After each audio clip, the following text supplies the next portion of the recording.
President Trump ended up going to the TD Garden, whatever they call it now, the TD Garden tomorrow night to watch USA-Canada round 2. And if that would be too much pressure, because they invited him, U.S. Hockey invited him to come to the game tomorrow night. And I was thinking, I don't know, you beat him once in Canada. Now you come home, you got to face him again in the championship game. You invite the president to come. If he shows up, is that too much pressure for Absolutely this team? not. Okay. Absolutely not. This team, this American team is all character.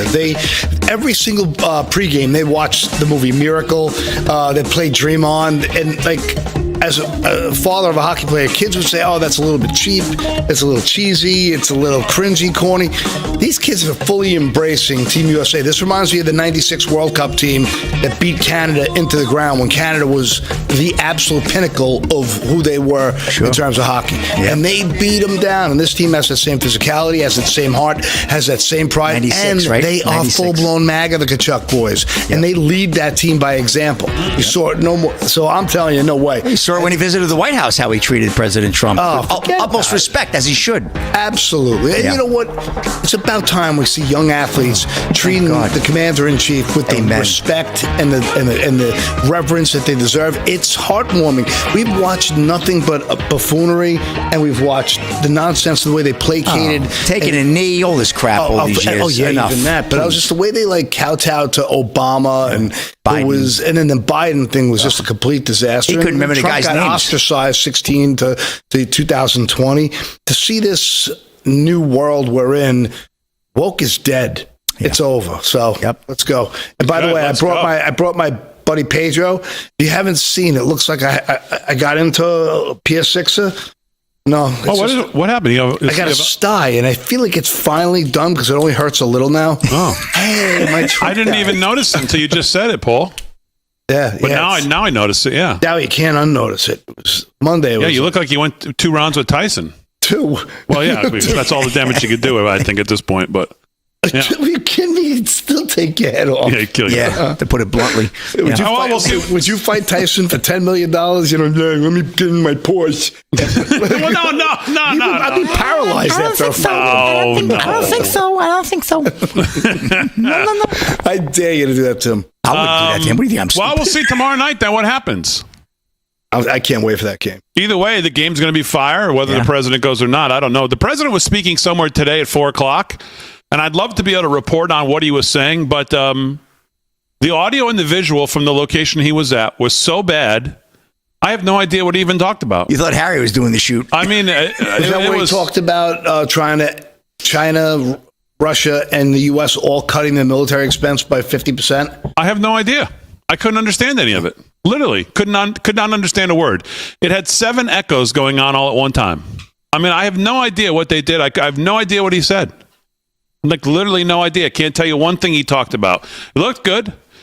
He had some pansy asking him questions, some French guy or whoever. I don't know what his deal was. Some surrender monkey. Yeah, some surrender monkey asking him questions. But we'll see if the president goes. So I don't know. But it'll be a good game either way. You think they take him down again? I think so. Oh, it's always tough to beat a team twice. It is hard. Too. The injuries for USA is a little bit concerning, but I don't think... it'll be tomorrow night during the show, too. We'll have to have it on here in the studio. So 100%. Otherwise, I can't watch the show. I got to go watch the game. I have to be there. Excuse me. Okay, we got our priorities right, I guess. Okay. When does CPAC start? Isn't that up on... CPAC starts officially tomorrow. Oh, yeah. Are we going on the road? Because I want to go on the road. Harry and for 5 years. The crew are there. Real America's Voice will have coverage all day, every day, leading up to about us. The hall pretty much empties out by about 7, 8 o'clock. So we'll have regular shows this week, but they will have CPAC coverage throughout the day. They were there today. I think Steve Bannon did a special from there today called something. Not the Resistance. Some more top-notch reporting. The Resistance is what's coming up in Crazy Town. I heard we're in trouble. I heard that the left is mobilizing again. Yes, the resistance is strong. I've tweeted it now twice today. This actually was the runner-up to Crazy Town. This actually didn't make it to Crazy Town because it wasn't crazy enough. This was the runner-up to Crazy Town. And again, you get a sense of the resistance really is strong here. They're thinking out of the box. They're coming up with very strong things that are really cutting through. Thinking outside the box. Getting through to people, connecting with people. Here is Jamie Raskin today outside of someplace, who knows where, who cares where. Here's a little bit of this. Oh, it looks so organic. Wow. Okay, Jamie, good. Sounds wonderful. Plays wonderful. Okay, there you go. That's just as well. That's pretty much production. Come on, now you got me all frothed up. I got to see this thing. Yeah, well, I'd love to show it to you, but I have no idea why it's not working. So, let's play Crazy Town. We can't go with the runner-up. Let's go with them. Oh, here we go. Okay, let's try it again, Aaron. Let's see. No, it's still not working. I don't know. All right, let's go Crazy Town. This is that was the runner-up. This is the winner. The resistance is strong. Roll it, Aaron.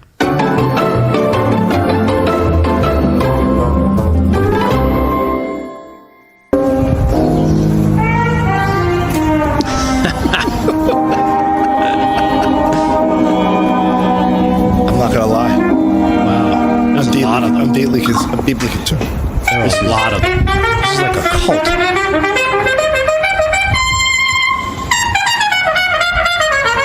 Storming the beach of pansies.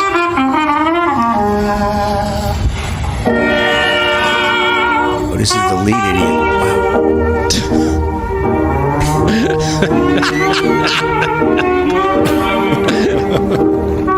Yeah.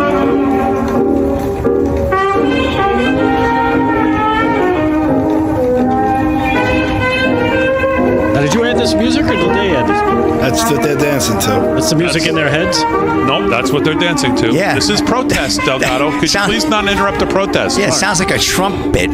This is the resistance is strong here. I mean, look. Ooh. Oh boy, they really have coordinated this. Yeah. Yep, that's motion sickness. So I guess without the USA, Go full screen, Aaron, for a little bit here. Let's just get a good look.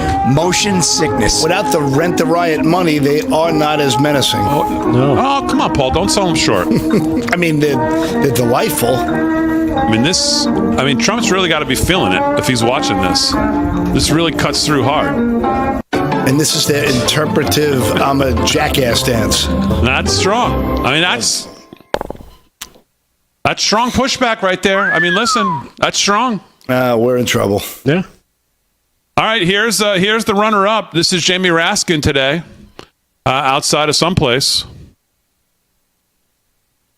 Still, no, nothing, huh? No, huh? All right, this clip's going to be the death of me tonight, I guess. I have no idea. But Delgado, how are you? I am good. I'm just mesmerized by the sign language protest that we just saw there. That was awesome.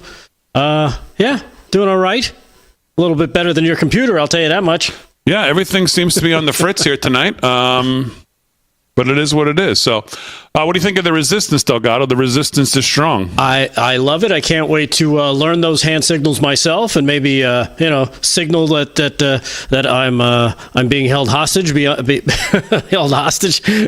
my capacity to leave. Maybe using those hand signals in the back of a car to help the police find me. If you ever see me doing that, that's what'll be happening. You actually can, because that's a dance called the Nelkin line.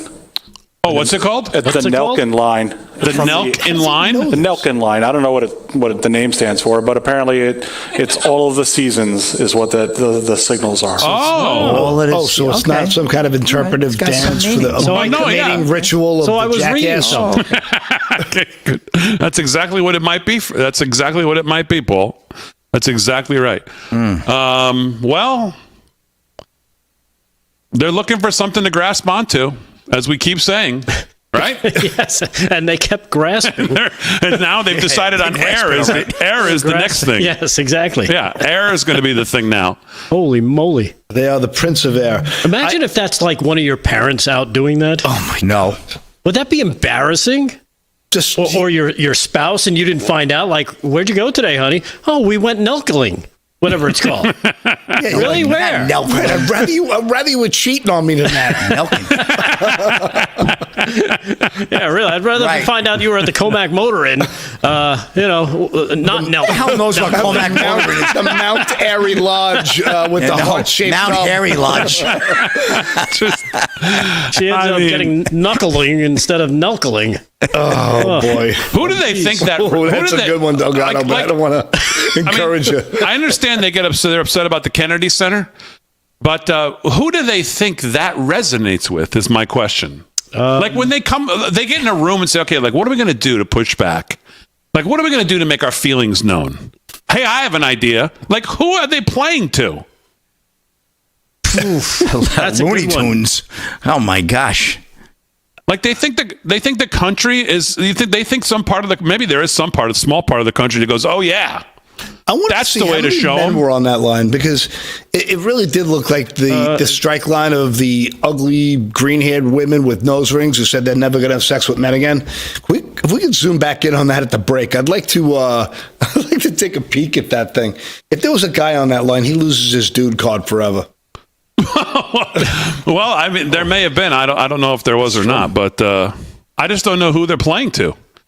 Even Raskin, I can't seem to play the clip. I don't know why it's not working. But even Raskin coming up with these just lame chants to get these people they just sit there and I just have no idea who they're playing to.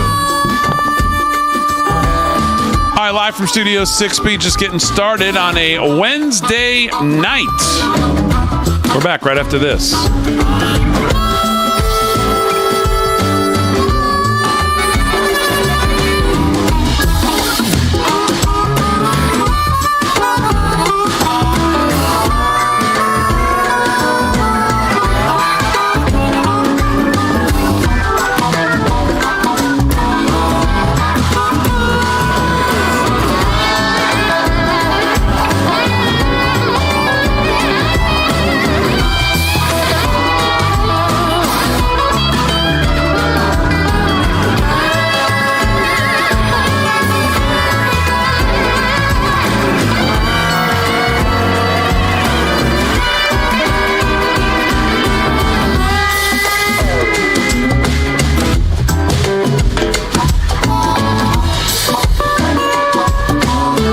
America is celebrating the start of President Trump's second term. Now, for a limited time, you can get the Kid's Guide to President Trump and a limited edition collectible pin for free. Hurry, supplies are very limited. Visit freetrumpbundle.com now. That's freetrumpbundle.com. I'm Richard Karn, and I love my hose. My hose is lightweight. Oh, no. My hose will not kink. Come on. And my hose is anti-leak. It ain't those old hoses. This is my hose. The new Pocket Hose Copper Bullet, now infused with real copper, so your water is always clean and lead-free.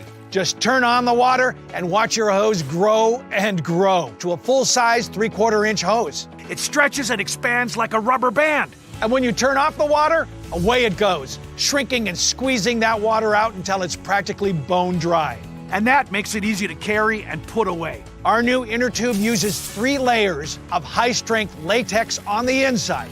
Then it's wrapped in a new polymer filament jacket, similar to the technology used in forest fire hoses because it's light and tough. 3 times stronger than the other hoses. It's guaranteed for 10 years. Nearly impossible to tear or snag. And the redesigned connector protector helps stop leaks at the spigot. But my favorite part of our new hose build?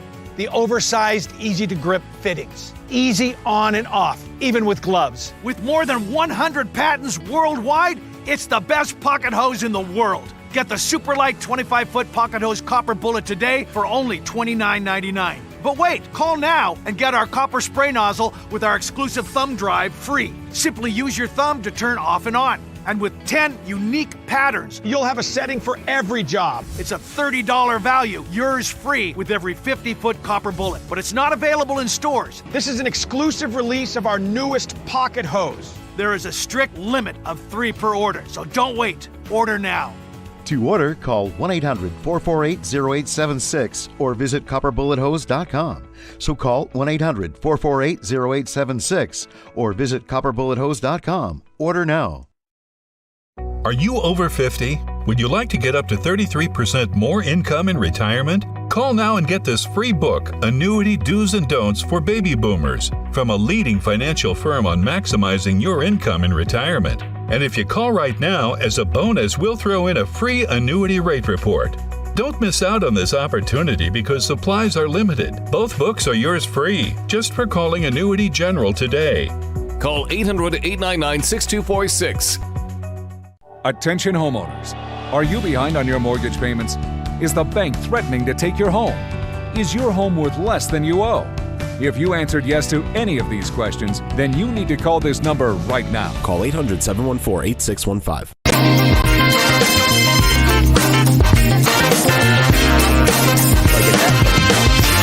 Can't wait. All right, 17 past the hour, live from Studio 6B on a Wednesday night. Slick's here.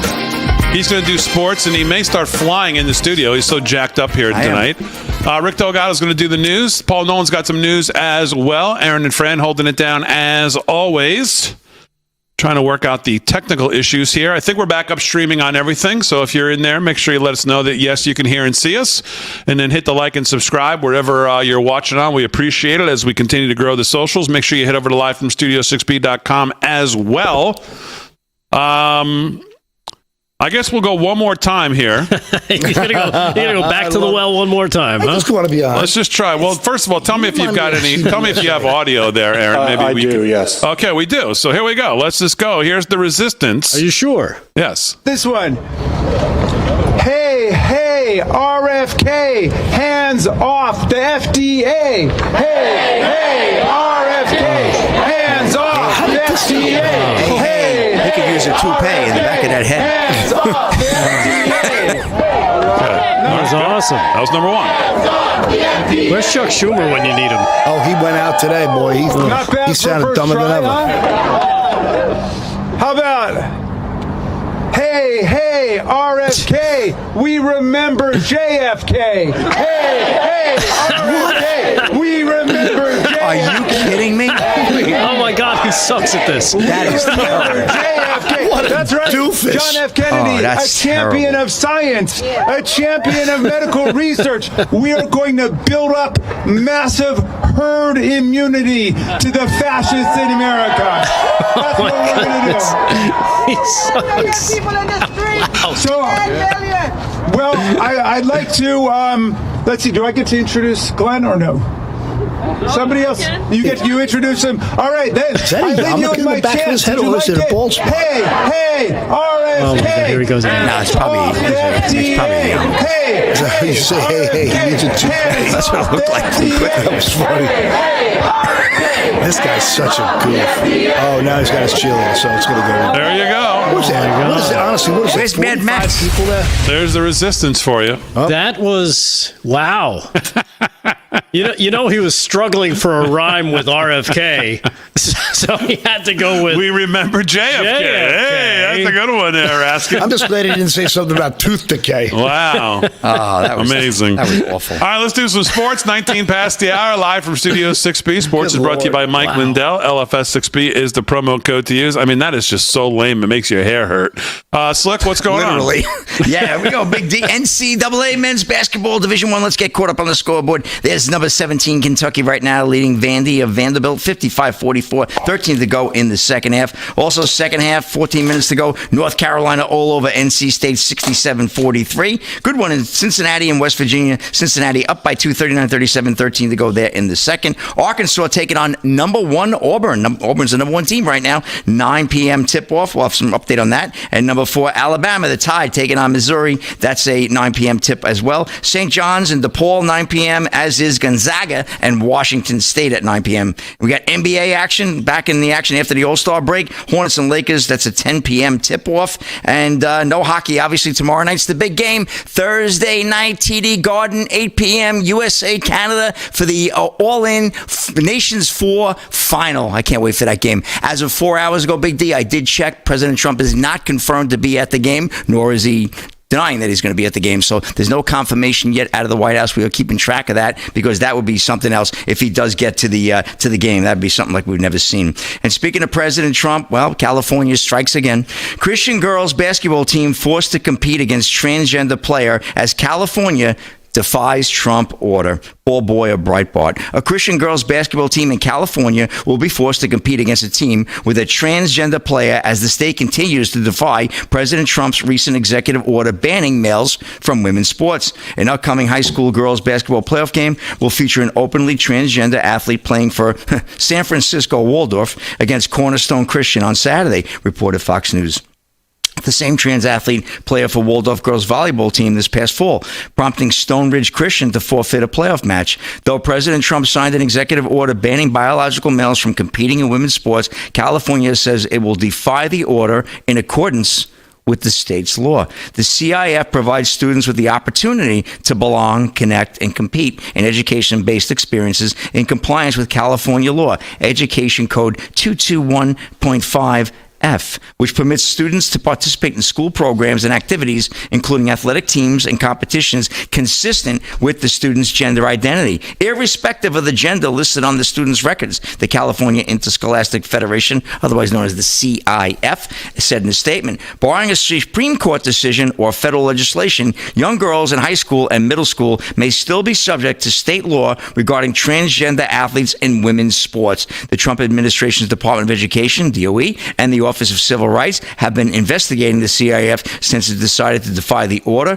Cornerstone Christian said it will play the upcoming game against San Francisco Waldorf as scheduled. So here you go, Big D. California, right? Putting their, snubbing their nose at them. But we'll see what happens when that federal funds come due and they need to get that federal aid that they're supposed to get, right? That they desperately need. And I don't know how much, and I should look that up, how much of the actual school program is funded through federal government grants and funds. But I'm sure it's a significant enough amount of money that when they pull it back, well, they may be playing without jerseys altogether, but really just a shame to see this, that they're not following the executive order. But what do you expect, California? And then you dial it down San Francisco, and this is what happens. And these are obviously, I guess, religious schools, right? It's some kind of religious type of Catholic schools that are, or not Catholic school, but some type of schools, Christian schools that are doing this. So really a shame to see this. So, and that's a wrap in sports. That's all the good news I don't want to steal a story from you in sports, but speaking of California in sports, did you see Chris Kluwe?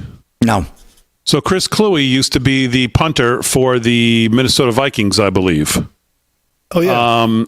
Well, he was arrested today and carried out by police during a city council meeting in Huntington Beach, California, as he protested a MAGA plaque. After giving his speech, Kluwe approached the Republican city council members calling for civil disobedience. He said, it's clear that this council doesn't listen, so instead I'm going to take my time to say what MAGA has stood for these past 3 weeks. MAGA stands for trying to erase trans people from existence. MAGA stands for resegregation and racism. MAGA stands for censorship and book bans, this idiot said. I will now engage in the time-honored American tradition of peaceful civil disobedience. Kluwe was then arrested and carried out. He was cited and later released. He spent nearly 4 hours in custody. And as I saw the story, the first comment underneath the story was, no wonder he was a punter. Maybe it's time to get at Kluwe. Yes, exactly. Yes, Kluwe might want to get a Kluwe. Right. And who did he play for? Minnesota. Another liberal state. Too much time spent in that city. Yeah, exactly. Or you got hit in the head too many times with the ball. Minneapolis. Yeah, exactly. So, all right. 3 career tackles, and this guy's a hero. I mean, these city council meetings. Well, that looks like nothing compared to what we watched in Worcester, Massachusetts the other week. But these city council meetings, as you get around the country in these liberal places, in these liberal blue states and cities, they're just really just off the Richter scale, a lot of them. Yeah, that's where the action is, though. Yeah, right? that's where the action is. And I love, what's the guy who shows up all the time? Alex Stein? Yeah. Shows up at those. Those are always fun. If he could show up at like every liberal city council meeting, then I would I would make it a point to either watch or try and get to as many as possible, because his 3 minutes, it's just a laugh riot every time he shows up. Hey, real quick, Damon, before we go to break, Rumble chat, we have here from RSCRIV, RS Criv, $100. What? Look at that. Wow. Thank you all. You have provided me with many calm nights where I laughed. I am now in Colorado, usually tuned into live. Native of Western Pennsylvania, was married to a man from Berg for 25 plus years. His sibs love me more. So there you have it. Okay. A great, I guess, a super chat, you would call Very that. generous. A Rumble chat for $100. Wow, that's awesome. Thank you for We're gonna watching. have heat next month. All right, 26 past the hour, live from Studio 6B. We're back right after this. I wouldn't go crazy.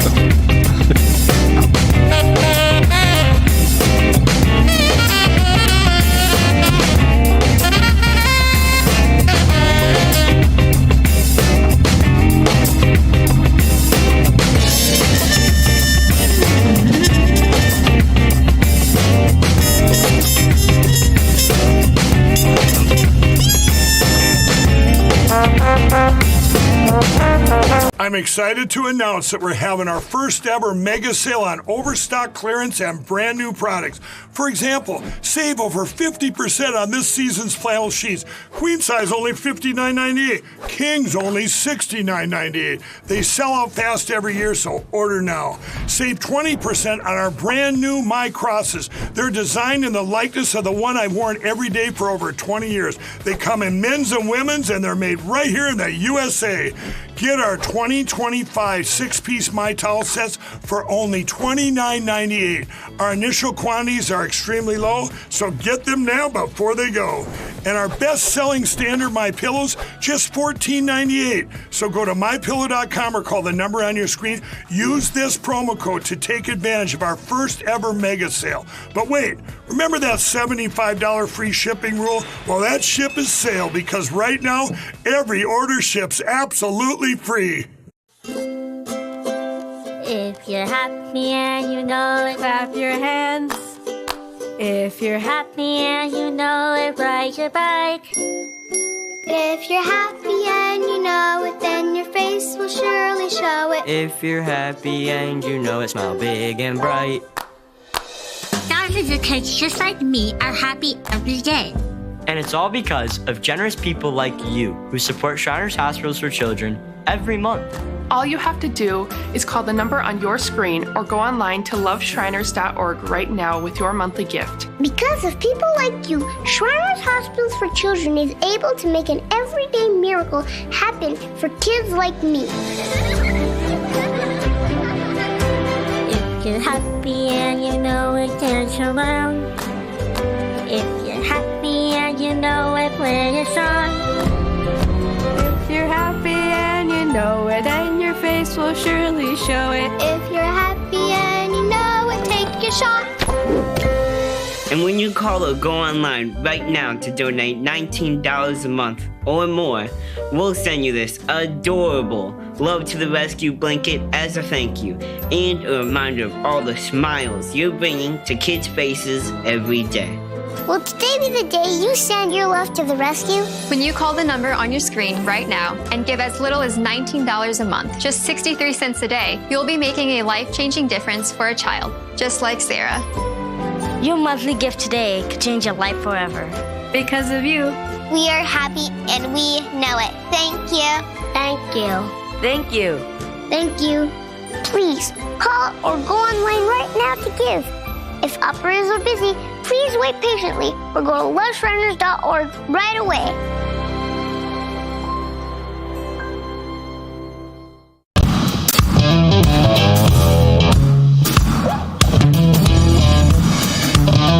All right, 30 minutes past the hour, live from Studio 6B on a Wednesday night. Damon, you look different from when we went to commercial break. Yes, I do. That is because during the commercial break, you lost 12 pounds. Well, I wish. We had a package here from one of our fantastic viewers in the live from Studio 6B audience, and we actually opened the box during the break. What's in the box? And the following letter, and it says, Rick, which I'm assuming is you, Emirati, because it was mailed to you, right, Slick? Yeah. My Rumble name is a combination of my two beloved dog names, Brownie and Bo. I've been enjoying y'all's show for quite a while now. I used to be on Getter as Brown Bo, but deleted my account quite some time ago. I am elderly, retired, and an avid crocheter. I made the Dallas Cowboys specifically for you and figured that Damon and Delgado could decide between themselves who gets which flag. I hope you like them. Thank you for providing me with an awesome show to watch each and every night. and I believe that's signed Leslie. Wow. Congratulations. So look at what Slick got. Look at that. I mean, look at what Slick got. Full on, man. That's Go down a little bit, Slick. We don't need to. Yeah, there you go. Now you can see it. No, not that way. Yeah, there you go. Dallas Cowboys. And Leslie sent 2 of these beautiful. Yes. Look at the 1776 in this thing. That is dope. You got the 1776? As the kids would say. What's yours have? I've got the you got this regular American flag. Okay. I want my 3%. And Paul got a trunk mat. He can use that in his trunk. Oh man, how beautiful! Well, guys, the good news is, since this is a DEI show, I'm going to take. I'm going to share mine with you, I'm going to Paul. take a scissor and I'll just. No, I don't want to. I just want to cut a piece off of each one, so this way it's. Nah, you feel part of it. It's not working. Hey, Paul, Brownie Bo is in the Rumble chat, and she said that they will make you one. Okay. Thank you, Brownie. There Bo. you go. Yep. So it's on its way, Paul. Can I have 13 stars? Well, Brownie Bo, thank you so much. This is absolutely beautiful. That's really cool. They are really beautiful. Could you imagine really being able well to done. do that by hand? No. That's incredible. I can't imagine Look, the time. it's got velvet. It's beautiful. That's so nice. absolutely beautiful. Thank you so much. And we appreciate, of course, everybody in this fantastic audience. When things like this are just reminds us that, people are real people out there. And, whatever you love the show, like the show, hate the show, you're here every night, and we appreciate it that you give us a couple hours. That's true. And, things like this are special, and they mean a lot, and we really appreciate it. We've gotten so many nice little things. Yeah. The cigar. All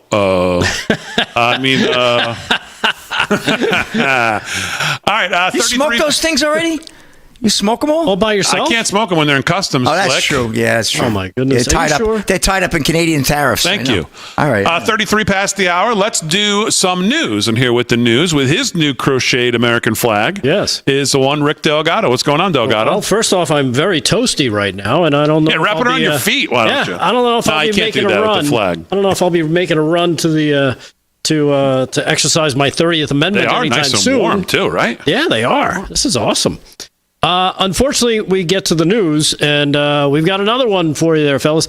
Arizona midair collision over regional airport results in 2 fatalities. A midair collision between 2 planes at a regional airport in Arizona killed at least 2 people earlier today. The deadly collision occurred at the Marana. I don't want to say marinara, but it's tempting to say. It's Marana Regional Airport, northwest of Tucson. Authorities confirmed that at least 2 people were killed, though they noted that details were limited as first responders were still working at the scene. The planes that collided midair were identified as a Cessna 17-2S and a Landcare 360 Mk2, both fixed-wing, single-engine aircraft, according to the NTSB. The agency said it is investigating the incident. There are 2 people on board the Landcare and 2 people on board the Cessna when the 2 planes collided at about 8:25 a.m. local time in Arizona. Police confirmed that 2 people on one of the planes had passed, while the other 2 were not injured. Police did not specify which plane the victims that died were on. Marinara Regional Airport is an uncontrolled field. So if the left is going to freak out about yet another quote-unquote airline crash or plane crash, they need to keep in mind that there are no traffic controllers here. It's basically an uncontrolled field, meaning it is an airport that does not have an active control tower. Instead, pilots use Common Traffic Advisory Frequency, CTAF, to announce their position to other pilots in the vicinity of the airport. It is the responsibility of the pilots in command to maintain self-distance from the other aircraft in the area. But, of course, the left is still freaking out about the crash. Senator Mark Kelly, the Democratic senator out of Arizona, says they fly out of this airport often, including just a few days ago. My thoughts are with everyone involved and their families. My team and I are tracking the incident and await for more incident information from the NTSB. A Delta Airlines flight from Minneapolis, you might recall, crashed just the other day and overturned while landing in Toronto. As a matter of fact, I don't know if you saw on CBS, Gayle King, she tried to blame this. A plane crash in Toronto on Donald Trump. Did you see this? Yeah, I sent the clip to Fran. It's sick. Cut number 3. The Delta CEO she was with, right? Right. She was with the Delta CEO. Here she is trying to make it seem like it was Trump's fault that a plane in Toronto, Canada actually crashed. Check this out, cut 3. The Trump administration recently fired many employees of the FAA administration. Do those cuts worry you, and do you think that impacts the safety? I know you just said it's the safest way to travel, but after looking at all these mishaps, a lot of people are very nervous. Do these cuts affect you? What a gaslighter. The cuts do not affect us, Gail. I've been in close communication with the Secretary of Transportation. I understand that the cuts at this time are something that are raising questions, but the reality is there's over 50,000 people that work at the FAA, and the cuts, I understand, were 300 people, and they were in non-critical safety functions. The Trump administration has committed to investing deeply in terms of improving the overall technologies that are used in the air traffic control systems and modernizing the skies. They've committed to hiring additional controllers and investigators and safety investigators. So no, I'm not concerned with that at all. Ed, that didn't go well, did it? Yeah, good for Ed, by the way. That was right. Let's just talk some actual, let's talk turkey on the NTSB and what's going on here, because you hear a lot of what Gayle King tried to get by with there as well. And I heard Eric Swalwell the other day. He texted something like this about no president has had more plane crashes in the first month. That's just not true. None of it is true. Gayle King's a gaslighter. Eric Swalwell's a gaslighter. See, the NTSB actually has an official database called Carol, CAROL. You can actually go there and actually look at the actual aviation accident reports. And if you did that, you would see that so far there have been now 51 accidents since Trump was inaugurated. By contrast, the NTSB's recorded Carol reporting system database has 94 aviation accidents during Biden's first month in office back in 2021. So same amount of time, 44 more recorded accidents or incidences. So it's just not true. But they won't do now. I didn't see that interview, but did Gayle King ask the Delta CEO why the pilot didn't have the wings flared for landing? I'll bet she didn't. Probably not. Did she ask who the pilots are, since we seemingly still don't know? I'll bet she didn't. And if they were veterans, we would know already. Did she ask them about some of the commercials that they put out about wanting to have all female pilots and make all this kind of crap during the year? Nope. I'll bet she didn't. No, she just wants to find a way to tie it to Trump. Yep. Because she's essentially a moron. And that's what they do. Yeah, exactly. But you can actually go look at the data. Which, of course, why would we do that? We're only when CBS. We can just make stuff up. Exactly. Amazing. But yeah, so there you have it from Gayle King, trying to, of course, as the rest of the media, try to tie every single thing that happens in the world to it must be Donald Trump's fault. Speaking of something that is Donald Trump's fault, it could be Stacey Abrams getting in trouble, and that could have something to do with being Donald Trump's fault. According to this, I don't know if you guys saw this, that little thing that Donald Trump started with Elon Musk called DOGE, well, they decided to do some looking, and guess what they found? According to EPA Chief Lee Zeldin, he found an extremely concerning revelation where DOGE found $2 billion in taxpayer funds earmarked for a Stacey Abrams-linked group. Believe it or not, the EPA, under the Biden administration, awarded Power Forward Communities the grant in April of 2024 as part of the agency's Greenhouse Gas Reduction Fund program, which is, code for we're going to steal a lot of the American people's tax money and give it away to our friends. Power Forward Communities received the Green Energy Grant despite the fact that it was only founded a few months earlier in late 2023, never managed anywhere near the grant's dollar figure. It reported just $100 in total revenue during its first 3 months in operation, according to the latest tax filings. Yet, the Biden administration found they must need more money and granted them $2 billion in taxpayer funds set aside for this quote-unquote nonprofit linked to Georgia Democratic candidate Stacey Abrams. Power Forward's community grant was one of just 8 greenhouse gas reduction fund grants that the EPA doled out in April of 2024 that altogether totaled $20 billion. EPA Administrator Lee Zeldin announced it on February 13th that his staff and the Department of Government Efficiency officials, otherwise known as DOGE, discovered that the Biden administration parked at least $20 billion at this outside financial institution before leaving office, limiting the federal government's oversight to the program. So there you have it, another great thing. And Stacey Abrams could be in a little bit of trouble here. We'll have to see what else they uncover in terms of what is being done with, or what has been done with some of that money. But from what I understand, it's just been parked there for now. And who's this Stacey? Who? Stacey Abrams. Okay.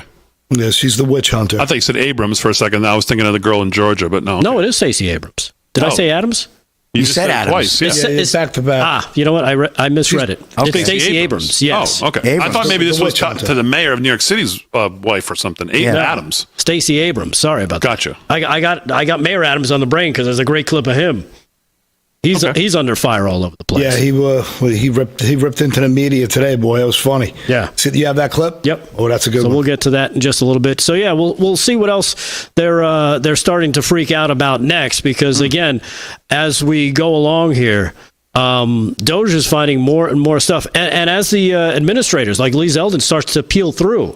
Now remember, they were throwing gold bars off the Titanic. They described this as to James O'Keefe, and this is what they found so far. So much more coming up as DOGE continues to do a little bit of auditing and find out where all our taxpayer money is going to. U.S. Commerce Secretary Howard Lutnick says Trump's goal is to abolish the Internal Revenue Service. That tonight on social media. Don't know how much truth there is behind that, but that's out there tonight from about 21 minutes ago. And we've talked about how he's walked up to the line about this a couple times, but that's kind of still left it in a gray area. We'll see if that becomes not so gray over the next 6 months or so. All right, live from Studio 6B.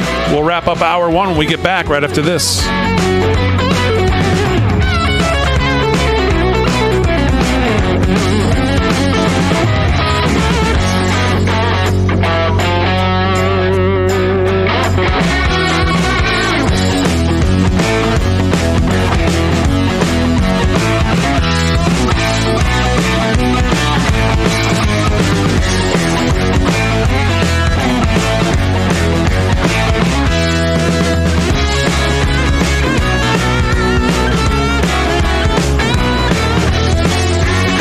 Hello, this is Mike Huckabee. President Trump said he wants to take back the White House and teach our kids to love our country. That's why my team created a Kids Guide to President Trump. It'll teach your kids all about President Trump's accomplishments and his vision for America. And right now, I want to give it to you for free as part of this free gift bundle. Order your free Kids Guide to President Trump, get a free bonus guide, and a free membership to AMAC featuring dozens of money-saving benefits at kidsneedtrump.com. That's kidsneedtrump.com. The Cabinets to Go Buy More, Save More sale is going on now. Hurry in for your free 3D design. Save up to 40%. And start enjoying your new dream kitchen for as low as $143 per month. Get more wow for less at Cabinets to Go. I'm excited to announce that we're having our first ever mega sale on overstock clearance and brand new products. For example, save over 50% on this season's flannel sheets. Queen size only $59.98. Kings only $69.98. They sell out fast every year, so order now. Save 20% on our brand new My Crosses. They're designed in the likeness of the one I've worn every day for over 20 years. They come in men's and women's, and they're made right here in the USA. Get our 2025 6-piece My Towel sets for only $29.98. Our initial quantities are extremely low, so get them now before they go. And our best-selling standard My Pillows, just $14.98. So go to MyPillow.com or call the number on your screen. Use this promo code to take advantage of our first ever mega sale. But wait, remember that $75 free shipping rule? Well, that ship is sailed, because right now, every order ships absolutely free. The FBI calls it house stealing, the latest scam where a cyber thief transfers the title of your home out of your name and steals your hard-earned equity. it's roughly 60 to 90 days for that person to even figure out that they're the victim of this crime. You start getting foreclosure notices, and you realize you've got 4 mortgages on your house that you didn't even know existed. Unfortunately, it's on you to protect yourself. You might already be a victim. Check your title status now at HomeTitleLock.com.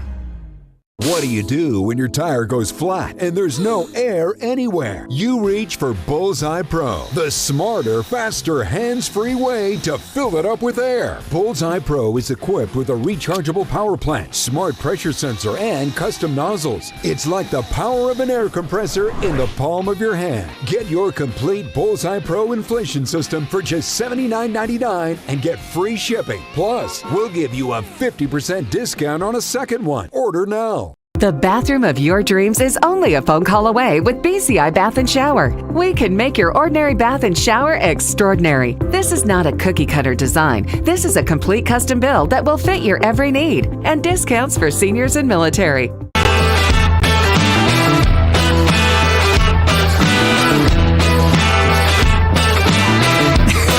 All right, 13 to the hour, live from Studio 6B on a Wednesday night, February 19th. Glad you're in. Wherever you're watching the show, we appreciate it. If you're watching on social media, make sure you follow us on whatever platform you're watching on, at LFS6B, pretty much everywhere. And, of course, head over to livefromstudio6b.com.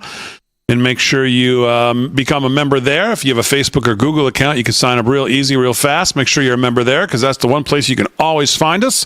All the old shows, all the old Crazy Towns, What Even Is That? All of our news, all of our merch, everything in one place over at livefromstudio6b.com. So make sure you sign up to be a member there. I watched Trump and Elon last night after I got home. Did you guys, anybody else watch it? I did. I watched it. I did. I watched it. I mean, Nothing burger. I thought they were great. The host was just awful. My God, shut up and get out of the way and let him talk. He's such a blowhard. He can't get out of the way. Oh, no. I've never felt that as much as others have always said that and felt that around me. And they always say, I'm so with you after last night now. It was awful. Well, because before every question, you're getting 2 or 3 paragraphs. Oh. And it's just, dude, just get to the question. It was so bad. I mean, Trump and Elon were so good when they finally had a chance to talk. Their back and forth is so funny.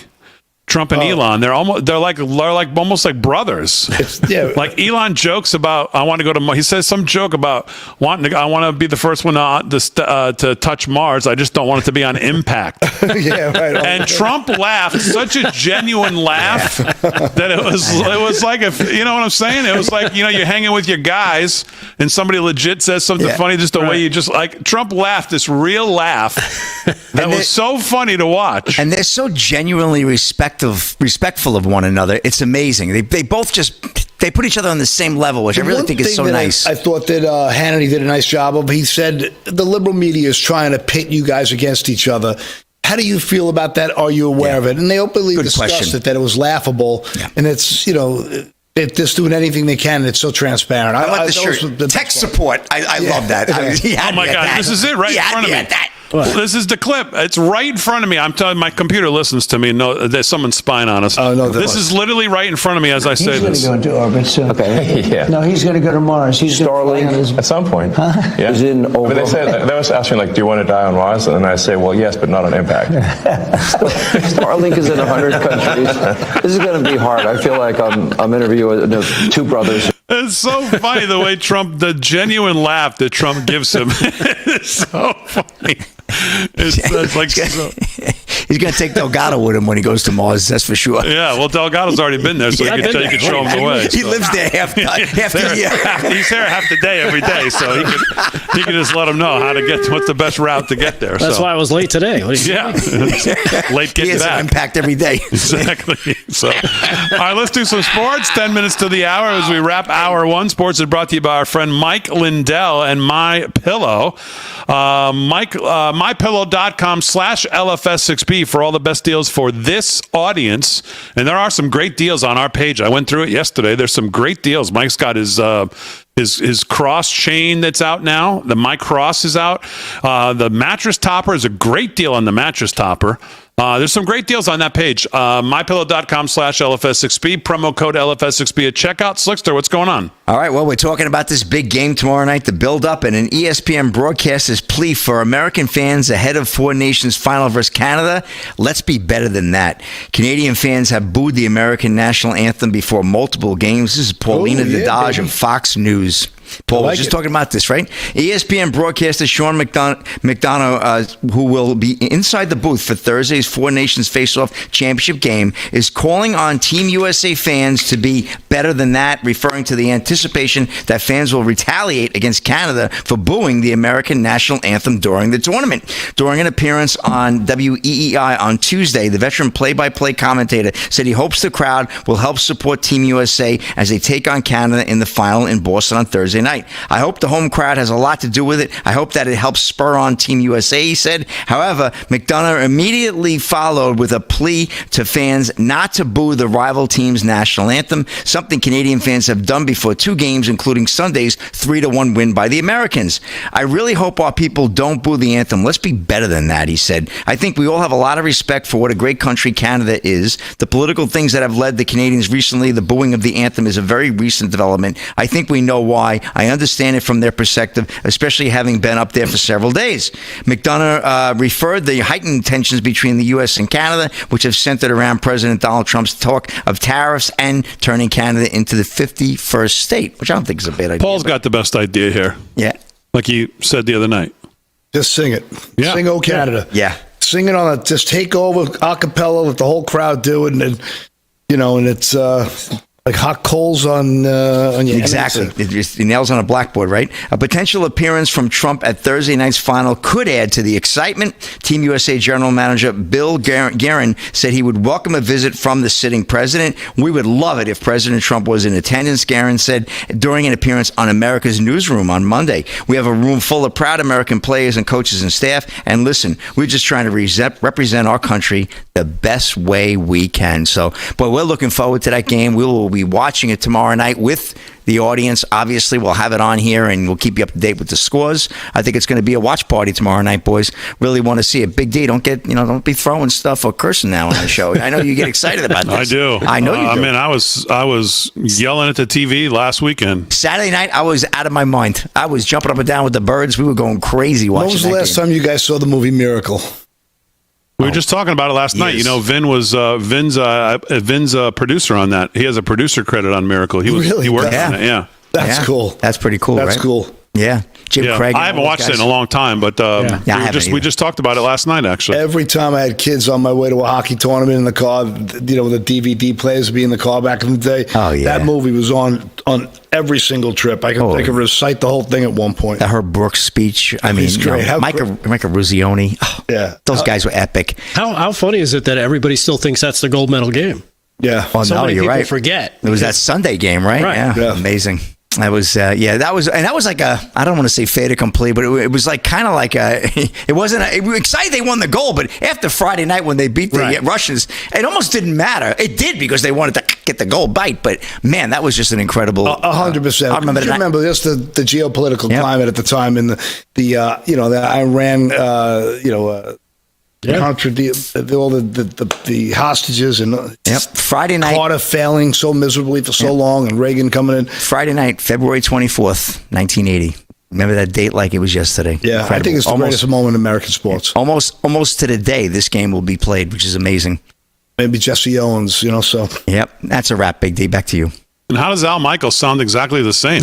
He does. He does, right? That would be my question. Do you believe in kind miracles? Of AIG? Yes. What's going on there? He is so good at his job. I mean, well, Amazon now.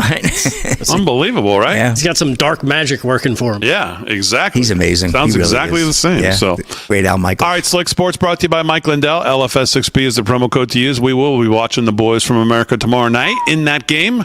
While we're on the air here, so we'll see. So you got CPAC all day. It's going to be a tough game.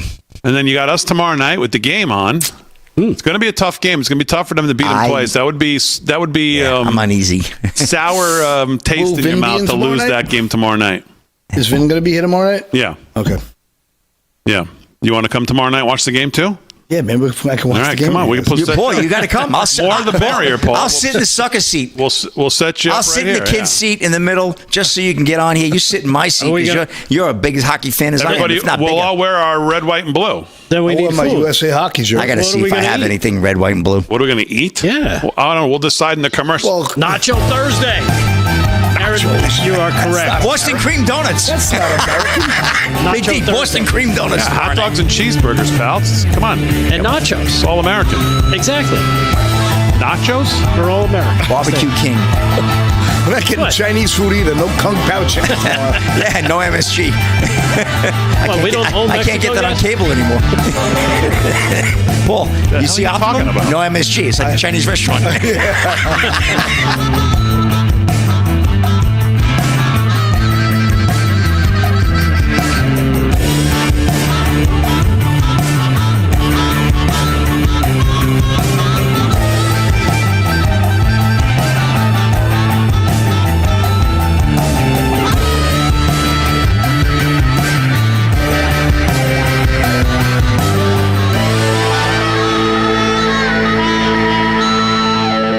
Independence. With that declaration, America was born. Inspired by a belief in the God-given rights of every human being, and in the good that comes from exercising these rights well. The founders of our great nation chose independence. As do we. Hillsdale College accepts no government funding because independence makes possible the good to which we aspire. Who wants to drag out a bulky vacuum? Introducing Horsepower Duck, a super compact vac with ultra-powerful suction. Clean up that mess in the kitchen, the spill on the sofa, even sawdust in the workshop. Just duck it up. The compact design can reach the tightest places, so store it in any drawer where it's always at your fingertips. You can even store it in your glove box for the ultimate car vac. The HEPA filter helps remove dust and allergens. Plus, it dumps out with ease, so it's ready to clean again. Get the Horsepower Duck hand vac for just $39.99. Order right now and we'll upgrade you to the Duck Pro package, a $30 value, yours free. You get the bendable tube, the crevice nozzle, and the soft brush nozzle, but supplies are limited, so there's a strict limit of 3 ducks per order. This may be your last chance to get yours at this low price, so don't delay. Duck it up today. Call 1-800-693-3440 or visit duckback.com. So call 1-800-693-3440 or visit duckback.com now. Are you having trouble hearing your TV or listening to conversations in loud spaces? Then it might be time to consider Nano hearing aids. Nanos are FDA-registered OTC hearing aids. Don't be fooled by overpriced hearing aids. Prescription hearing aids could cost $3,000 or more. Nano hearing aids are now offering $100 off through this special TV offer. Call now and get 2 CIC rechargeable hearing aids for only $297. And if you're not happy, return them for a full refund. You asked, and we heard you, America. Real America's Voice is coming to iHeartMedia. Yes, Real America's Voice is now breaking through the white noise of the mainstream media. Just download the iHeart app, and you'll have all of us right at your fingertips. Scan the QR code and start streaming RAV anywhere you want. Real America's Voice, available whenever you need us. It's never been easier to stay connected with the voices you trust. RAV on iHeart means you can take us with you wherever you go. This is huge. The truth on iHeart. Ready whenever you are. From Charlie Kirk to Steve Bannon, Jack Posobiec to Grant Stinchfield, you'll find all your favorite RAV hosts in one place. You can listen on Spotify, Apple, Pandora, or Amazon. RAV is now available everywhere you get your podcasts. All you need to do is scan the QR code right now. Download the iHeart app today and get ready for Real America's Voice. Scan the QR code and join the RAV movement.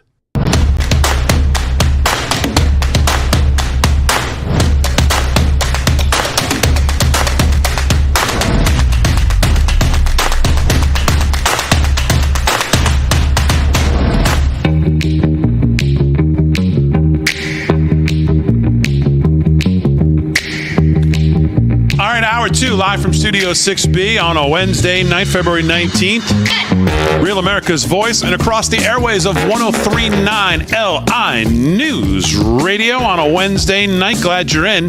Rick Delgado's doing the news. Slick's doing sports. Paul Nolan's here. He's going to do some news as well. Coming up here in just a second. Aaron and Fran holding it down as always.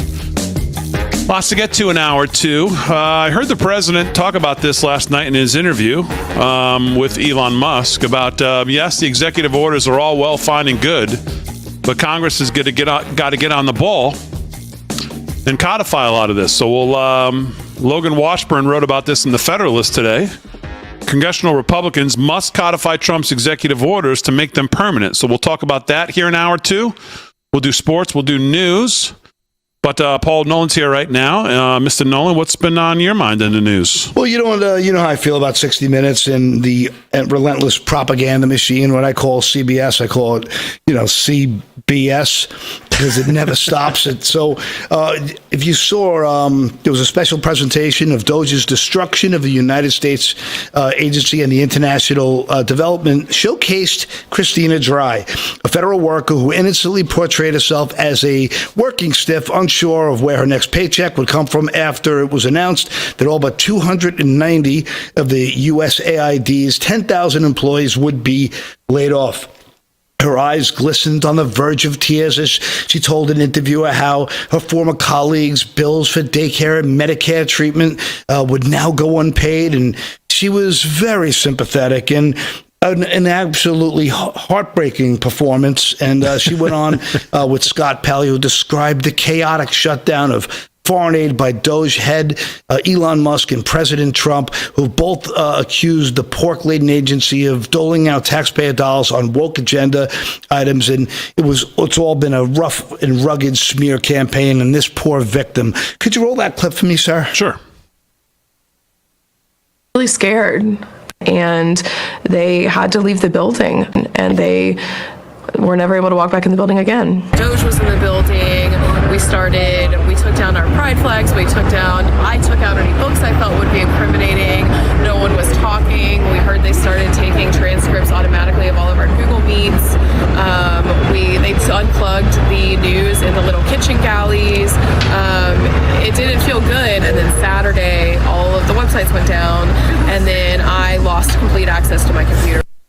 Mm-hmm. And if you want to just go, as it turns out, Dry and her counterpart on the show, former USAID worker Adam Dubert, are also employees. They were also consultants and hired at an agency that worked directly in the propaganda machine as writers in the anti-Trump campaigns, and she had been a speechwriter for Barack Obama as well. So this is another example of the worst propaganda and the worst form of television, which is 60 Minutes, a complete disgrace to the fabric of America. And so the thing is that she wasn't a USAID employee. Is that the story? Well, she was, but she wasn't. She was an upper echelon, high-paid executive. She wasn't some working stiff. They made her out to be, some kind of they just portrayed her completely fake, and she put on a phenomenal performance, a lot better than Tom Hanks's performance on the SNL bit. So, it's just more BS. They just propped it up the wrong way. 60 Minutes claims that Christina Dry was fired this month in the chaotic shutdown of USAID. Fact check. Christina Dry wasn't even USAID employee. She worked for XLA and Jefferson Partners that provided speechwriting services for USAID Administrator Samantha Power. And we know that name very well, Samantha Power. She's been knee-deep in all kinds of stuff. Well, this is 60 Minutes, right? This is the same people who are willing to take out an answer, a word salad from the former vice president of the United States, and put an answer in that she said 20 minutes later in the same interview that didn't have anything to do with the question. So if you're willing to do that and get caught by the current president of the United States, who's now suing you over it, there is no bottom. No, there is no bottom. It's a CIA mouthpiece. It's all it ever was. It's a disaster of a magazine, because that's what they are. They're a news magazine now. They're not a news show. And as Carrie Lake said, 60 Minutes tried to pass off this woman who helped give voice to all of the agency's corruption as the common civil servant, which nothing uncommon about her job. Not quite. No. So, all right, Paul, anything else in the news? There was, you sent me something, and there was a few other things that I had here. to me, I just thought this was very, very interesting. The two FBI has just thwarted two teams were arrested in Houston who were about to shoot up a school. So the FBI Houston arrested two underage suspects accused of plotting a mass casualty attack at a local school. Authorities say teens from Willis High School and Spring Branch ISD were identified through online threats. Montgomery County Sheriff's Office confirms both suspects are in custody as investigators review the evidence. Officials urge violence, stressing the threats of violence at our schools will not be tolerated. So this is a pretty interesting story that's just breaking now. And it all reminds us of how important it's going to be to get Kash Patel in there. And it looks like the vote's going to be tomorrow afternoon, about 1:30 or so. I believe the vote passed cloture. We're now in that 30-hour window, so I believe they think it's going to be about 1:45, 1:30 tomorrow afternoon. We should get a final vote on Kash Patel, and I believe from everything I've heard, the votes are there. So can I ask you a question? They're getting away with a lot of this delaying and slowing down the process. And procedural, yes. Procedural nonsense. Okay, so some of it I wasn't following close enough and didn't honestly understand. What was some of the issues they were getting away with, dragging this through the mud? Now, was this just a delay tactic? Just procedural things that they can do that are on the books that they can do. One member can do. One member can delay. One member. All these. Yep.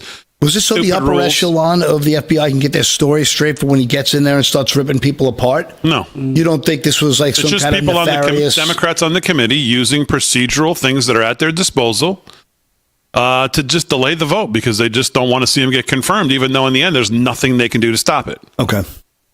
But this is what they do. When they're not in power, they're in power. When they're in power, they're in power. That's the way it goes with the Democrats. Republicans, you don't see move procedurally like this when it comes to things. Well, the Republicans really were the uniparty establishment scams who did more damage, to conservatism than we've ever seen in our lifetime. So, it's good to see the MAGA movement is not the old Republican RNC. So, the old guard is almost gone. So it's kind of like, the old guard is not gone yet that needs to be gone is someone like, I don't know, John Cornyn. How about him? He should be gone.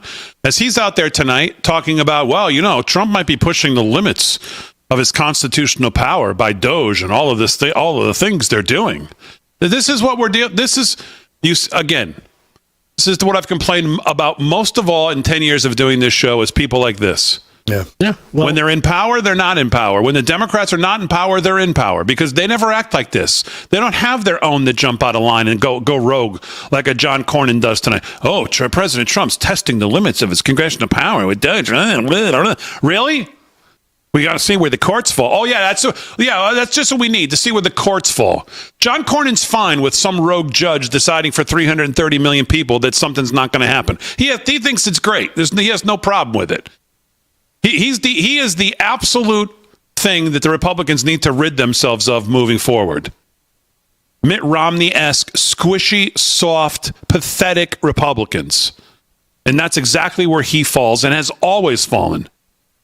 And then he tries to have these little moments like all of them do, all of the real weakest ones, like Lindsey Graham. Nice to see the president finally speak out against Lindsey this morning. See his truth about Lindsey? No. Singling Lindsey Graham out, that lame-o. He needs to do the same with Cornyn, too. The president's testing the limits of his constitutional... Really? How exactly is he doing that? He sounds just like a Democrat, doesn't he? Just unbelievable. Yeah. Well, that's what they are, really. Because they're playing along with the Democrats, they might as well be Democrats because they support all the stuff they do because they know they're going to get a little taste themselves. Right? And the reason why and we talked about this a little bit yesterday. Why would you start to see the swampy Republicans start to get a little nervous about DOGE?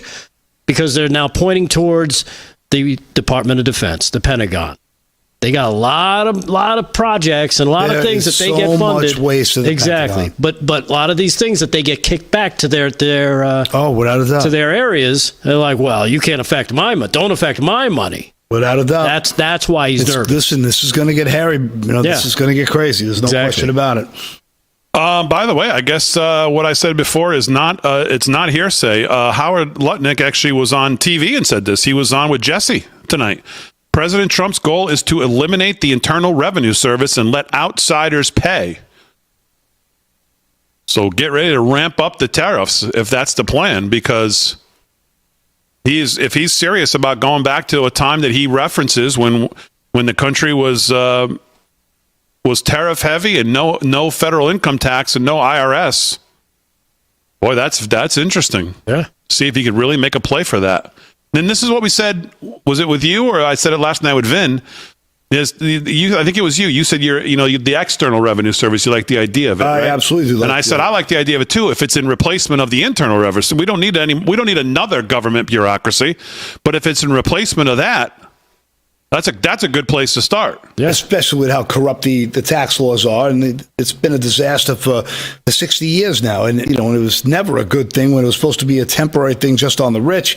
The whole thing is part of this fiat money scam. So to me, that machine has gotten so bloated. It's another one of those entities that think it doesn't have to answer to anybody but its own self, and that it's this autonomous monstrosity that can't be stopped. And to me, watching them get knocked down and watching these institutions that have run roughshod over the American people's tax dollar and liberty, this is better than I expected. I really can't. Hey, Aaron, give me a little audio here. I don't need video. Give me just audio if you can. This is the audio clip of that. Let's listen.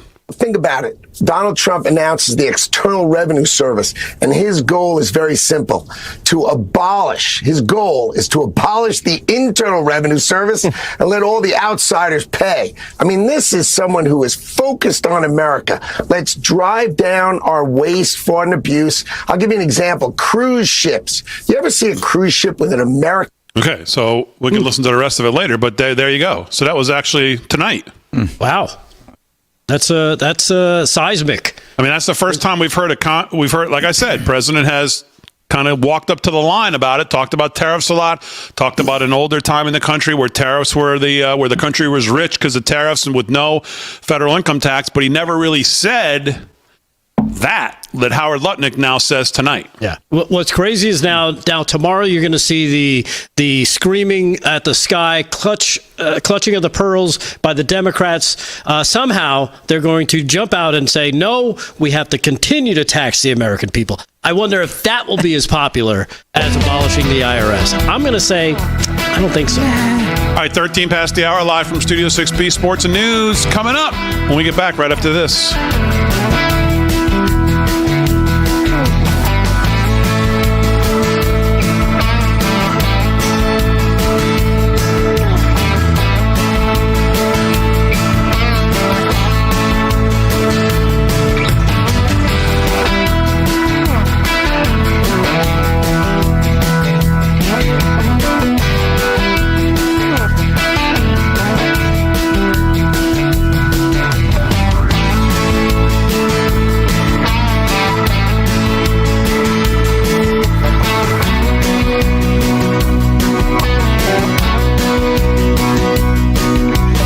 Is Navage trusted by millions? Before Navage, I was not living my best life because I could not breathe. Constant nasal congestion, constant blowing of the nose. The huge difference is the fact that Navage pulls it out. It's very gentle in the sense of when that suction happens, it's literally grabbing that water and that mucus and it's bringing it out into this tank. It's worth every penny that you pay for it. This product changed my life. Available at major retailers or online at Navage.com. Hello, I'm Rebecca Weber, CEO of AMAC, the Association of Mature American Citizens. AMAC is at a crossroads, and the first 100 days of President Trump's administration will be critical in shaping our nation's future. That's why AMAC is proud to introduce the first 100 Days Tracker. Our tracker will monitor the administration and Congress as they work to deliver on the Make America Great Again agenda, ensuring progress on critical issues like sealing our borders, protecting your freedoms, and strengthening our economy. As an AMAC member, you'll receive daily updates and opportunities to take action. Together, we will hold our leaders accountable and celebrate the victories that make our nation stronger. Join the AMAC family today and be part of a movement driving real change. I look forward to welcoming you to AMAC. The FBI calls it house stealing, the latest scam where a cyber thief transfers the title of your home out of your name and steals your hard-earned equity. It's roughly 60 to 90 days for that person to even figure out that they're the victim of this crime. You start getting foreclosure notices and you realize you've got 4 mortgages on your house that you didn't even know existed. Unfortunately, it's on you to protect yourself. You might already be a victim. Check your title status now at HomeTitleLock.com. Are you having trouble hearing your TV or listening to conversations in loud spaces? Then it might be time to consider Nano hearing aids. The days of expensive hearing aids are over. Nanos are FDA-registered OTC hearing aids. They are powerful, lightweight, and simple to use, and their tiny in-ear design makes them nearly invisible. Plus, they are rechargeable, saving you hundreds of dollars on batteries. Don't be fooled by overpriced hearing aids. Prescription hearing aids could cost $3,000 or more. Nano hearing aids are only $397. But wait, we are so confident you are going to love your Nanos, we are offering $100 off through this special TV offer. Call now and get 2 CIC rechargeable hearing aids for only $297. You get a free portable charging case, free 24/7 lifetime telephone support, free shipping, and a 45-day money-back guarantee. Call 800-226-2107. That's 800-226-2107. There's something there to that.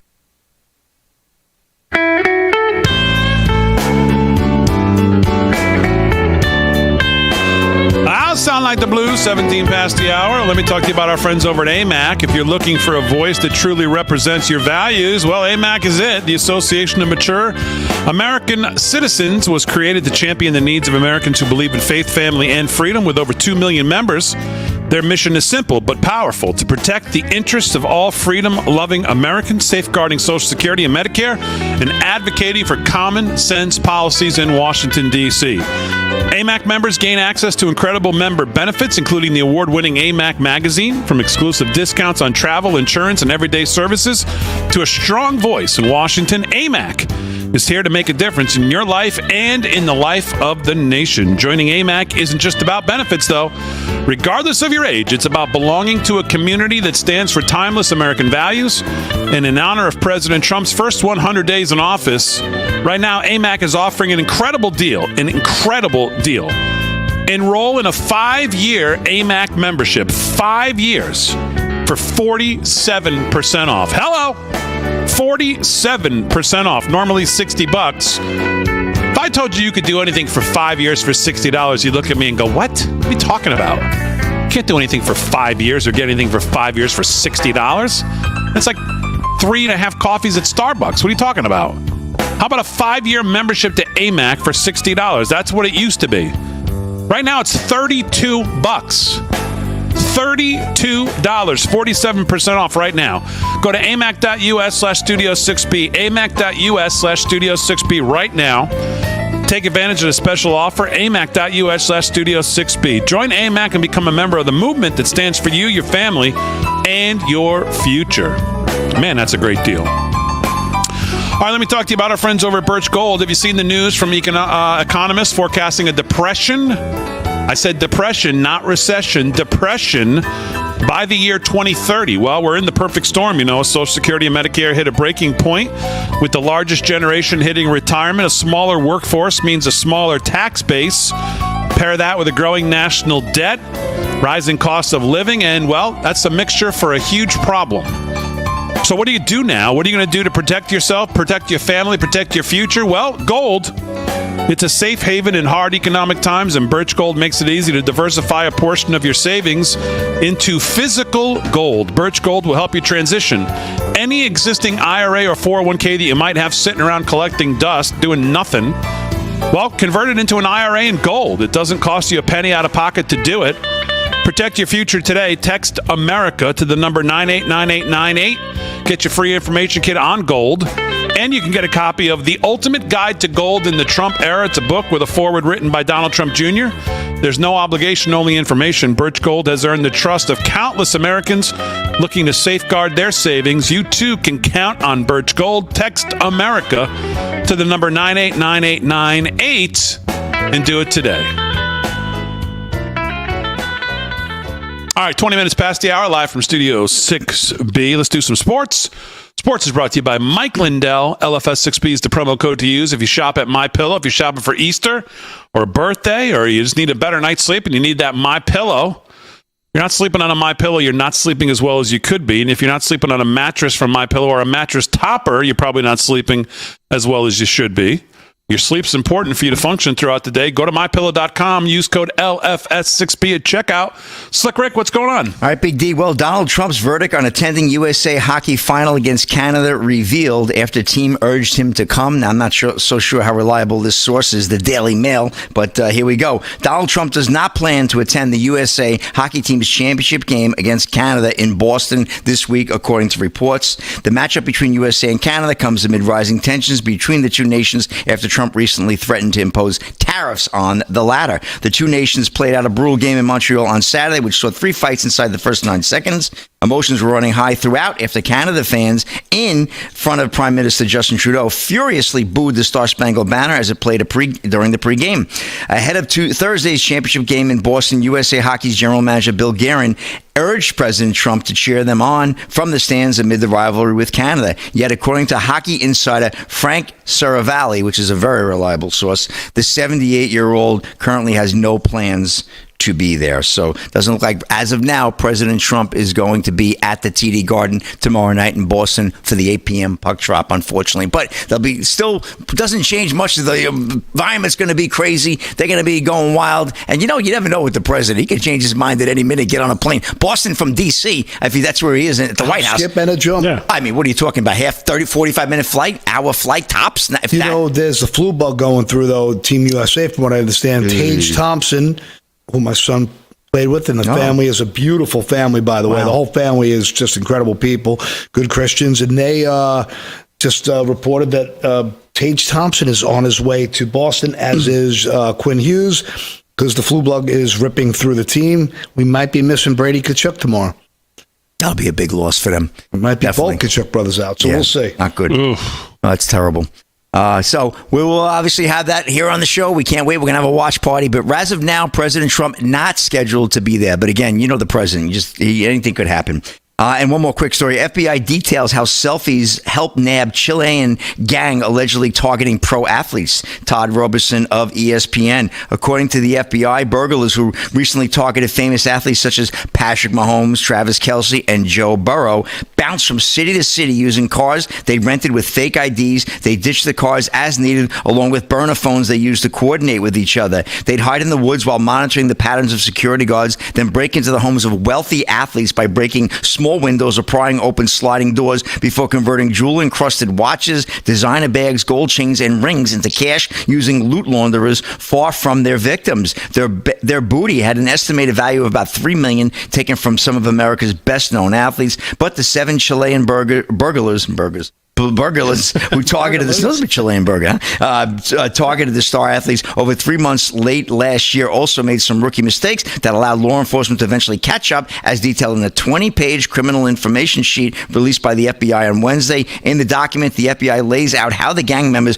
were undone by allegedly posting photos of co-conspirators to see via an iCloud site. Images obtained and released by the FBI show 3 of the alleged burglars, along with an unidentified 4th man posing with watches apparently stolen from the home of Milwaukee Bucks forward Bobby Portis Jr. Largely because of the images, the men were in federal custody and have been charged with conspiracy to commit interstate transportation of stolen property. They could face up to 10 years in prison. So I guess the athletes are breathing a little easier, but we were complaining. Why don't they? I mean, if I had that kind of money, I'd have a guy with a machine gun sitting on my couch protecting my house, especially with my wardrobe. I don't mess around, big deal. So come on, as it is. I just have a wife that stays home all the time with a speed dial to the police if I have to worry about anything. No, I'm only kidding. But that's a wrap in sports, Big D. I'll throw it back to you. He wouldn't be standing in front of the house. He'd be standing in front of your the closet, the door to your closet. That is like a The rest of the house, go ahead, but not here. Yeah, This is where I draw the line. You got to see the shoe cabinet I did. I'm gonna put that on social media. The door to Amel DeMarcos is it's like a vault. That's it. Vault, that's where Slick draws the line. You got to dial in the combination, and then of course,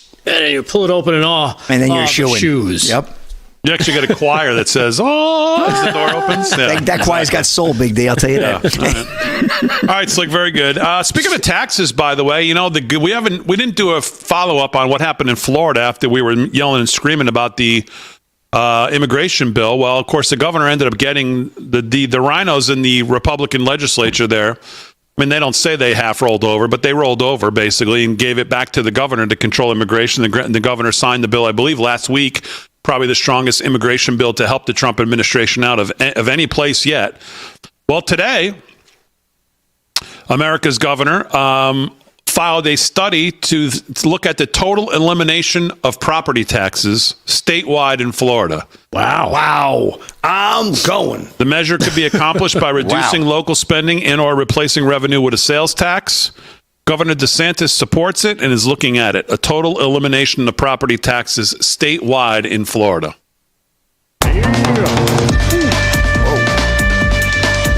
26 past the hour, live from Studio 6B. Have I told you how much I hate being cold? More news coming up. Florida's.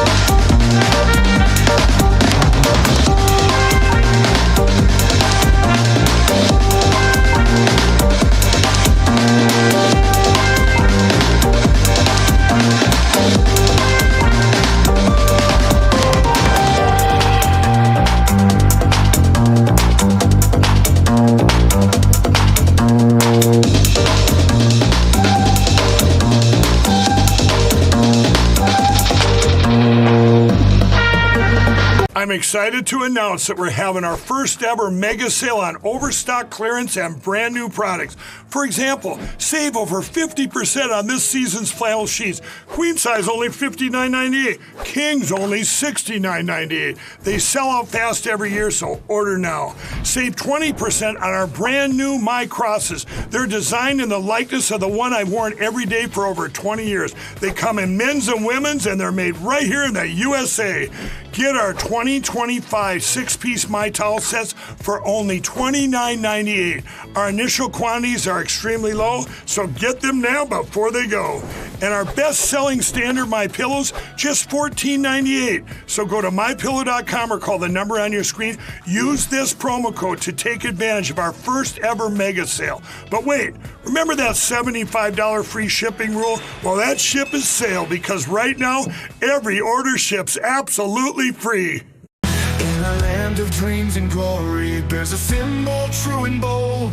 Trumpy Bear, our mascot, with a tale that's yet untold. America's favorite patriotic plush is back and better than ever. Trumpy Bear, first introduced to the nation with overwhelming support. Trumpy Bear became an instant sensation. The third edition collectible Trumpy Bear, loved by patriotic Americans from coast to coast, is once again here for all to see. Everyone knows one thumbs up means ready to go. And with that grin, Trumpy Bear is ready to win. The all-new Trumpy Bear shows you his patriotism with his flag-themed tie. Then open the secret zipper and let the American-themed cape fly. I absolutely love my Trumpy Bear. It's a symbol of pride and support for President Trump. If you support President Trump, then the Trumpy Bear is the only bear for you. At my house, Trumpy Bear is always the center of attention. The original new Trumpy Bear is big and super plush with those eyes, that hair. It's almost impossible not to stare. I love my Trumpy Bear. I love his flag, I love his tie, and the hair. Oh my gosh. Trumpy Bear is here, there, everywhere.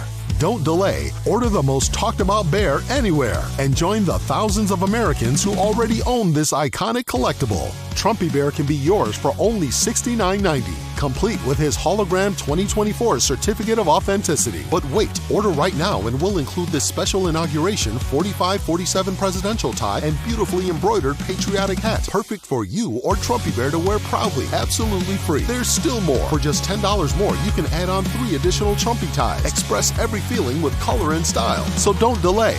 Show your patriotism today. God bless America and God bless Trumpy Bear. Trumpy Bear by our side, win this fight.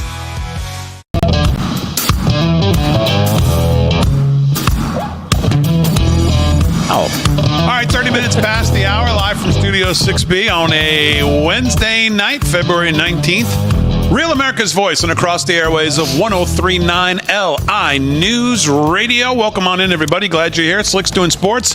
Delgado's going to do some more news. Paul Nolan's here as well. Aaron and Fran holding it down as always. And, of course, you live from Studio 6B audience. Glad you're in wherever you're watching or listening. We appreciate it. 8 to 10 weekdays, Monday through Friday, 8 to 10 p.m. Glad you're here. So let me quickly, before Delgado does some more news, Logan Washburn today, congressional Republicans must codify Trump's executive orders to make them permanent. And, of course, this is where, as I said, it's been great, the executive orders. Trump's been moving at Trump speed. The Democrats really have no idea what's going on. Can't find, we joke about the resistance. You see what they're doing. Pretty ineffective. They can't get things to get legs when they try to find things to complain about. They don't work. We talked the other day about that. They try to launch into these, even Swalwell and these things about the plane. I mean, they just stoop to the lowest level always that they can. The gaslighting we see with Gayle King tonight, none of it is working. No one believes it. All the polls tell us that the majority of the American people are right there with the president. Cut the waste, find the fraud, find the abuse, find the kickbacks, find how these people got rich, find it all, tear it down to the ground, and start over. Howard Lutnick tonight says the president's goal is to establish the External Revenue Service, tariff, make everybody else pay to make us rich again, and get rid of the Internal Revenue Service. So that's the first time I've heard that actually said in public from somebody in the cabinet. Think about how much more spending there will be without that federal tax. Yeah. And now think about the how incentivized manufacturers will come back to the innovation, the people will be working. You could build, communities everywhere with industry. It would just be, it's what it should be. It would be an unleashing. Yeah, right? It would be an unleashing of the we've never seen before. That it would absolutely be. That would be the perfect word, an unleashing of American ingenuity, strength, work ethic. It's everything this country should have been and should be, and it's been derailed on purpose by a bunch of criminals in D.C. I mean, imagine the growth, imagine the GDP growth in the country. I mean, I heard Scott Bessent the other day talk about, I never really. He says, yes, I was in private equity for 35 years. So from the outside, I always looked at when they would say the CBO, they'd score it, the CBO score. He said, now that I'm here, even in the 3 short weeks I've been here, when you look at the way they cockamamie up these numbers, he said, essentially to Brett Baer, he's like, they never factor in anything but other than like 1.8% growth. No, it never changes. Nothing could happen that it could be more. They never alter the number. It's always like 1.8%. He's like, well, where do they pull that number from? They just make it up. He's like, well, when I look at it, I see the growth more in the closer to 3. So he says this 1.8 number is just totally just a made up cockamamie number, which makes their score a cockamamie number. So could you imagine something like that? Lowering taxes, getting rid of taxes, lowering rates, lowering interest rates, unleashing American prosperity, unleashing American businesses, unleashing businesses wanting to actually do business in here. People wanted to actually do stuff, spend money, not worry about the burdensome of the government in every pocket of their lives, always looking for the next dollar, just could you imagine? And then look at what we just reported in Florida, by the way. It only takes a couple strong-willed, strong-minded leaders to say, you know what, enough. Let's go back to what the founders actually wanted in this country. We live in such an upside-down world right now where the cutting back of military spending, the left can't stand. Free speech is a danger to the left. The left party is so far detached on these 80-20 issues that 80% of the world agrees with, and they just die on that 20% hill, and they just all they do is just keep making themselves look more and more buffoonish. So to me, I just cannot see that party having any chance. The fringe left is just fizzling out. We're watching when a light bulb makes that last. That's it. That's what we're watching right now. When a person on their deathbed has that last moment of clarity to say goodbye, I love you, and they're moving on to the other side. It's what we're watching. It's the end. It's an end of this wokeism. common sense is going to have to come back. Well, I think part of that has to do with what do you call it? When Elon said that we're the media now, right? Oh yeah, because now you notice, as Damon was saying earlier, all these gaslighting things. Oh, he was accepting money from this. Oh, you can't trust him for that. All that stuff dies within hours now. All the Kash Patel stuff they tried. Remember when they delayed the vote? Where'd all that go? Nowhere. They delayed the vote. Literally 5 minutes later, he goes. I remember it was a Friday. He goes, "Oh, look, here's the story of why they delayed the vote. Well, there could have been money accepted. Taking one more shot. Right, Let's just take one more shot. See if we can get something to get some traction, and maybe we can get them out." Right. So I think part of that has to do with the media. And like you were saying, it just takes one or two to start something for it to snowball. It's like that. It's a video. Dan Bongino plays it a lot. It's about this dancing person, right? At this, music fest. It's one person dancing by himself, all crazy. People are laughing, pointing at him. Finally, somebody comes up and dances with him. Another person comes up and dances. Next thing you know, everybody's dancing with this guy. And that's hopefully what we're starting to see, this push of, getting everybody on the same page saying, you know what, you're right. The government is too big. They take too much money. They waste it all. And we can't trust them for anything. Why don't we go back to that old system? Because that seemed to be a pretty good party that everybody seemed to do well with. And listen, you'll never get it in New York or Illinois or California or places like that. But you know what? They do this in Florida. There could be some other red state governors that look at what DeSantis is doing. I mean, I wish they'd been looking for the last soon to be 8 years and see what he's done, because a lot of them have not filed suit on a lot of the stuff he's pushed back on, which pushed back on everything that the left wanted to do. But maybe there'll be some others that try to do it in some other places. Yeah. Again, if we cannot make red states as red as they can make blue states blue, we have problems.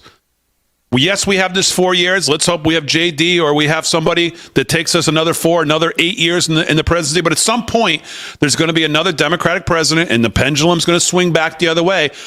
But this is what we always talk about. What happens in the states is why sometimes we focus on what's going on there. Focus on governors, focus on state legislatures, getting these supermajorities where we can, make these red havens for people to go and get away from the blue insanity that we're finding. And then whatever happens in Washington happens, but it's not going to affect you as much as what's going to affect you in these states. Yeah. It needs to be decentralized. Washington does. Hey, speaking of senators and what's going on in Washington, you mentioned Kash Patel earlier. Senators are clashing over the FBI director pick ahead of the confirmation vote. The Senate floor action set for Thursday. You reported that earlier as well. Republicans and Democrats have sharpened their arguments over Kash Patel's fitness to lead the FBI, offering starkly different versions of the nominee ahead of the confirmation vote expected early Thursday. He's the most fit and the most qualified. Without a doubt. Yeah, Senate Judiciary Chairman Chuck Grassley, in a floor speech, touched on Patel's experience, saying Patel has been a fighter for transparency in government and praised him as the right man at the right time. Mr. Patel's resume doesn't look like a normal one of an FBI director, but everybody knows in this Congress and maybe in the United States that we're not living in normal times, according to Grassley. Of course, the left have their own issues, one of which comes from Chris Murphy out of Connecticut, your buddy. Oh, please. Your buddy. We're embarrassed for our old high school buddy. My old high school, not my high school buddy. He was 2 years behind me. He was in the same class as my sister. Oh, God. She's embarrassed for him, too. Well, Chris Murphy was out screaming at the sky about Kash Patel. Here he is, cut number 5, and issuing what seems to be a threat, almost reminiscent of the threats they made against the Supreme Court and Chuck Schumer when he threatened Trump, saying, the intelligence community has 7 different ways from Sunday of getting back at you. Here's cut 5 with Chris Murphy's version. Check this out. If you vote for Kash Patel more than any other confirmation vote you make, you will come to regret this one to your grave. Oh, to your grave. Really? I yield the floor. Yeah, please do. How about yield your position? How about that? Exactly. How about you yield your position and go back to Connecticut and find something else to do? How about that? Why don't you yield that? What a jerk. There is a chill in the swamp as they are really, really, really unhappy. Yeah, what's he afraid of? They're afraid of all this funding. What's he hiding in his closet? He's worried Kash Patel might find out. I mean, when they get so desperate and they make speeches like that, you'll take it to your grave. You'll regret it to your grave. That's like a big red flag. Like, oh, don't look at me. Seems to me. Right. Who's the woman today said that Trump messed with the wrong bunch of lawyers? Another USAID employee, and who's been downsized, and it's these people have been living off the taxpayer dime for way too long. I'm so glad to see the comeuppance because these people have just rode the gravy train for free. I don't want to hear about you having to sell your $850,000 house just outside of D.C. I don't want to hear about you losing your job. I don't want to hear about it. Go cry to somebody else. I don't want to hear it. Yeah. I mean, the drama of all of it, though, like to that degree, you vote for this guy? First of all, he's way more qualified than Comey was. He's way more qualified than Chris Wray was, who fat Chris Christie pushed on us, and Trump didn't know any better at the time. Let's remember that. He's already fought the deep state, by the way, and won Kash Patel, remember, with the help of Devin Nunes. And him. Exactly. He's way more qualified than the previous two directors. He knows where all the dead bodies are. And that's why they are petrified. Right. So even if you don't like him, to say if you vote for him, you'll regret it to your grave, the level of insanity with that statement, it almost is so far off the edge. It's like, wait, what else is actually going on here? Like, why are you pushing so hard to avoid this guy? It's bizarre world. Because it's everything's opposite world. Yeah. He knows where the bodies are. He already served 4 years and was going through everything, all the investigations into the Russia stuff. He knows who's involved. Every bit of it. And they know they're going to be losing. They probably know that there are going to be senators that are going to have to step down from their positions. Without a doubt. On both sides of the aisle. Without a doubt. So, you have that. And then, of course, Big Dick Durbin, the judiciary ranking member. Whoa. I'm sorry. That's way too complimentary. Did I say it wrong? It's little Dick Durbin. So he's not Big Dick? It's itty bitty Dick Durbin. Little tiny Little Dick Durbin. That's what we called him for years. What are you doing? Durbin. I don't know. Don't change our names. I'm sorry. Yeah. That's his name. To do that. I'm going to call him Micro Durbin. It's not big balls, it's tiny testes. Right. Okay. So little tiny minuscule Dick Durbin said in a part of his floor speech, said it will be a political and national security disaster if he's confirmed. National security. Did you have maybe a constitutional crisis? Did you see Hochul today? We should talk about that in the next segment. That $9 surcharge just to drive through Manhattan. The bridges aren't enough. Robbing us through the bridges isn't enough.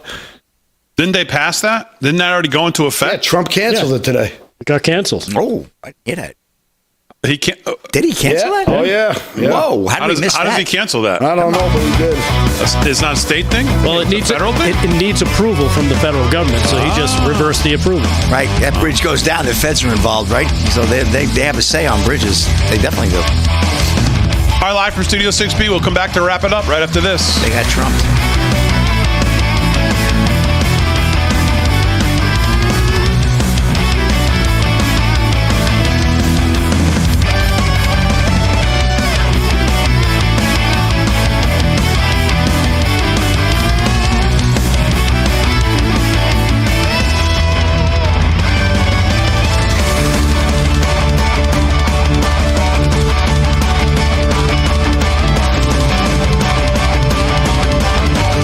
I'm excited to announce that we're having our first ever mega sale on overstock clearance and brand new products. For example, save over 50% on this season's flannel sheets. Queen size only $59.98. Kings only $69.98. They sell out fast every year, so order now. Save 20% on our brand new My Crosses. They're designed in the likeness of the one I've worn every day for over 20 years. They come in men's and women's, and they're made right here in the USA.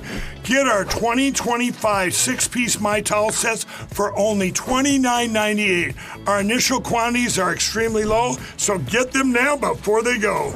And our best-selling standard My Pillows, just $14.98. So go to MyPillow.com or call the number on your screen. Use this promo code to take advantage of our first ever mega sale. But wait, remember that $75 free shipping rule? Well, that ship is sale because right now, every order ships absolutely free. It's an absolute problem. It happens all of the time. If you own property and have got equity, you can be a victim. How can a scammer actually steal my home? It's so easy for them to get the original document. They can download it and forge it. They begin to take out loans, and you're left holding the bag. What can I do to protect my title? Go to HomeTitleAct.com. We monitor your title and alert you if anything disturbs your title. Protect your home. You'll sleep better that night. Hello, I'm Veronica. My name is Darvin. I'm Courtney. I'm Jackie. And we switched to Consumer Cellular. My previous provider was terrible. Surprise, we've changed your rate. We wouldn't get to talk to a person. And then all of a sudden it disconnects. Now with Consumer Cellular, no problems. Better customer service. They tell me exactly what I'm paying and why I'm paying for it. It's within $1 of being half of my old bill. With Verizon, I was paying about $150 a month. With Consumer Cellular, I'm paying about half that. Okay, this is doable. This is affordable. I'm getting the exact same coverage for half the price. That's a beautiful thing. Done deal. I got to keep my phone. I got to keep my number. Switching over took about 20 minutes. That's it. It's month to month. Very simple. It's been amazing. I was now a Consumer Cellular customer. And I've been bragging to my friends about it too. Call 1-800-726-2125 to switch and save up to half with Consumer Cellular. Plus, new customers can save $25 when they switch today. Are you over 50? Would you like to get up to 33% more income in retirement? Call now and get this free book, Annuity Do's and Don'ts for Baby Boomers, from a leading financial firm on maximizing your income in retirement. And if you call right now, as a bonus, we'll throw in a free annuity rate report. Don't miss out on this opportunity because supplies are limited. Both books are yours free, just for calling Annuity General today. Call 800-899-6246.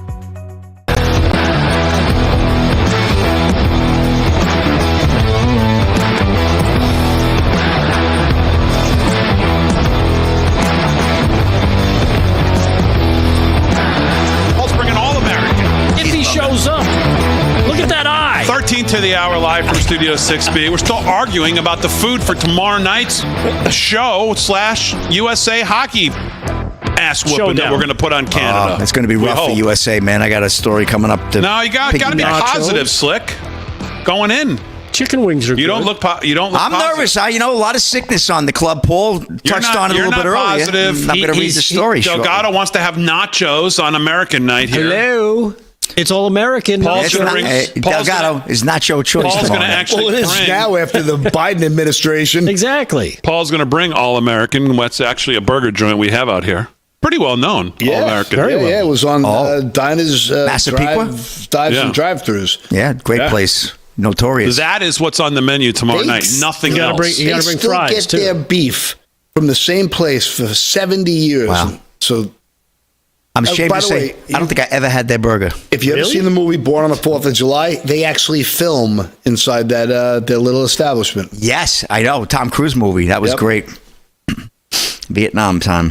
All right, 12 minutes till the hour. Let's wrap it up here for a Wednesday night. Let's do a little bit of, I'll try to get to everybody here. Slick, I'll start with you. Sports is brought to you by Mike Lindell. Give me a quick rundown here. What's going on? Okay, quick sweep of the scoreboard. Big D NCAA Men's Division I basketball. Auburn right now, number 1 Auburn, taking on Arkansas, leading 26-21, 3 to go there in the first half. Then we have Alabama right now, a little bit of an upset in there. Number 15 Missouri, leading 45-28, 5 minutes to go in the first. I wouldn't panic too much. I'm sure the tide will start rolling in the second half. St. John's 29-20 over DePaul, 5 to go there in the first. With 2 to go in the first, Gonzaga over Washington State 39-24. Finals from earlier tonight, Kentucky over Vanderbilt 82-61. North Carolina whooped up on NC State 97-63. And West Virginia rounds it out with a 62-59 win over Cincinnati. NBA action, 10 p.m. Hornets at Lakers. No NHL action because we got a big game tomorrow night. And real quick, Paul talked about it earlier, but Team USA hit by sickness bug 24 hours out from high-stakes Four Nations final rematch with Canada.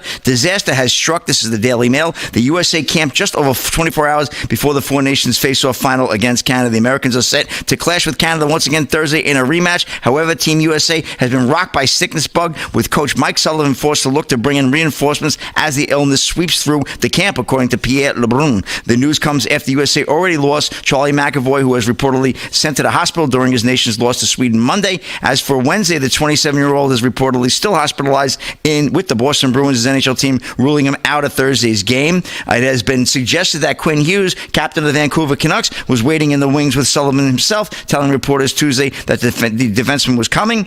But right now, Team USA has then been informed Wednesday that the 25-year-old would not be making the cross-country trip, was what you said earlier, Paul. But I don't know. Maybe they better call him back up and say, get here, because they got a bug. Now, they didn't say what kind of bug, a stomach bug, or is it the flu bug? I mean, we know the flu. Look at Kevin Downey Jr., what he went through. The flu is brutal. Brutal. Yeah, it floored Kevin for like 2 weeks. So, well, it's going to be a rough go, but this is how the Americans do it. They never do anything easy when it comes to sports, and we're going to be praying for them even extra harder tomorrow night, and that's a wrap in sports. We're going to need Connor Hellebuck to rock the net. All right, Slick, very good. Sports brought to you by Mike Lindell and MyPillow. Paul, anything else on your radar tonight? I just wanted to touch on the President Donald Trump slammed the Ukrainian President Zelensky as a dictator without elections. And he said that the day after Zelensky had complained about the Ukraine not having a grown-up seat at the diplomatic talks between Russia and the States, Trump ripped into Zelensky in a lengthy True Social post, first addressing him as a modestly successful comedian. If you have not seen that rant, it was hysterical. But Trump did add that the United States has spent hundreds of billions more on the war than Europe has, and he said he said, according to his numbers, the U.S. has spent $350 billion, and he wants it back, so to speak, in resources, and that is it's kind of left Zelensky to maybe be a little bit humbled here, so he might want to pipe down and let the big boys talk. Yeah, for sure. I mean, the president has been very strong the last couple of days. But really that's putting him in his place. Nation, has absolutely no say in the matter. All the criminals, the neocons and the Dems like Newland and Obama and all these guys who had their hand in the cookie jar, all they did was play that beautiful piece of land at the expense of all those young men and women who just slaughtered. So it's a joke. At this point, don't we own Ukraine? I mean, we've been in charge, since 2014? When we toppled the government? Yeah, right? But even it started really in 2002. But yeah, in 2014, that was, that was that Maidan revolution. Yep. All right. I want to remind you before we do some last news with Delgado here that Rav will be covering CPAC, which I guess officially kicks off tomorrow, although there was some things going on today. Steve Bannon did an event this morning, a force multiplier event. That's what he called it. I was trying to think of that name before. I couldn't think of it. But CPAC 2025 officially opens tomorrow. I believe J.D. Vance is going to officially open CPAC, and I think President Trump's going to speak at his normal Saturday afternoon spot. But Rav will be there, already there. Harry and Parker and the crew are already there. It's going to be great coverage, as always. I'm sure the booth will be extremely, extremely busy. New location for Real America's Voice this year. If you're at CPAC, make sure you find where Real America's Voice is. Go say hello if you're there. And then if you're not there, watch the network because they'll have coverage of it all 4 days. Thursday, Friday, Saturday, I believe Sunday as well. So check that out. That officially kicks off tomorrow. Delgado, what else did we not hit in the news? All right. Well, I know we were talking about this last couple days, but Donald Trump actually talked about it today. Here's cut number 2. Here he is considering giving a DOGE dividend back to the American citizens. I know we've seen some numbers thrown around, $5,000 to $8,000, but here he is himself. Cut number 2. Check this out.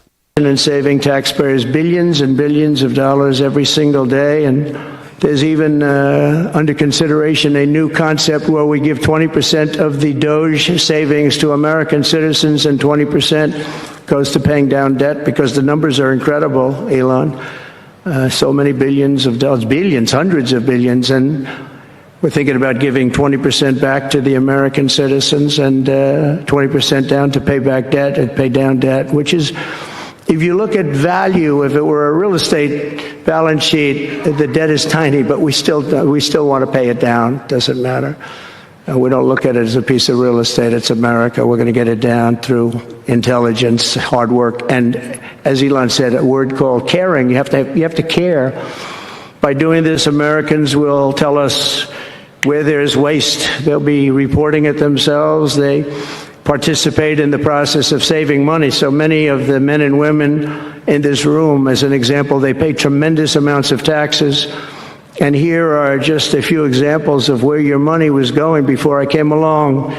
These are just some of the, just taken at random. Oh, there are much worse examples than this. I was just looking at them before the speech, and I can tell you they were much worse. And there are some that are horrible, but I don't want to really say them because they're very, very embarrassing to people. Very, very embarrassing. Oh, so what is he alluding to there? I guess we'll find out as more of this stuff starts to come to light. Yeah. And lastly, on the money front, speaking of President Trump, here he is talking about the cryptocurrency industry and how he's committed to making America the crypto capital of the world. Check this out. Cut 7. Points, and Bitcoin has set multiple all-time record highs because everyone knows that I'm committed to making America the crypto capital. We want to stay at the forefront of everything, and one of them is crypto, and Miami seems to be the center of the action, come to think of it, and maybe it'll stay there. Yeah, so there you have it. A couple things in terms of money and finance and taxes you were talking about earlier. Just a lot going on with President Trump getting us up to speed. As always, we salute our military, active and inactive, emergency personnel, firefighters, police, everybody who keeps us safe. Thanks, everybody on the show. Aaron and Fran, great job as always. But most of all, thank you to Live from Studio 6B audience. We'll see you tomorrow night, 8 p.m. It's going to be a big night. USA Hockey going for the championship. We'll be here to watch it. And, of course, bring you the news of the day as well. Live from Studio 6B. We'll see you then.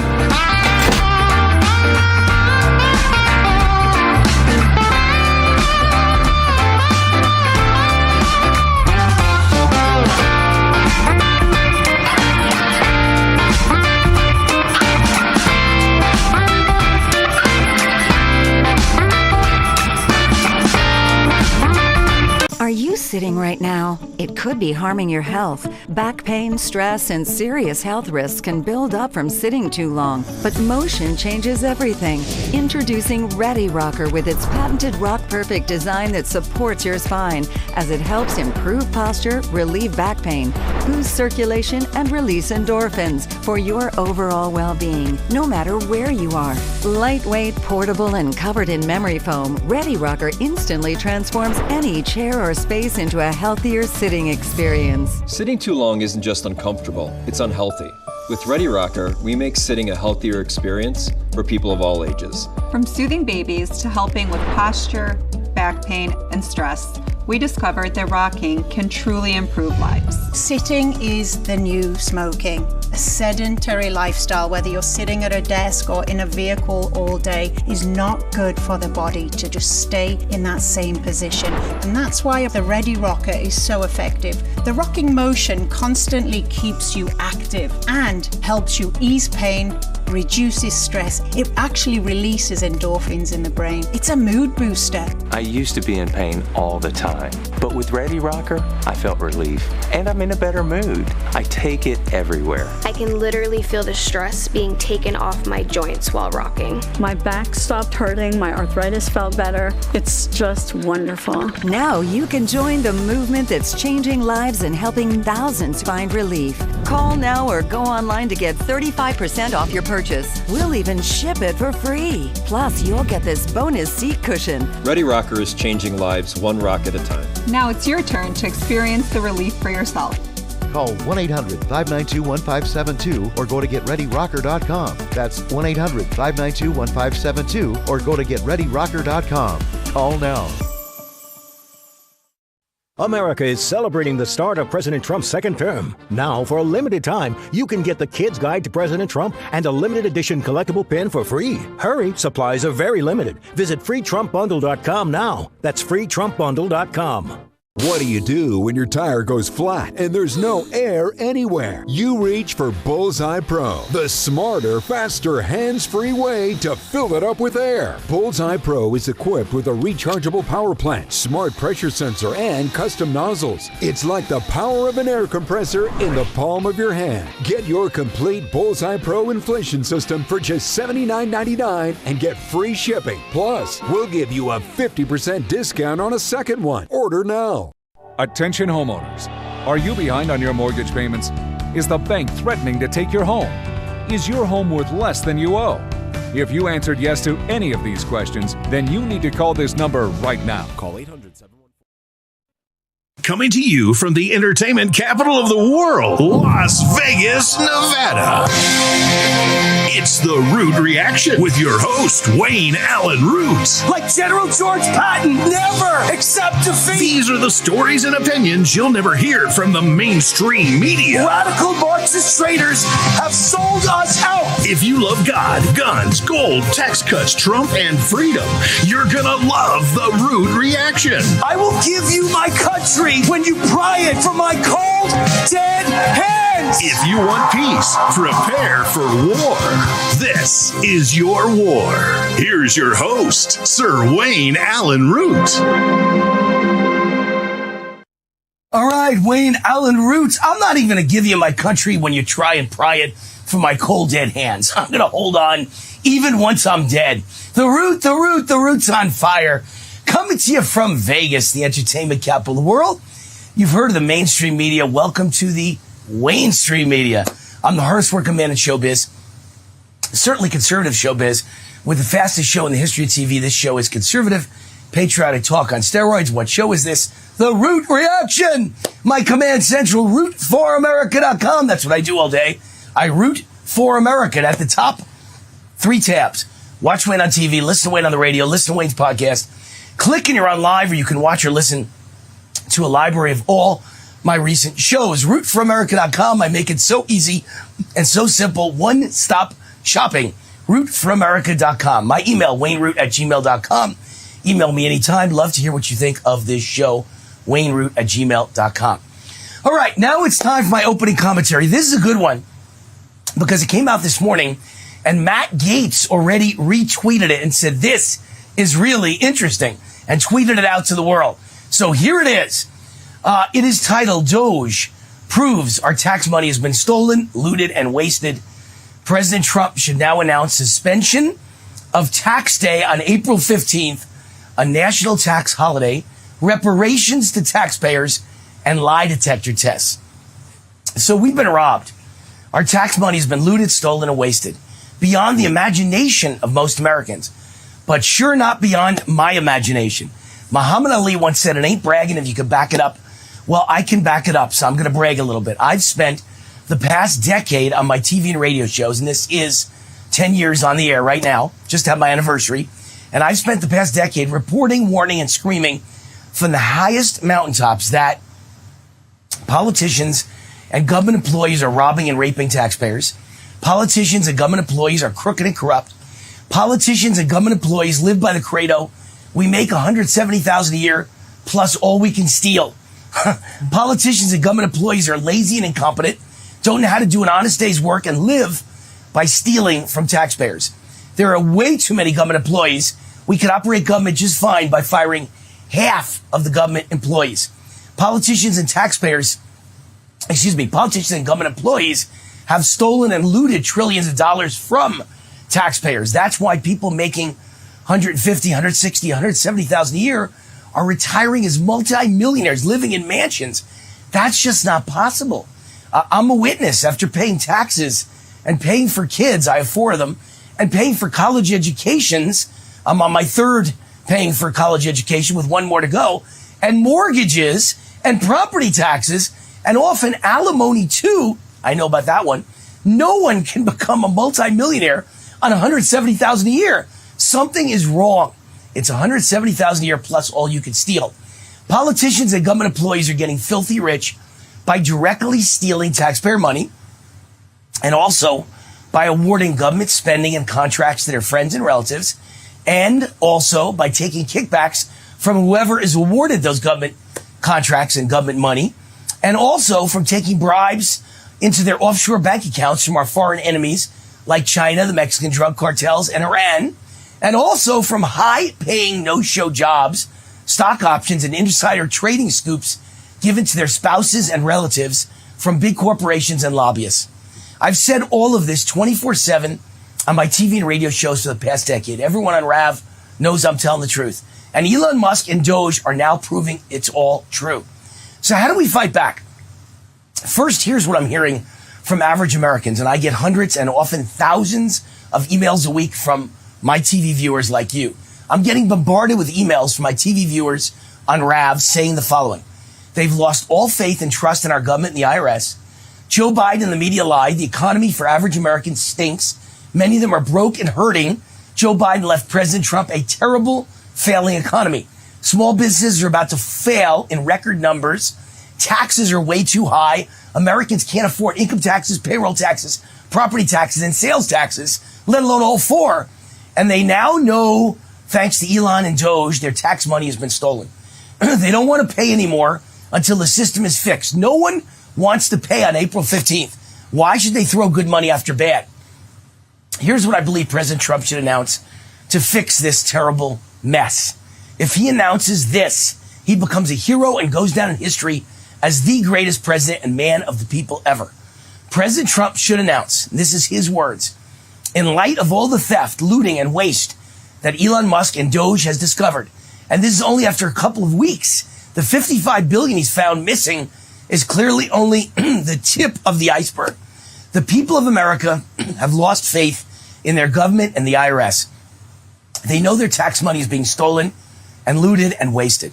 So I am announcing the suspension of taxes on tax day, April 15th. I will declare a 3-month national tax holiday. No one has to file taxes or pay a dime in taxes on April 15th. You get a 3-month suspension. So your new tax deadline for last year is July 15th. But it's even better than that. I'm declaring a national tax holiday.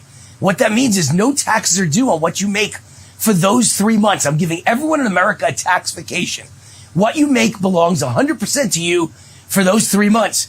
Your 2024 tax filings and the taxes you owe are now due on July 15, 2025, and you can use the money you make tax-free during those 3 months of April 15th to July 15th to pay your tax bill for 2024 that's due on July 15th, 2025. During those 3 months, Elon and DOGE and I will make major progress with their investigations and audits, and we will get a handle on how much taxpayer money has been looted and stolen. We will start making arrests of corrupt government employees, and we will clean up the corruption. So, by July 15th, you can feel confident again and have trust again that your tax money is no longer being stolen or wasted. Secondly, President Trump should announce, we will figure out exactly how much has been stolen and start the process of clawing it back. And we will use that recovered money, billions of dollars, maybe trillions, to set up a taxpayer reparations fund. Taxpayer reparations fund. Finally, I found someone that actually deserves reparations. Half the money we claw back will go to paying off the national debt, and the other half will be distributed back to you, the taxpayers, in the form of annual tax refund checks. For the next 4 years of my administration, you will get your stolen tax money back. And by the way, a little aside here, someone wrote me today after they read this column, and they said, you can't do that. You have to apply all of it to the national debt. We're in so much trouble. And I said, no, our economy is about to crash.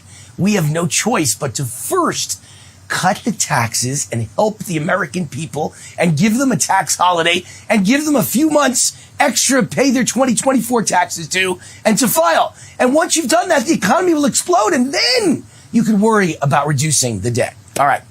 Third, this is what President Trump should say. Third, I promise to work hard to either dramatically reduce your income taxes and move to a low flat tax.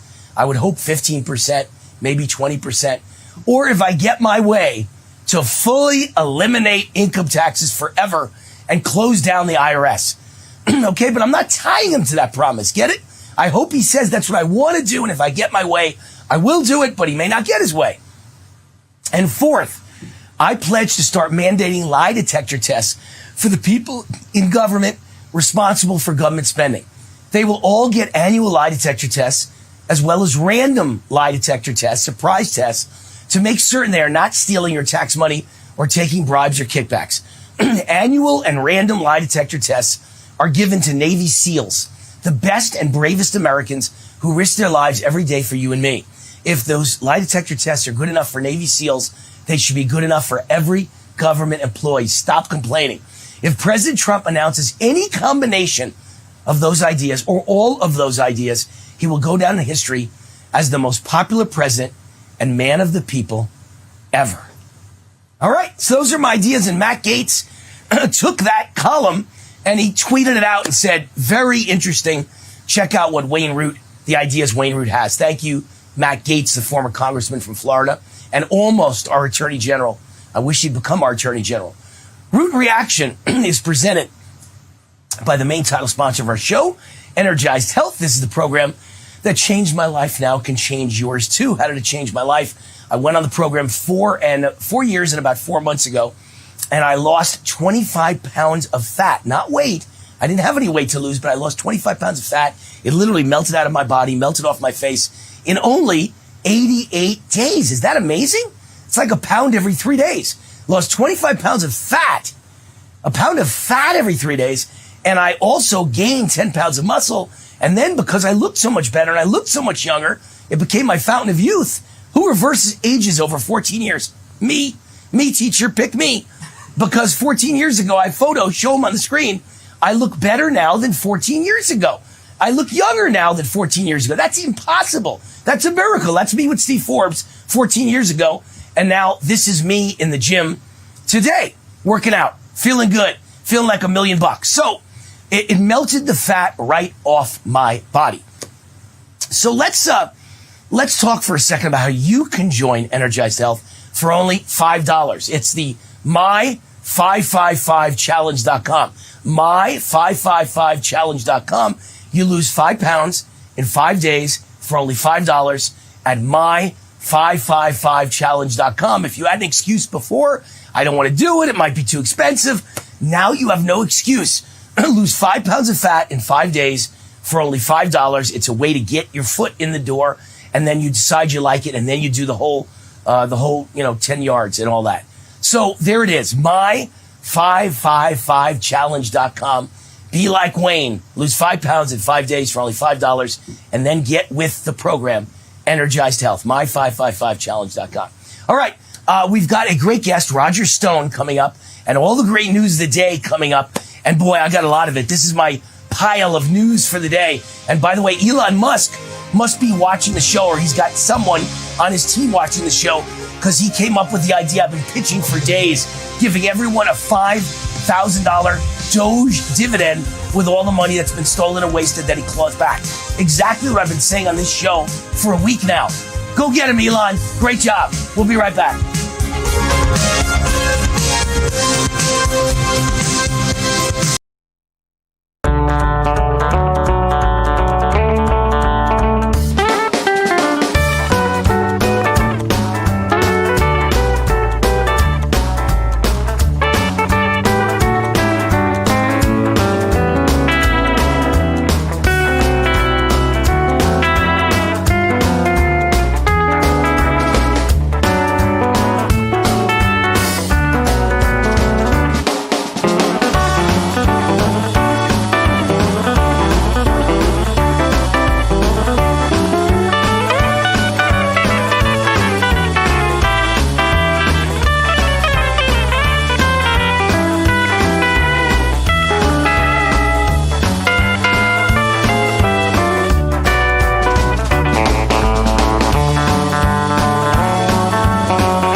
the Root Reaction.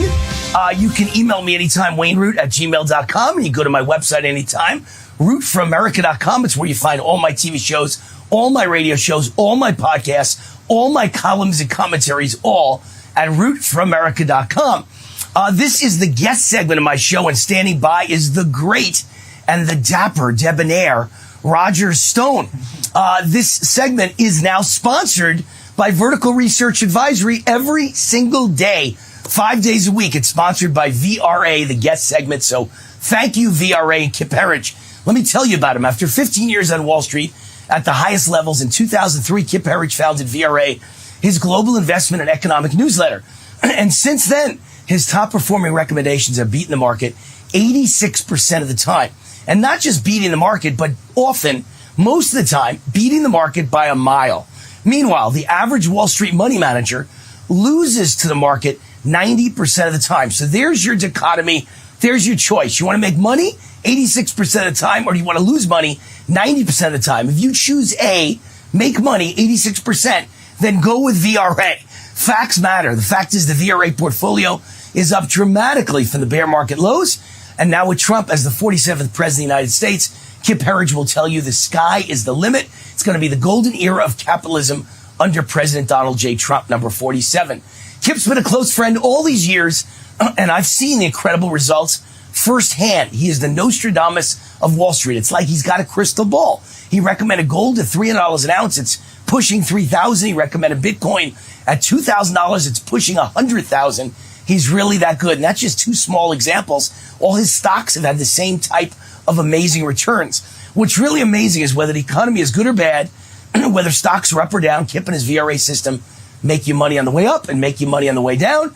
Let Kip prove it to you for free, exclusively for my fans. Kip's offering his daily VRA investment letter completely free for 2 weeks. Join now at VRAinsider.com. You'll also get his new best-selling book, The Big Bribe, for free as well, automatically.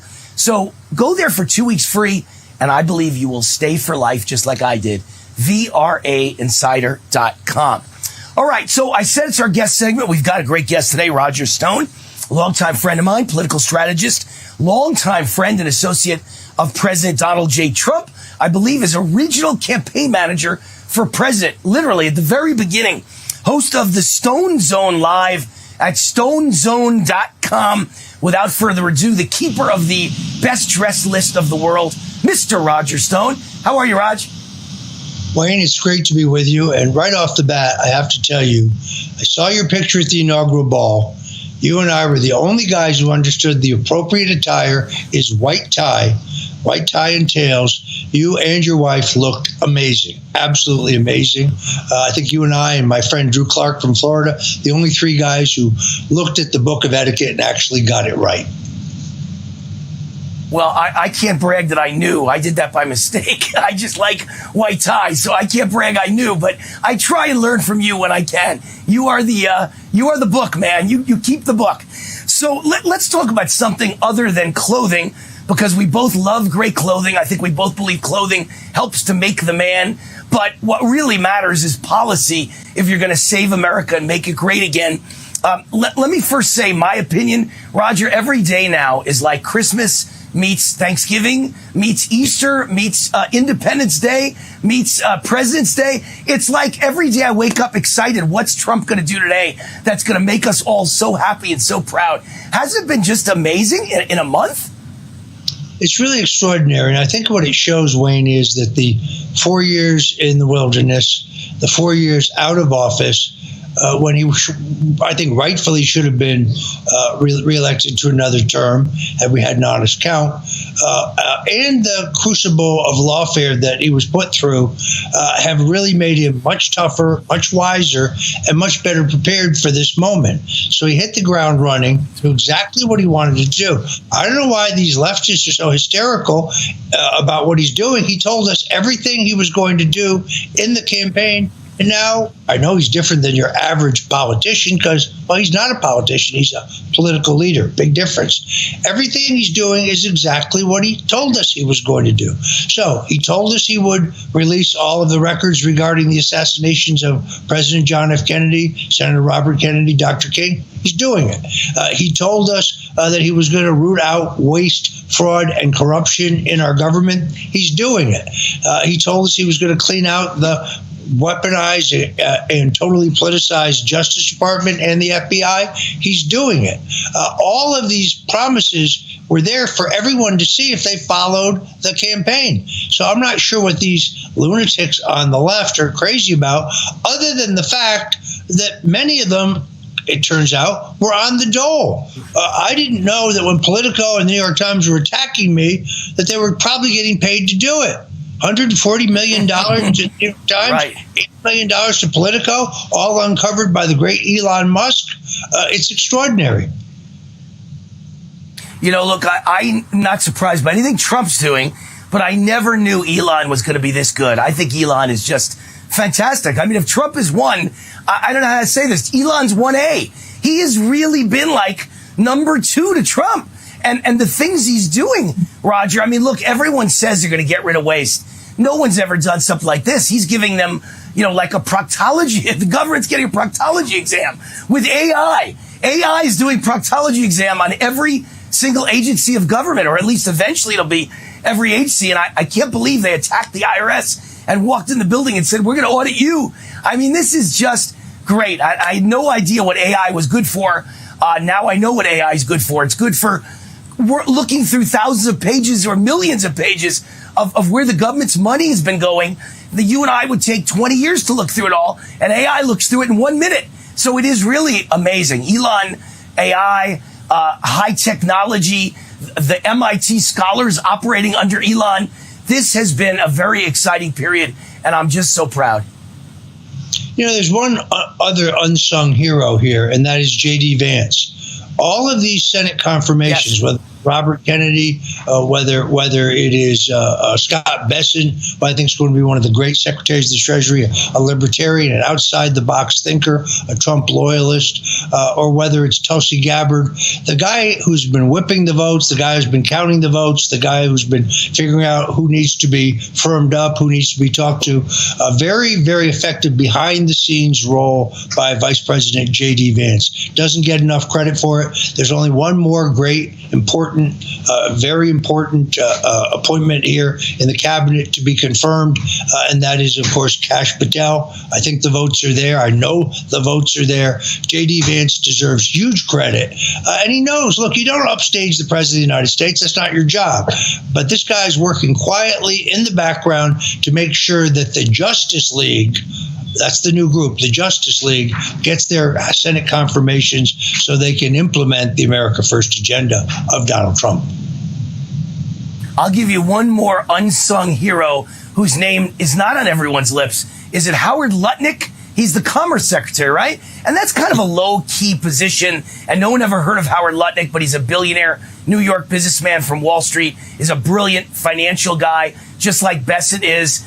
And I've been arguing, Roger, for 20 years that we need to get rid of the IRS and get rid of the income tax. And everyone tells me I'm too radical and that's never going to happen. And how could you do that? And it doesn't make sense. And I go, we got to do it.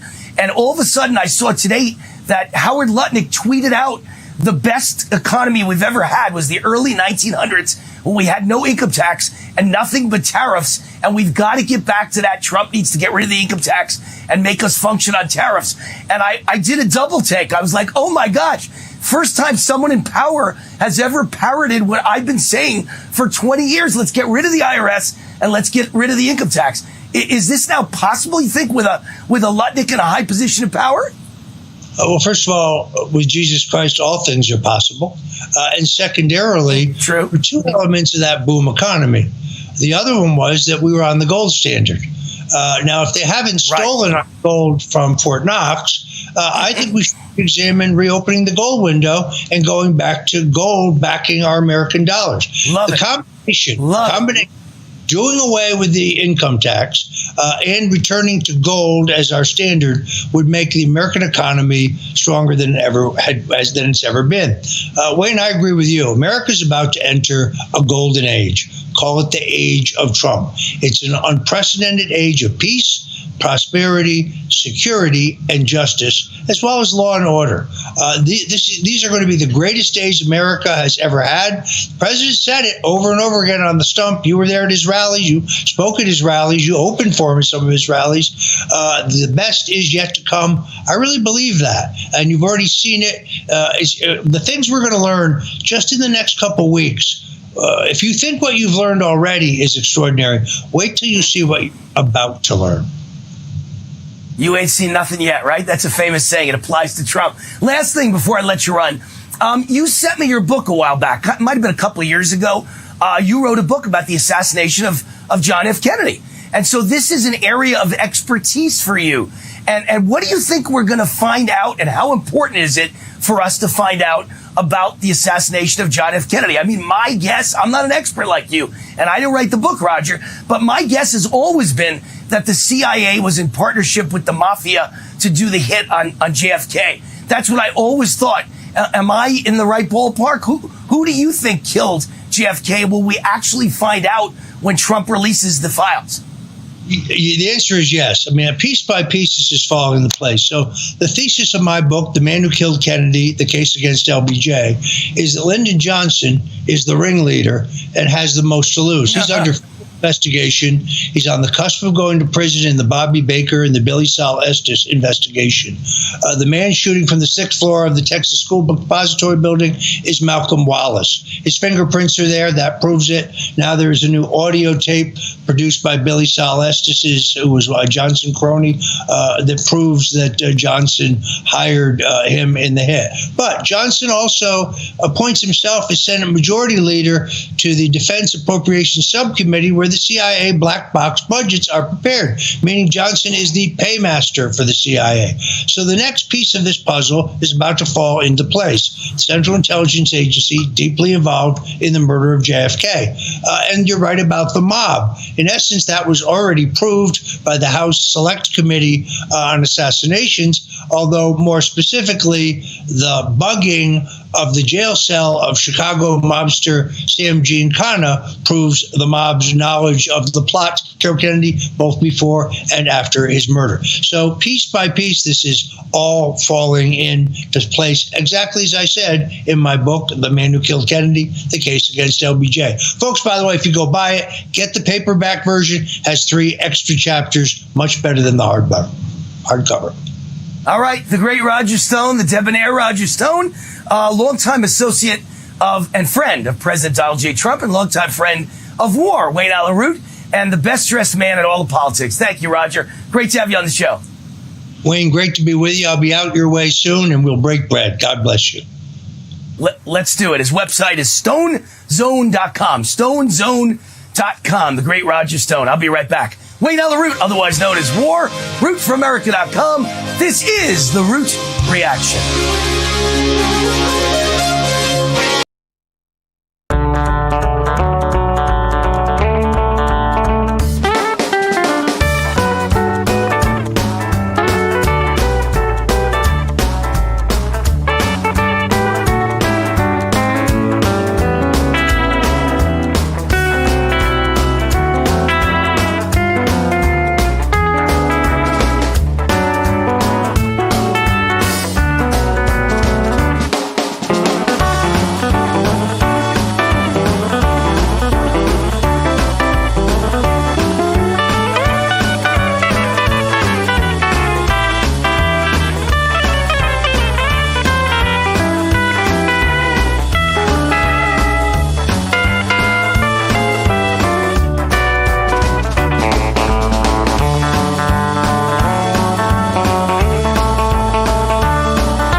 always wanted to, and it was just the first time I ever decided to go for it and wear white tie at the inauguration. He said, that's the way you're supposed to dress. We're the only two who dress that way. Well, I just did it kind of by mistake, stumbled into it, but I always loved the way white tie looked. I wore a tux for my wedding, but that was still black tie and a black vest. And I thought, you know what? Let me go with a white tie and a white vest. I've never done it before. And it turns out I went with the right thing. That's pretty cool because he is the guy who understands the best dressed philosophy. You know, and he wrote the book on it and he keeps the best dressed list. I made it 2 years ago in the International Men's Best Dressed List as decided by Roger Stone. Very proud of that. Trump Rules, I'm proud of as well. This book is, you know, I know I'm prejudiced, but this book really is the best explanation of why Trump is Trump and what makes Trump Trump and how Trump does what he does and how he's done what he's done coming out of a cannon in the first 100 days. All the rules and principles and tools of Trump are explained in this book, and I got it right. Trump Rules. The Trump Rules of Success is what this book is all about. He's the greatest success of anyone in history. There's never been a billionaire and president and TV show producer and TV show host and skyscraper builder and, you know, biggest celebrity of all time. There's never been someone with all of that. Trump Rules. Get a copy now at Amazon.com. All right, let's now talk about all the big news stories that I haven't gotten to yet in this show. Let me talk about a couple of them before I get to my sponsor. You know, my opening commentary was about how Trump, I mean, out of all the things I said in the opening commentary, I talked about suspending taxes on April 15th for 3 months. I talked about a tax holiday for those 3 months. You don't owe any taxes. I talked about reparations. I talked about no income tax forever, kill the IRS and get rid of the income tax. And I talked about, what was the fourth one? I can't remember what the fourth one was, but it was a good one. I know that. I had another good idea for number 4, but all of them were good ideas. But the one that really matters, in my opinion, more than anything else, is just postpone taxes from April 15th to July 15th. If you just do that and nothing else, the American people will love you, President Trump, because so many people are sending me emails, WayneRoot@gmail.com, saying they can't afford to pay it on April 15th, and they don't want to pay it on April 15th based on what they see happening. They don't want to pay it. They have no interest in paying it because they're so angry at the way their money's been stolen and wasted and misused. So they're not going to pay. So you might as well just postpone it for 3 months. That's not the biggest thing in the world or the hardest thing to do. I believe a president can do that, but I could be wrong. He may need the buy-in of Congress, but last I checked, don't we have a Republican Congress and a Republican Senate? Shouldn't they go along with what he wants? Are they that stupid that if the American people are hurting from 4 years of a tragic Carter-like economy, because I believe Biden is the new modern-day Jimmy Carter, and he did to our economy what Jimmy Carter did, but in Jimmy Carter's day, we knew how bad it was because the government wasn't propaganda. It wasn't all lies. Today, the government's a fraud, a scam, and they just pumped you with lies. The GDP was never what they claimed it was, and people were never doing as well as they claimed it was, and jobs were never as good. Job creation was nowhere near what they claimed it was. Inflation was never anywhere near as low as they claimed it was, even when they claimed it was at 9%. It was at 20%. So they lied about everything. So this was a Jimmy Carter economy, and people need 3 months at least to catch their breath. I know most of you out there going, Wayne, we wanted you to end the income tax forever on April 15th. That's not being realistic. It's not going to happen. This is a process. I will fight every day for the next 4 years. You have my word. You have my pledge. I will fight for President Trump to end the income tax, but I don't know if it's ever going to happen. He does need Congress to buy in on that one. And I don't know if you can count on them for something that dramatic. You might call it that radical. I think it's a no-brainer. Do you know how good our economy would do if we got rid of the income tax? Oh my gosh, we go back to being the powerhouse of the world and the greatest economy in world history. So I will fight for it, but it's not going to happen overnight, and it's sure not happening this April 15th. I'm trying to be realistic. This April 15th, I think there is a chance President Trump will listen. He listened to me on no tax on Social Security benefits and no tax on overtime, so he could listen to me on just suspend taxes for a few months. Just for a few months, and then you could say pay them. Maybe you won't do the tax holiday, but you got to suspend them for a few months, the payment of them, so people can catch their breath and catch up. All right, let's talk about the sponsor of this segment, because this is one way to catch your breath and catch up, Advantage Gold. Now, I love gold for the protection it gives, but I also think it's one of the most valuable assets you can own. And who agrees with me? Goldman Sachs. Goldman Sachs just put out a report that they think gold is going. They adjusted their number for the year, and they think gold is going much higher than they originally predicted. But let's look at how it performed from January 2000 to December 31, 2024, the end of last year. If you invested $100,000 in the stock market during that period, the Dow was up almost 300%. The S&P up over 300%. The NASDAQ soared almost 400%, but gold skyrocketed 825%, right? So twice as much, 4 times as much as all the stock indexes. And so $100,000 in gold could have turned into $925,000 for you. This is your retirement we're talking about. You don't want to fool around. You don't want to leave it to chance. That's why I scream gold from the highest rooftops. And who you buy your gold from matters. I buy mine from Advantage Gold, the sponsor of this show. They were awarded the #1 gold company in America by TrustLink for 9 years in a row. They've done over $1 billion in retirement transactions. They're the only gold company in America with audited third-party financials. They've been in business over a decade, more than $1 billion in transactions, and they have 0 negative complaints with the Better Business Bureau. My friends at Advantage Gold have produced a free guide on protecting your wealth with gold. No obligation, no cost, no risk, nothing to buy, no strings attached. It is yours free. Just text ROOT to 85545. Grab your phone, text ROOT to 85545, or grab your phone and scan the QR code on the screen to take you right to their website, AdvantageGold.com. Or some of you only want to call a toll-free nationwide 800 number, 800-450-2566, 800-450-2566. Tell them I sent you, and you could qualify for $1,000 in free silver, or just the easy way is to text ROOT to 85545 right now. Advantage Gold. All right, some more stories in the news. So Elon Musk, I'm telling you, as I said in segment 1, I'm guessing his people, or Trump's people, told him, because they watch my show, and I kept saying for the last week that all this stolen money, let's turn it into a big tax cut. Somehow, some way, whether you lower our taxes dramatically, because all this waste proves you don't need all our tax money. It's been squandered. We don't need to be paying the rates we're paying. We should be paying half or less. Or just suspend the taxes, or give everyone a dividend. Oh, that was the other one. That was the one I forgot. Give everyone a dividend. I called it a taxpayer reparation. Taxpayer reparation.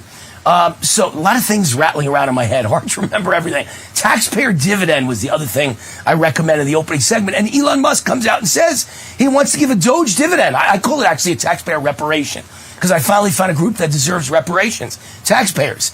Anyone who paid into the system got ripped off. And Elon Musk says he could send $5,000 checks to every American. Now, if Trump decides he can't suspend taxes on April 15th, or doesn't want to, doesn't want to take my idea, and that's fine. I've given him 100 ideas over the years, and he's taken like 5. So he hasn't taken 95, right? So that's up to him. He's the genius, not me. I'm just an idea man, and I've given him some good ones. But if he doesn't take that idea and he just gives everyone a $5,000 refund check, that would be really good. That $5,000 could be applied to what you owe for 2024, and pretty soon you don't owe anything. So that could get us out of it as well. That'd be great. All right. This is an interesting thought here. As legacy media and mainstream media freaks out over one DOGE employee getting access to your IRS files, we learned that Biden gave 919 people access. Gavin Kligger, a software engineer who works at DOGE, will be based at the IRS for 120 days and will have access to the tax agency's data and work as a senior advisor for the IRS acting commissioner to root out waste and fraud and abuse, and I would throw in theft and looting. But people are freaking out about that. CNN deeply concerned about the fact that he would receive access to private data and Social Security numbers. And they quoted a letter from Oregon Democrat Senator Ron Wyden and Massachusetts Democrat Senator Elizabeth Warren, in which they said how terrible it was. This guy will have access. And it turns out that over 900 people had access to that same data under President Biden. So it shows you what jokers these guys are, what scam artists they are, what frauds they are. And then I saw a report last night at the UK Daily Mail. And I like the UK Daily Mail, but they're still liberal. They have some great stories and some great headlines, and they try and be fair, and they hit both sides. But in the end, they still are liberal. And they wrote an article that Trump may ban COVID vaccines over surging deaths. Their headline was, COVID vaccine faces ban for all Americans in a radical U-turn by the Trump team. And if you read the article, the guy who wrote it for the UK Daily Mail is an idiot. And he obviously loves vaccines. He's one of those liberals that's addicted to vaccines. And, his God is the needle. And he makes us all look like idiots for being against the vaccine. And if Trump does it, Trump's an idiot. But yet they're starting to whisper or even say loudly, Trump could ban the COVID vaccine or at least suspend it. That's all I've ever asked for. It's kind of like taxes. All of you want me to, Trump, ban income taxes, ban the IRS. Eventually, we might get there. It's a hard thing to do. We might get there. I want to get there. But in the meantime, let's take a small step. Remember the famous saying, how do you eat an elephant? One bite at a time. And you got to get it one bite at a time. So let's start with an income tax vacation and an income tax suspension for a few months. And then we'll get rid of income taxes. Same thing with the vaccine. Let's start by suspending the COVID vaccine nationwide. And then as real scientists with real science, bring in the facts of excess deaths by the millions, the most deaths since World War II, only since the vaccine, and the most kidney failure deaths, renal failure deaths in history, and the most heart attacks in history, and the most cancer in history, only since 2021, right? You got to ban it eventually, but let's suspend it for now. Let's hope Trump does it. That would be the answer to my prayers. I'm Wayne Allyn Root. This is The Root Reaction. We'll be right back.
Las Vegas.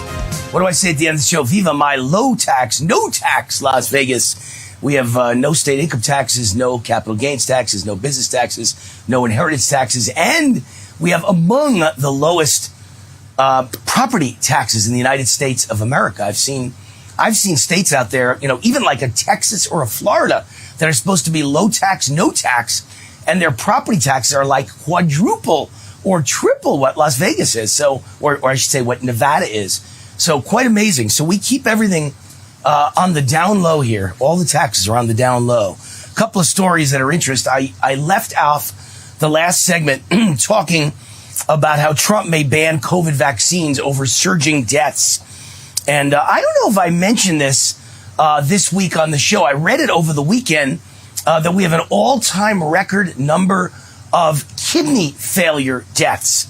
And it's so high, it's higher by far than any heart issues, like heart attacks or myocarditis or pericarditis. It's that high. And scientists who are honest are saying if you want to know where the COVID vaccine deaths are hiding, this is the column they're hiding in. Renal failure, meaning kidney failure. Massive numbers of kidney failure deaths in the last year. And it's all, they say, because of the COVID vaccine. It only has happened since the COVID vaccine. The state of Montana may soon become the first state to ban the mRNA vaccine. Wouldn't that be wonderful? And this just in, the top FDA official, Jim Jones, that's an apt name. Isn't that the same name as the guy from Guyana who led everyone to commit suicide? Jim Jones, head of the food division at the Food and Drug Administration, FDA, has submitted his resignation. And I got to tell you, I think the FDA is so dirty and so corrupt. Again, it's an opinion show. It's not based on fact. It's based on my opinion. I believe the FDA is dirty and corrupt, and they're all taking bribes to say vaccine is wonderful. There are no vaccine deaths. What are you talking? They're like the guy in Casablanca. You mean there's gambling in that casino?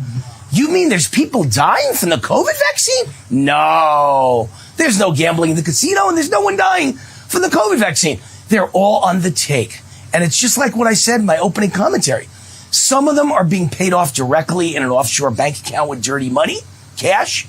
And some of them are getting major jobs for their spouse, their children, their brother, their sister, their mother, their father. They get a job at Big Pharma and they pay them $1 million a year and they give half the cut to the congressman. And then they vote for the vaccines. Then they vote for the new drug. It really is dirty. Some of them are getting stock options. Their family's getting stock options, or they're getting insider trading tips. Hey, if you approve the COVID vaccine, my Pfizer stock will go through the roof, and I'm going to give you 100,000 of my shares. You'll make $10 million if you vote for the vaccine. And they all voted for the vaccine. That's all this is about. You're kidding yourself if you think otherwise. This was about money. No one knew anything about whether this thing was safe or not. They voted yes to get rich. And then when they knew how unsafe it was, they kept ignoring it because they wanted to keep getting rich. They wanted their stock to keep going up. Sponsor of this segment of the show is scoreblue.com. Speaking of Big Pharma, at least there's one drug that we all know works well. Viagra really does work and has no real terrible side effects. Because even conservatives love to score, I'm going to give you the best Viagra drug ever. If you're looking for the best ED pill of all time, listen up. It's a new little blue pill, much better than the original Viagra because it costs so much less. Just $5 a pill rather than the $90 they charge for the original Viagra. It's available exclusively from our sponsor, scoreblue.com, the #1 rated online ED service in the country. No one else has permission to sell it, only ScoreBlue. And you're buying a Viagra from a good friend of mine who's a huge conservative MAGA supporter. So you're spending your money with the right kind of guy, a true blue patriot. If you thought all generic Viagra pills were the same, I got news for you. They're not. The ones you see on TV are cheap, weak, ineffective generic Viagra. And the only authorized generic Viagra in the world is this one, Score Blue, made by the same company that makes the real Viagra, made in the same factory, made with the same formula. It's the exact same everything, except it's $5 a pill instead of $90. So, for the best Viagra in the world at the lowest price in history, and Wayne Root's helping you score, you're buying from a company run by a conservative MAGA patriot too. As a bonus, go to scoreblue.com, enter promo code WAR for Wayne Allen Root, WAR at checkout, and get 20% off your first order, scoreblue.com. All right, one more health story. RFK Jr., Bobby Kennedy, calls for a new age of radical transparency at HHS and tells critics that they can retire. You know, if you don't want to work here under Bobby Kennedy, you can retire. Get lost. Just don't let the door hit you in the ass on the way out. Bobby's doing a great job. Radical transparency. I agree 110% with Bobby Kennedy. Top DOJ official who ran interference for the Bidens in the Hunter Biden case is removed from his post. That is great news. Trump's acting deputy attorney general, Emil Bove, informed Bradley Weinsheimer he was removed as the associate deputy attorney general. Weinsheimer worked alongside anti-Trump deep state hack former deputy attorney general Lisa Monaco and ran interference on the Hunter Biden case. There's another one. Bye-bye. Don't let the door hit you in the ass on the way out, you communist scumbag traitor. Just my opinion. in an opinion show, the CIA reportedly flying an MQ-9 spy drone over Mexico, or I should say spy drones, plural, over Mexico as a cartel fight nears. Again, my opinion, but I'm great at reading the tea leaves. And I'm telling you, I've been right about everything I've said on radio and TV literally for 10 years. I'm batting 99999. Okay? Real close to 1,000. We're about to invade Mexico and go in there. And we're not invading it as in taking over the country. I don't want to take over the country. Mexicans can have Mexico. We're invading it to kill the cartels. And we're going to send Marines in and Navy SEALs in and Air Force bombers in and Navy ships to surround them on the coast so they can't get away. And we're going to kill the cartel the same way that Israel is killing Hamas.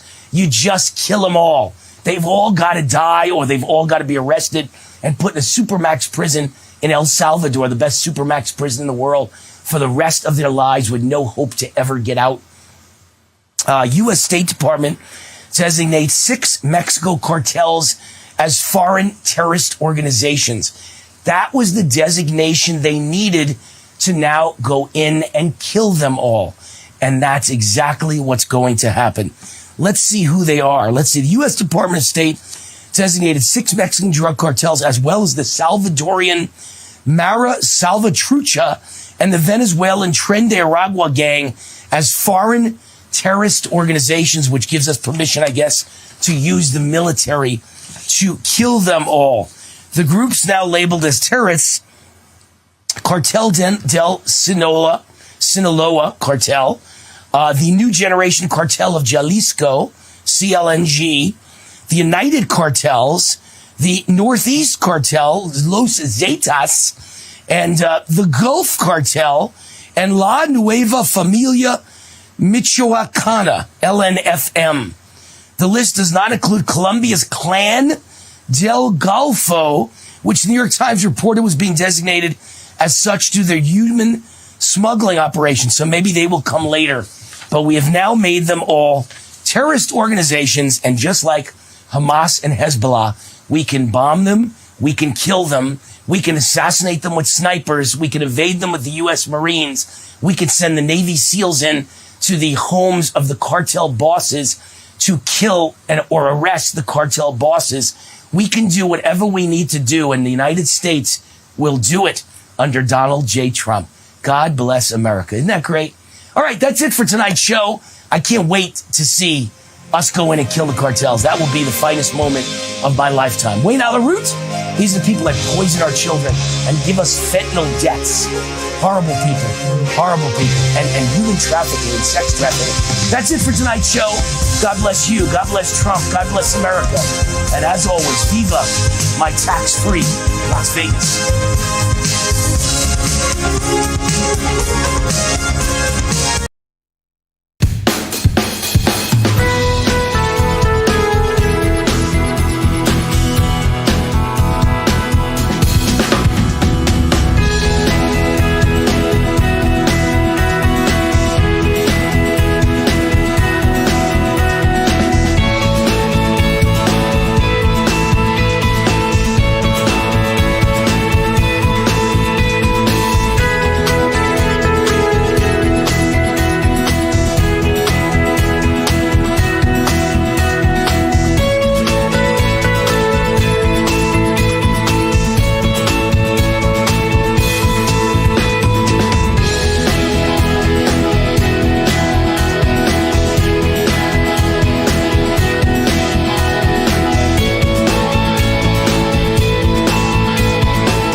happens when the fourth turning meets fifth generation warfare.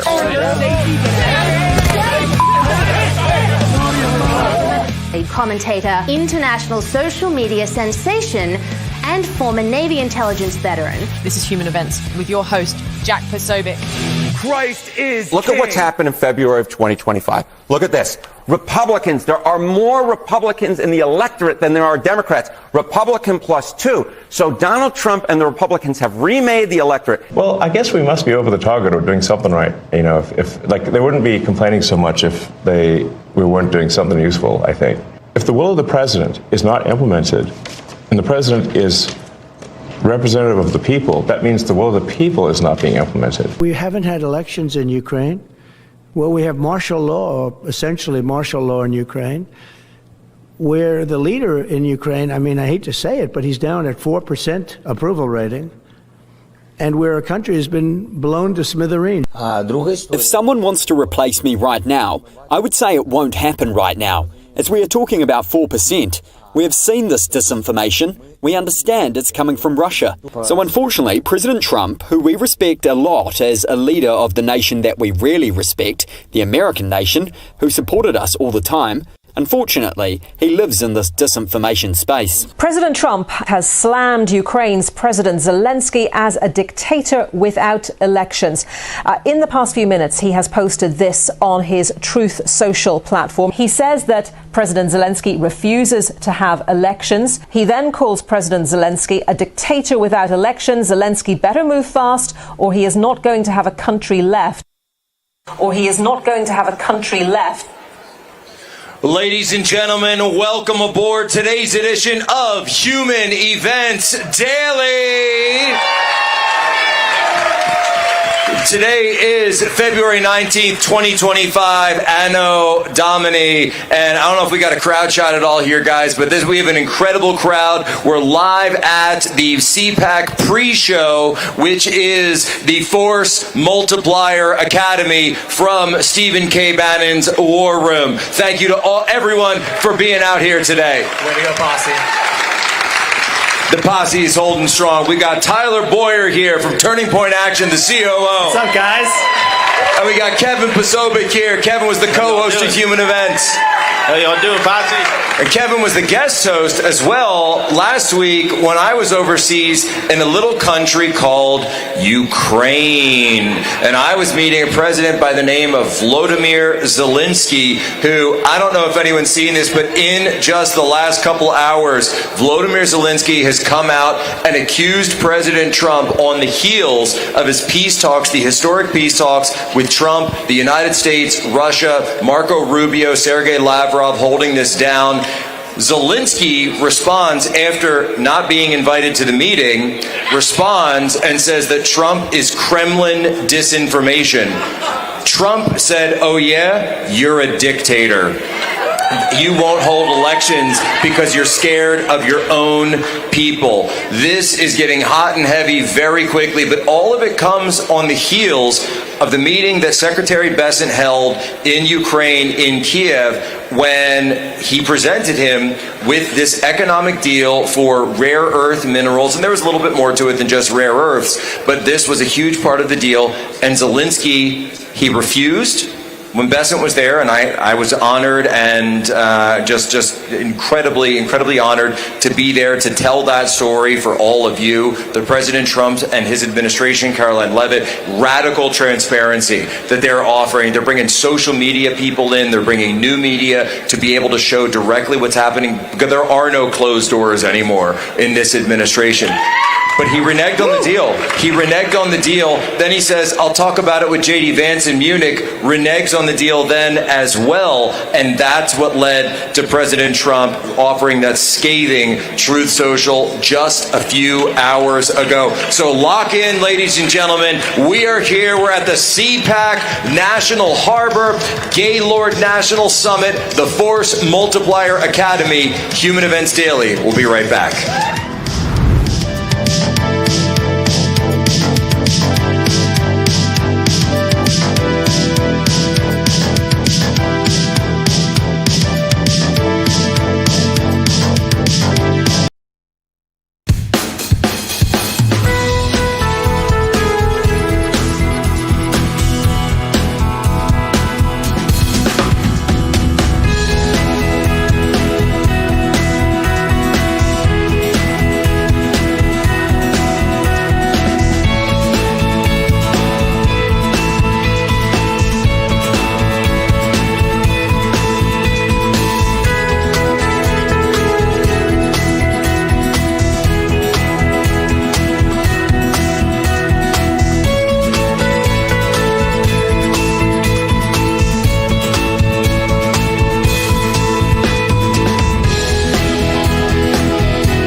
Welcome to the Second American Revolution.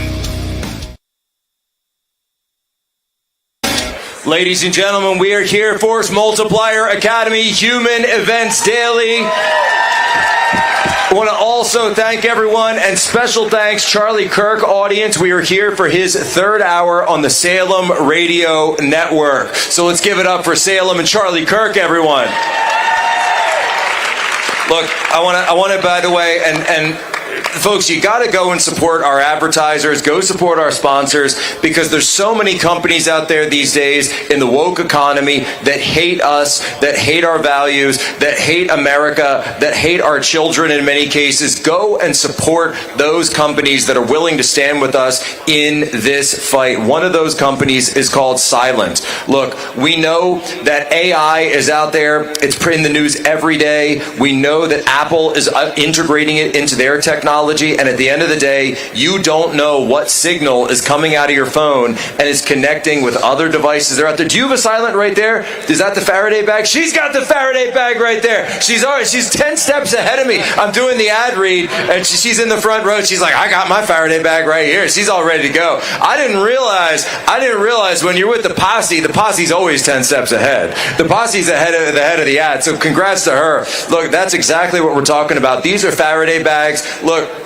when they went after the J6ers, what did they do? They used geofencing. They used the targeting from your phone that was in there. Then if they're holding rallies, if they're holding other events, that's how they get these things. The companies are selling your data. What can you do to fight back? She gets it. The posse understands this. You go to slnt.com/Poso, slnt.com/Poso. You can get a Faraday bag. You can get a Faraday pack for your phone. They even have Faraday pants now. I've heard they have Faraday trousers that you can put your phone in your pocket and then boom, no signals are coming out. Isn't that great? I want to get a pair. Kevin's going to rock a pair of those pretty soon here. Kev likes the skin tight one. He likes the really, really tight ones. Right, Kev?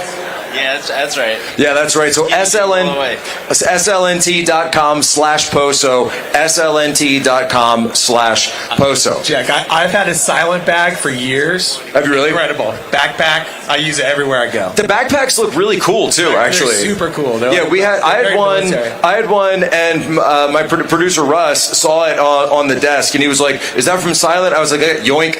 I haven't seen it back. Incredible. No, he's grabbed it. It's great at the airport too when you're going through scanners and everything else. So because can the scanner see it? So if you want to have fun with TSA, that's slnt.com/Poso. Look, we got to talk about this. Now, Tyler, everybody knows Tyler Boyer from Turning Point and Action and the great work they do and the Precinct Project and Low Prop Voters, but most people don't know this about Tyler. I know it because we're friends. Tyler spent 2 years living in the Donbass as a Christian missionary. Did you guys know that about Tyler? Yes, he did. Yes, he did. So, Tyler, you have a unique understanding of all of this situation because you were there, you were on the ground. Yep. What is your read on how this war is ending and how it's going to shape out? We see the tit for tat between Zelensky and Trump, but what's the perspective from a guy who's been there on the ground? Yeah, look, I have friends that are on both sides of the Don Basin region. And this is where it all started. This is where the whole thing kicked off. I actually lived in the town that's closest on the Ukrainian border in Russia, a little town called Shakhty, which is a bunch of defunct mines. And there's a lot of, there's a lot of really poor people on both sides. And, I have friends that are in Ukraine, and I have friends that are in Russia, and both want nothing more than for President Trump to take control of this entire thing. They want peace. They want peace. Every Ukrainian want peace. The number one question I get, and it's from our Ukrainians on the Ukrainian side, before the election was, is President Trump going to get elected? We really need him because we need this thing to be over. And that is the story that you don't hear from the mainstream media at all, is there are so many Ukrainians that exist on the, relatively, and I wouldn't even call them pro-Russia. What I would call them is outside forces coming in and trying to ignite something that really shouldn't exist. And that's really the biggest takeaway right now from those people, is that they're sick and tired of it. They feel like political pawns.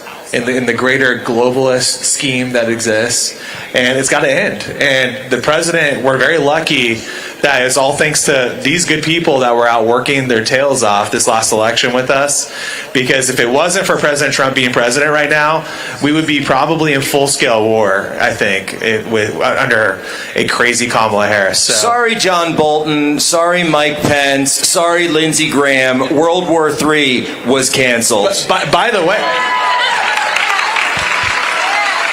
way, did everyone see this week online John Bolton and all these other people hosting these events? They're more angry than they've ever been.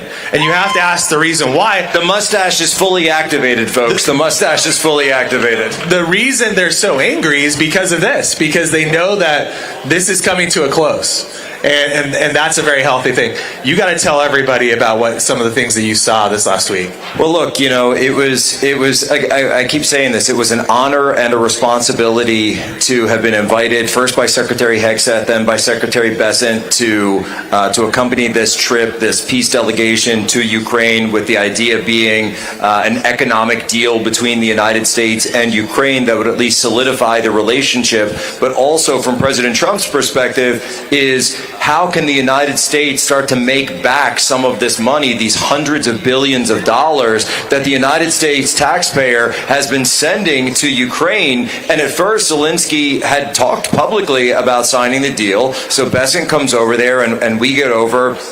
And it was just me and one other reporter from Fox News. And I have to say that it really shows, and I mentioned this before, just the radical commitment to transparency that this White House has. They're bringing in new media. They say, go on the train, film this, film that. And so we've actually got, and we've posted it up now, a special edition. We call it The Night Train to Kiev. It's a special episode. So get out your phones, go and subscribe to Human Events Daily, or go to the Rumble page, Human Events Daily. We've got all the videos up there so you can see what it was like. We had full Secret Service protection, the whole 9 yards. But, Kevin, you and I 3 years ago, right after the war started, you and I also went on a night train, but we didn't exactly in Ukraine, but we didn't exactly have all the guns and guards and bazookas and everything back then, did we?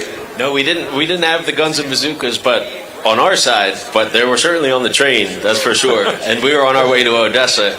And that was an amazing time. That was when we sent over the first $40 billion. Now what is it, upwards of $350 billion? According to President Trump, yes. According to President Trump. So I think it's a great idea to get the rare earth minerals deal through. Absolutely. So I don't know why Zelensky is pulling back from that just yet. Well, Kev, when we were there, we went all the way down to Odessa. That we then traveled by car into Mykolaiv. At the time, had seen some fighting. It was actually the day we were there. Thank God, but there were no strikes that day. The very next day, the Mykolaiv shipyards were hit. But Kevin, when we got closer and closer to the fighting, I remember we saw people looting. We saw people who were just kind of walking around with their heads down a little bit. I mean, did those seem like people who wanted to be in the middle of a war? Absolutely not. And I give credit to what Tyler was saying, because it sounds exactly like what we saw. People just didn't want to have the war on either side, really. We saw soldiers at the checkpoints, and that was about it. Everyday people were just moseying along, trying to get by another day. They didn't want war. Look, the United States, Americans have this incredible blessing of two giant oceans right next to us. But if you're from Eastern Europe, like my wife is, she's here, there's Tanya T right in the front row. If you're from there, or Polish like my family, or been there like Tyler, it's a little bit different when World War comes to you, and comes to your home, and comes to your neighborhood, and comes to your children's school. And that's why for them, this isn't some academic exercise. And God bless President Trump for being a president who actually stands for peace in this world. God bless President Trump for actually doing what he said. And he understands that, look, there may not be no money in this for the United States. There may not be any stake in this for us. But you know what? He says, I don't care, because I want the killing to stop. I want the soldiers to stop coming home in body bags to their mothers. He does not want World War III. And that's what we all fought so hard for in 2024. We'll be right back.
Welcome back to this Real America's Voice news break. I'm Terrence Bates. There is still lots of buzz this morning over President Trump and Elon Musk's interview. The two sat down with Sean Hannity to discuss their relationship, Elon Musk's leadership of the Department of Government Efficiency, and the first few weeks of the current Trump presidency. Musk also using the opportunity to lay out his view of the pushback that he and DOGE have been getting. The president is the elected representative of the people, so he's representing the will of the people. And if the bureaucracy is fighting the will of the people and preventing the president from implementing what the people want, then what we live in is a bureaucracy and not a democracy. Meantime, the Department of Government Efficiency is celebrating a bit of a victory this morning after a federal judge ruled on Tuesday that DOGE can continue doing its job and having access to government data systems. In her ruling, U.S. District Judge Tanya T said there are legitimate questions about Musk's authority. However, there isn't enough evidence of grave legal harm to justify a temporary restraining order. The decision resolves a lawsuit that was brought by 14 Democrat attorneys general who argue that Musk running DOGE is unconstitutional because he's not nominated and confirmed by the Senate. Tuesday's ruling is the latest in challenges to DOGE. Two other judges have already refused to block the effort, while a federal judge in New York ruled to temporarily block the department from having access to Treasury Department data. President Trump's pick to head up the FBI and turn the embattled law enforcement agency around is one step closer to confirmation. Kash Patel will face a vote before the full Senate after clearing a procedural vote Tuesday by a 48-45 margin. Patel is expected to win confirmation and be sworn in by the end of this week. Once confirmed, Patel is expected to be a central figure in President Trump's fight against the deep state. Patel would replace now former FBI Director Christopher Wray, who resigned last month despite still having about 3 years left on his 10-year term. That's a quick check of your headlines. I'm Terrence Bates. Today, they talk about influencers. These are influencers, and they're friends of mine. Jack Posobiec. Where's Jack? Jack, who's done a great job. All right, folks, we're back. Human Events Daily Force Multiplier Academy here, Gaylord National, Washington, D.C. We got the posse. We got the third hour of the Charlie Kirk Network, Salem News, and we've also got Cliff Maloney joining us from the PHA. Cliff with the hat on of the greatest football team in America, by the way. Let's go. Go Birds. Let's go. Go Birds. Tyler's up here sandwiched between Eagles fans. I gotta watch my back at all times here. It's all right. It's all right. You can roll with us, Tyler. He's a different bird. He's a different kind of bird, right? Yeah, the Cardinal. So nobody hates a Cardinals fan, all right? That's true. No. So Tyler, look, you're out because you're going around. Everybody knows. Look, this is the Force Multiplier Academy. Tell us the great and best practices that Turning Point Action learned and how it was that you were so instrumental in driving out low-prop voters and young voters. Well, and I'm so excited because we'll be talking with Steve a lot more a little bit later here at this event on this in depth. But, Cliff and I are sitting up here because we've been fighting this battle, as you know, and many of you know, for the last basically 4 years of saying everything at the national Republican apparatus level is messed up. It's messed up big time, right? And there's so many things that we can point to, starting with the way, the Turtle spends money in Alaska to help defend Murkowski, to the way that the entire apparatus targets voters, which is like basically 30 years old. And where we're at today is that you have two sides. Election integrity is your defensive side of the ball, football, and get out the vote is your offensive side. And so that's where ballot chasing comes in. That's where we talk about we have to target the right voters. We have to look at the right voters. And that starts with our own base, right? This last election, we won in Pennsylvania, in Arizona, every single key target state because of this issue. We told people, hey, stop focusing on trying to win over the unwinnable independent and focus on the people who love the president that just sometimes don't always vote. Those are low propensity voters, and that is the difference maker. You look back at this election, you say, why did we win? All of the data shows we won because we got low propensity voters, low propensity neighbors out to vote. The people who love us, the people who love President Trump, and you can win basically every election that way. Wait, but I was told, but Karl Rove told me that you need 50 plus 1, and you have to go for those independent, moderates, and you can't go too hard on the issues. But what you're saying is there's actually another way to get there. And here's the secret, and I'll let Cliff chime in here.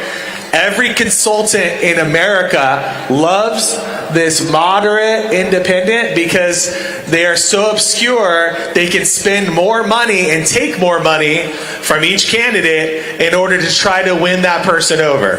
It's the biggest sham in American politics. And I'll say this again, the biggest sham in American politics is what I call the Chamber of Consultants working against the American people.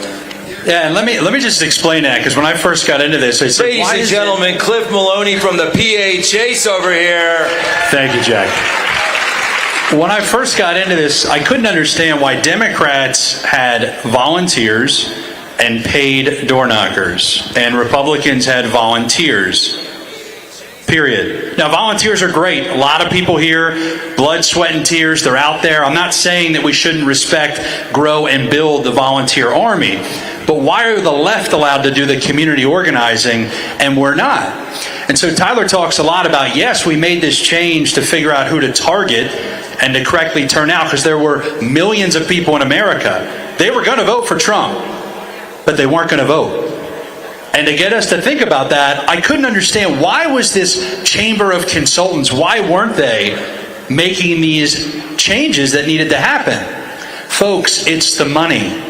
When you drill down, and the consultants hate me, they hate Tyler, they hate the Poso brothers, because we don't care, we're going to speak the truth. If you're a consultant and you've got a $5 million budget, you want all that to go to TV. Why? Because you make your 15 to 20% cut. We don't make more money when we knock on more doors. We just win the damn elections. That's what we should be doing. And Jack, that's probably the most critical part, is we're still in this battle. So this is the hard part for everyone to understand. And we'll talk more at length how we won and get into specific data so you can see that. And I want to do that with Steve. And Tyler, right before, because we got a quick break here, where can people go to just get up to speed a little bit? Do you have a site? Do you have the app? Is that where they should go to? Well, I'll say this. We're still in the battle, Jack. So we got to go to tpaction.com, get involved, tpaction.com. We have a massive, earth-shattering election happening right now in Wisconsin. Wisconsin and Pennsylvania both have Supreme Court races. Wisconsin, if the Supreme Court race goes the other direction, we're in big trouble. So tpaction.com/100. You can commit to volunteer and help out. You can do this from anywhere in the country. tpaction.com. Let's give it up for Tyler Boyer, Turning Point.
Bates here with your Real America's Voice News Break. Thanks so much for being here with us. U.S. and Russian officials are moving forward with several goals following Tuesday's peace talks in Saudi Arabia. While the focus was to begin brokering a ceasefire and peace deal over the war between Russia and Ukraine, Ukrainian President Volodymyr Zelensky warning that his country will not recognize any peace deal that's reached without Ukrainian participation. In the meantime, President Trump is on the record this morning criticizing Zelensky for allowing the war to get this far. And Zelensky, I will say this, he wants to settle now. He's had enough. He shouldn't have allowed this to happen either. No. You know, if he's no angel, he shouldn't have allowed this war to happen. First of all, he's fighting a much bigger entity, okay? Much bigger. Meantime, Secretary of State Marco Rubio says his delegation reached an agreement with the Russians on Tuesday to restore embassy staffing in both Washington, D.C. as well as in Moscow. The two sides also agreed to promote economic cooperation as they work together to find common ground on Ukraine. Happening today, a federal judge will consider a request by federal prosecutors to drop corruption charges against New York City Mayor Eric Adams. At issue is whether the judge will approve that request. The move comes after President Trump ordered the DOJ to pursue the dismissal so that Mayor Adams can focus on helping the Trump administration crack down on illegal immigration in the New York City area.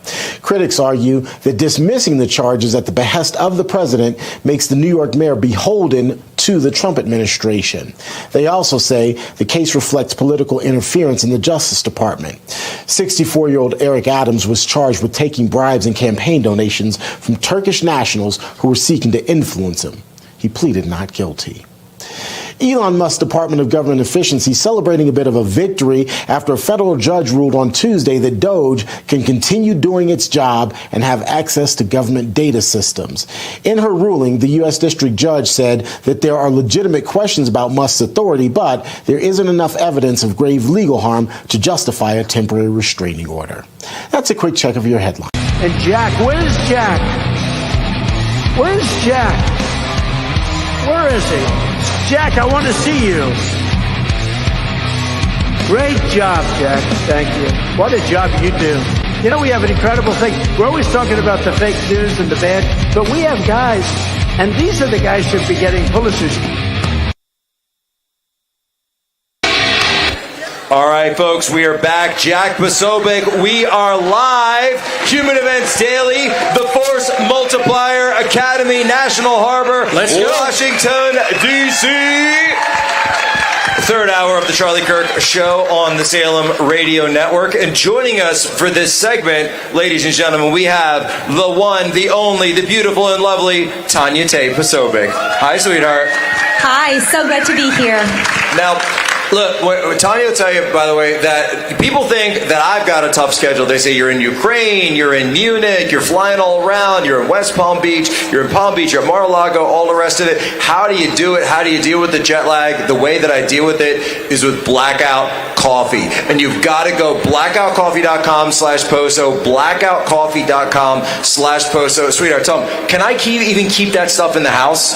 Well, when you were gone, I had to be on Blackout Coffee to deal with two wild boys at home. But she's dealing with the two boys. They keep her busy. They're running around. But yes, Poso runs on Black Coffee. It's Blackout Coffee. And then the other issue that I got to deal with is that when I come home, because they have the cold brew now that you can get in the ready-made cans, and this joker, Kevin, will go and drink all of my cold brew. Every flavor. And I come, all the flavors, even though he loves the blueberry. You love the blueberry, don't you?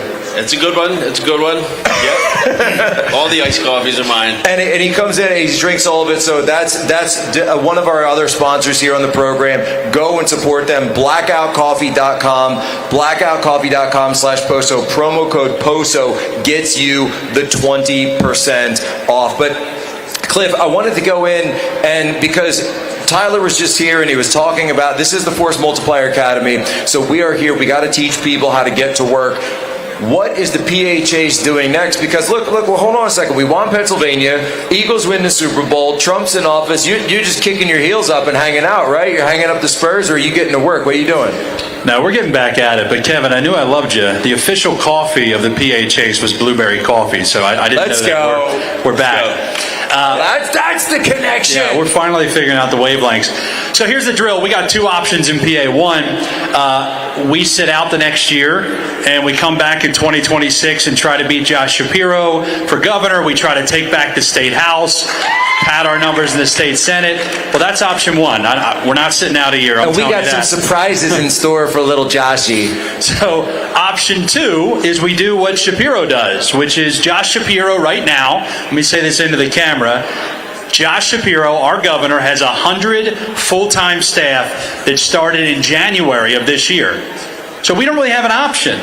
If we sit out for a year and then we start a year behind, trying to beat him is going to be very difficult. So at the PHAs, we have relaunched for 2025. We are claiming that we're going to go out and knock another 500,000 doors in the off year. And here's the thing I'm going to say on your show, Poso. We are aiming to elect 1,000 judge of elections. And why am I trying to do that? Because these judge of elections, if they win this year, they will oversee the 2026 election, 2027, 2028, and 2029. We win PA, we make it the red wall so that Democrats can never win nationally again. This is key. This is key. You got to turn the blue wall into our red wall. And if you think that you can take a year off, if you think you can look, people want to sit there and complain, oh, George Soros this, George Soros this. You know what else? Those guys don't stop. They don't stop working. They don't stop building out infrastructure. They don't stop knocking on doors. They don't stop working their lists, and they're continually updating their lists, updating their infrastructure. That's what it means to be a force multiplier. That's what it means to go out there and be engaged. It's not just Pennsylvania, although I do like to say that PA is the play and Pennsylvania, the Keystone State, is the key. But it's Pennsylvania, it's Michigan, it's Wisconsin. It's everywhere, really. It's everywhere. This is something that you can do all over the place. Kevin, talk a little bit about what it was like working with the PHAs, working with this numbskull. Well, they both brought up that it was just volunteers at first, but listen, I came in around, early October, late September, and Cliff and the boys brought me in out near Pittsburgh. They put me up in an Airbnb. They gave me rides wherever I needed to go. They set me up with the app as well for any kind of door knocking in each area, each book, and they gave me food, somewhere to sleep, and they paid me too. So that's something different this time around. Going back to the funding, and shout out to Turning Point USA, the Chase 100. They wanted to send me out to Arizona for like a month and help door knock out there. So it's much more than just like end of the day, like part-time gig. Right? Yeah, and Kev, the thing that I tell a lot of people, when you're doing the work that we're doing, right, we ask for $175 to sponsor somebody for a full day. There's no cut of that that's going to me or some consultant. 100% of that is going towards us providing what Kevin just said, which is the Airbnbs, the gas cards, paying the actual ballot chasers. But that's why the War Room Posse, I got to thank Steve Bannon, I got to thank Jack, Charlie, everybody at Real America's Voice, because you guys funded all that. Right, we went out and raised $3 million. The consulting class was not going to give me access to money. Right, these people that control it, that's theirs. That's their cut. That's how they make their money.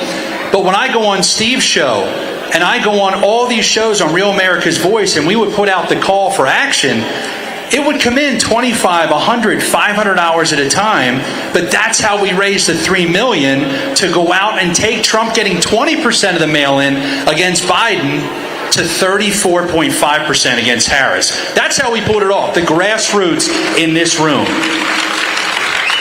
And that's what it comes down to, folks. Say again? Oh, throw out the website. Throw out the website. Shameless plug. Thank you. PAchase.com. PA is short for Pennsylvania. He's like, ma'am, I've never seen you before in my life. We need her at every event. PAchase.com. $175 is a full day sponsorship of a ballot chaser on the ground. We'd be honored to have you partner with us. And I love that, what Kevin was saying. It's full spectrum. So if someone's coming in from out of state, now you do try to hire people that are local, but sometimes like you get the forces where you can get them from from. Tyler understands this. You got to deploy him in strategic locations. That's why it's got to be full spectrum. That's why I love this. You got the car. You got a place for them to stay. You got a little trouble with your Airbnb at one point. I remember they got kicked out of the Airbnb. That's right. We had 10 Airbnbs throughout Pennsylvania. We had 3 congressional districts we targeted: PA 7, PA 8, and PA 10. PA 10 was Scott Perry. Was our top target to defend him. Former Freedom Caucus chair, one of the best there is. And then we took out 2 Democrats, which is awesome now because we've got the House by how many seats, and then we won McCormick's race by what, 15,000 votes out of 7 million. Oh, they tried to claw that back. But what happened was we had 10 Airbnbs. Do you guys understand? Just let me stop there for a second. Do you understand that the Pennsylvania Senate race and Dave McCormick, us flipping that seat, that's the reason that Pete Hegseth is the Secretary of Defense right now. That's the reason that Tulsi Gabbard is the DNI. That's the reason that Bobby Kennedy is your Secretary of Health and Human Services. And that's the reason that tomorrow afternoon, Kash Patel will be becoming your Director of the Federal Bureau of Investigation. Let's go. So understand this. Understand, if it had been only 52 votes, you lose Murkowski, you lose Collins, boom. Now you lose Curtis, you lose McConnell. The math don't work. The math don't work if you don't have Pennsylvania. So it's because of the hard scrabble work of the posse that gave us that McCormick seat, and President Trump, of course, pushing everybody over the finish line. We won that seat because of the PA chase and because of the work of a couple of folks in Pennsylvania going down there to understand that's why you have the cabinet that President Trump won. So understand, it might seem like a little thing. Hey, I'm just making a few phone calls. Hey, I'm throwing a few bucks here and there, but it really pays dividends. And I'm telling you, when these first 100 days are done, you will see your work pay off. Mark my words. Yeah, it's everything. The Senate was everything. It was a blessing going back to my home state and being able to pull off the program. I got to thank Scott Pressler, got to thank Turning Point. There were tons of these organizations that everybody showed up and did what the left does, which is you come together, you figure out what you're assigned to. We didn't register voters, at Citizens Alliance. We just did the PHAs. We just went to Republican doors where they had a ballot and said, hey, Bobby, I know you got a ballot there. We're all out here. We're excited about Trump. Can you commit to sending it back? But the reason, Jack, you let me have a platform, I got to thank Stephen K. Bannon and everybody else, because when things would get tough, we could go to the media. We didn't have this years ago. I didn't have an army, a posse I could go to and share, look, this is what they're doing to us. Philadelphia, the owner realized we were helping Donald Trump, canceled our entire Airbnb in Philadelphia, and said, get out, you've got 3 hours, and threw them out on the street. We had a nunnery, a convent. I got to watch, Jack might get offended here. Up in Erie, PA, there were 42 Democrats registered at the same address. 1 Republican. Why were we there? We wanted the Republican vote. So we went and targeted it. The staff there said, oh, nobody lives here. This is a convent. All the residencies are temporary. So we went public with it. And you would have thought that we were Adolf Hitler. CNN had my face black. Oh, these election deniers. It's fake voter fraud. But guess what? We took a lot of hits for that. That 1 Republican voted. That's all I care about. Face the noise, face the fire, and keep pushing forward. We got a lot of look, and I'll say this, and Kevin and I will say this as the resident Catholics in here, Stephen K. Bannon as well, that when we make America great again, that includes getting the rot out of the Catholic Church.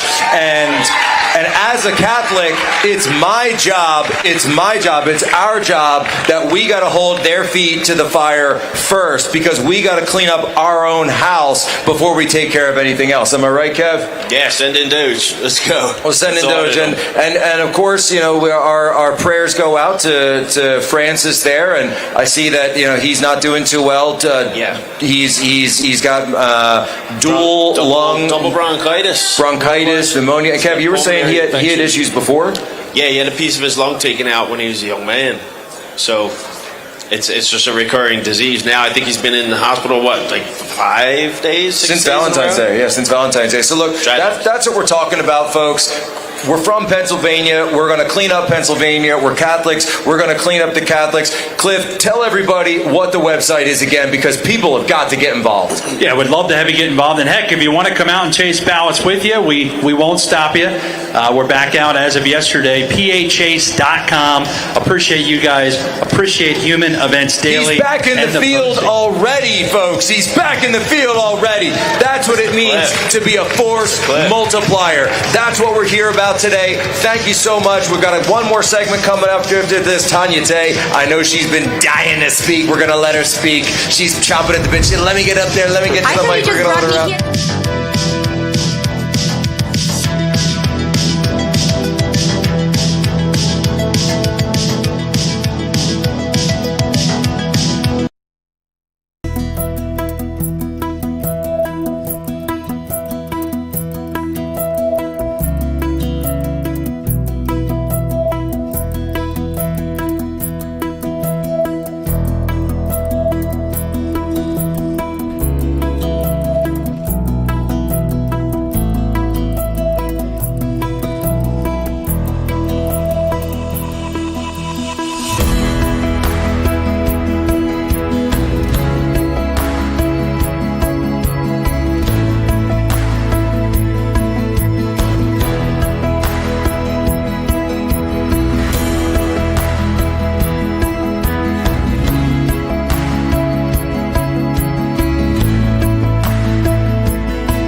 that fantastic book. Everybody's talking about it. Go get it. And he's been my friend right from the beginning of this whole beautiful event. And we're going to turn it around and make our country great again. Amen.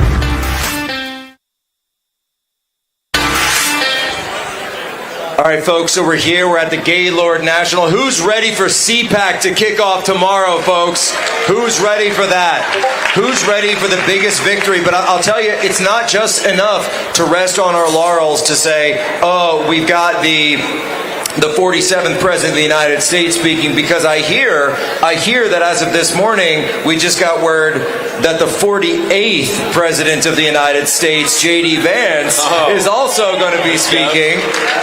Oh no, what do we think, folks? Should J.D. Vance run for president? I'm hearing some yeses. And I got to tell you though, I'm wondering. One of the interesting kind of things in the cabinet right now, people are saying is who's J.D. Vance going to be running against? Has the primary for 2028 already begun? I don't know. If you have any questions on that or any comments, 1776. When I'm working long hours, I'm always listening to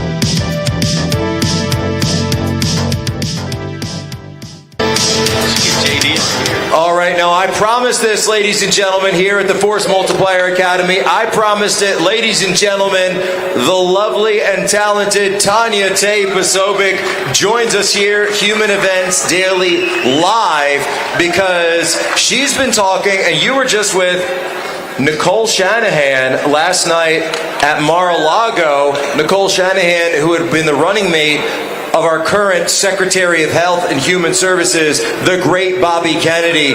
Because, folks, let me ask you a question. Do we have any Maha supporters in the crowd right now? So, Tanya, you've been telling me for so many years that when you came to the U.S., the food just didn't taste quite right, and you couldn't quite understand why everybody was sick and everybody was so medicated at the same time. Tell me, why is it that you have become so vocal on the Maha issue? Well, I grew up overseas, so I had a different kind of food, different kind of routine. So when I first got to US, many times people would ask me what was the hardest part of being, an immigrant. Was it the language? Was it the cultural barrier? And I was like, honestly, it was the food.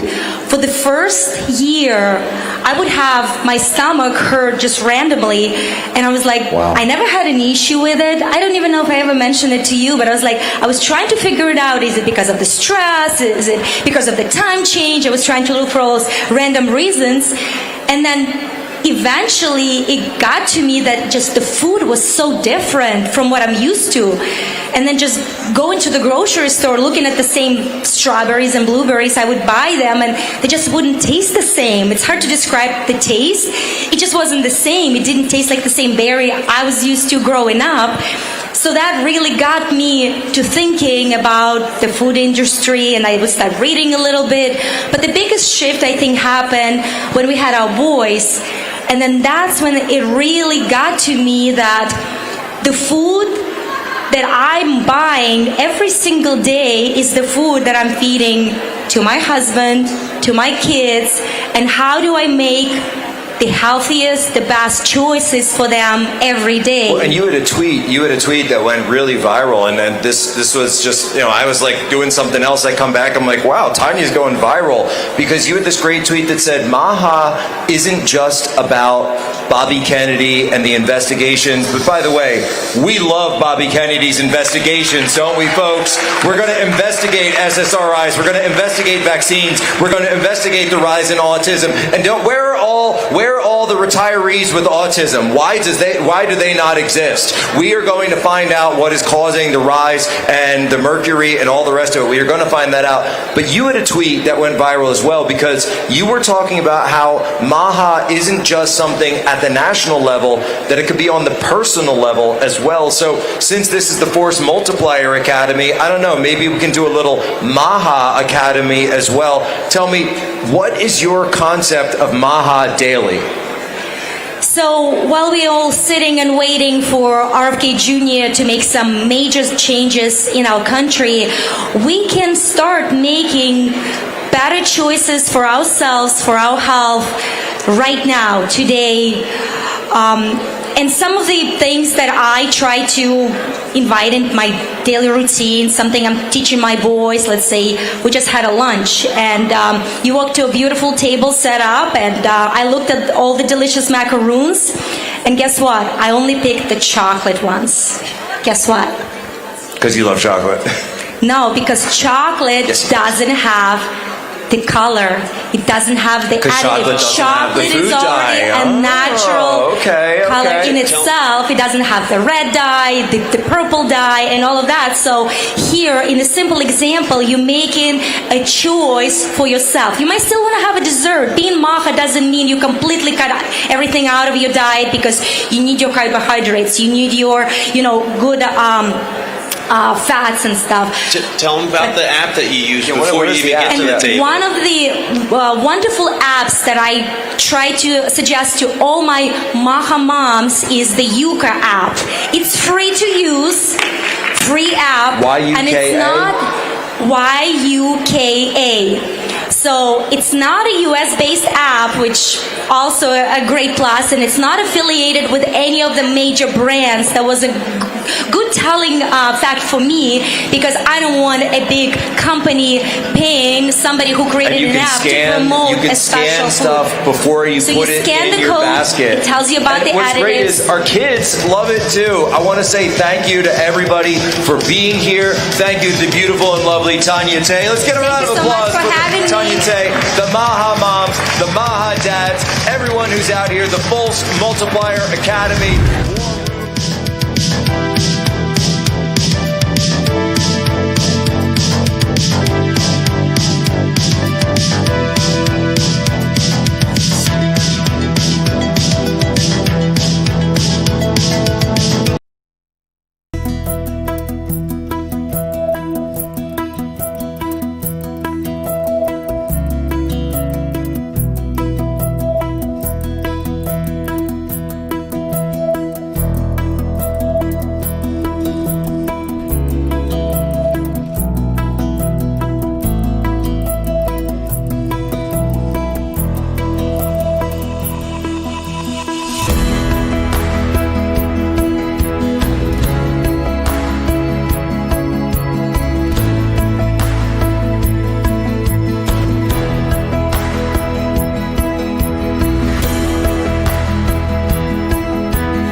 Welcome to America's Voice Live. Our Real America's Voice team is going places others won't.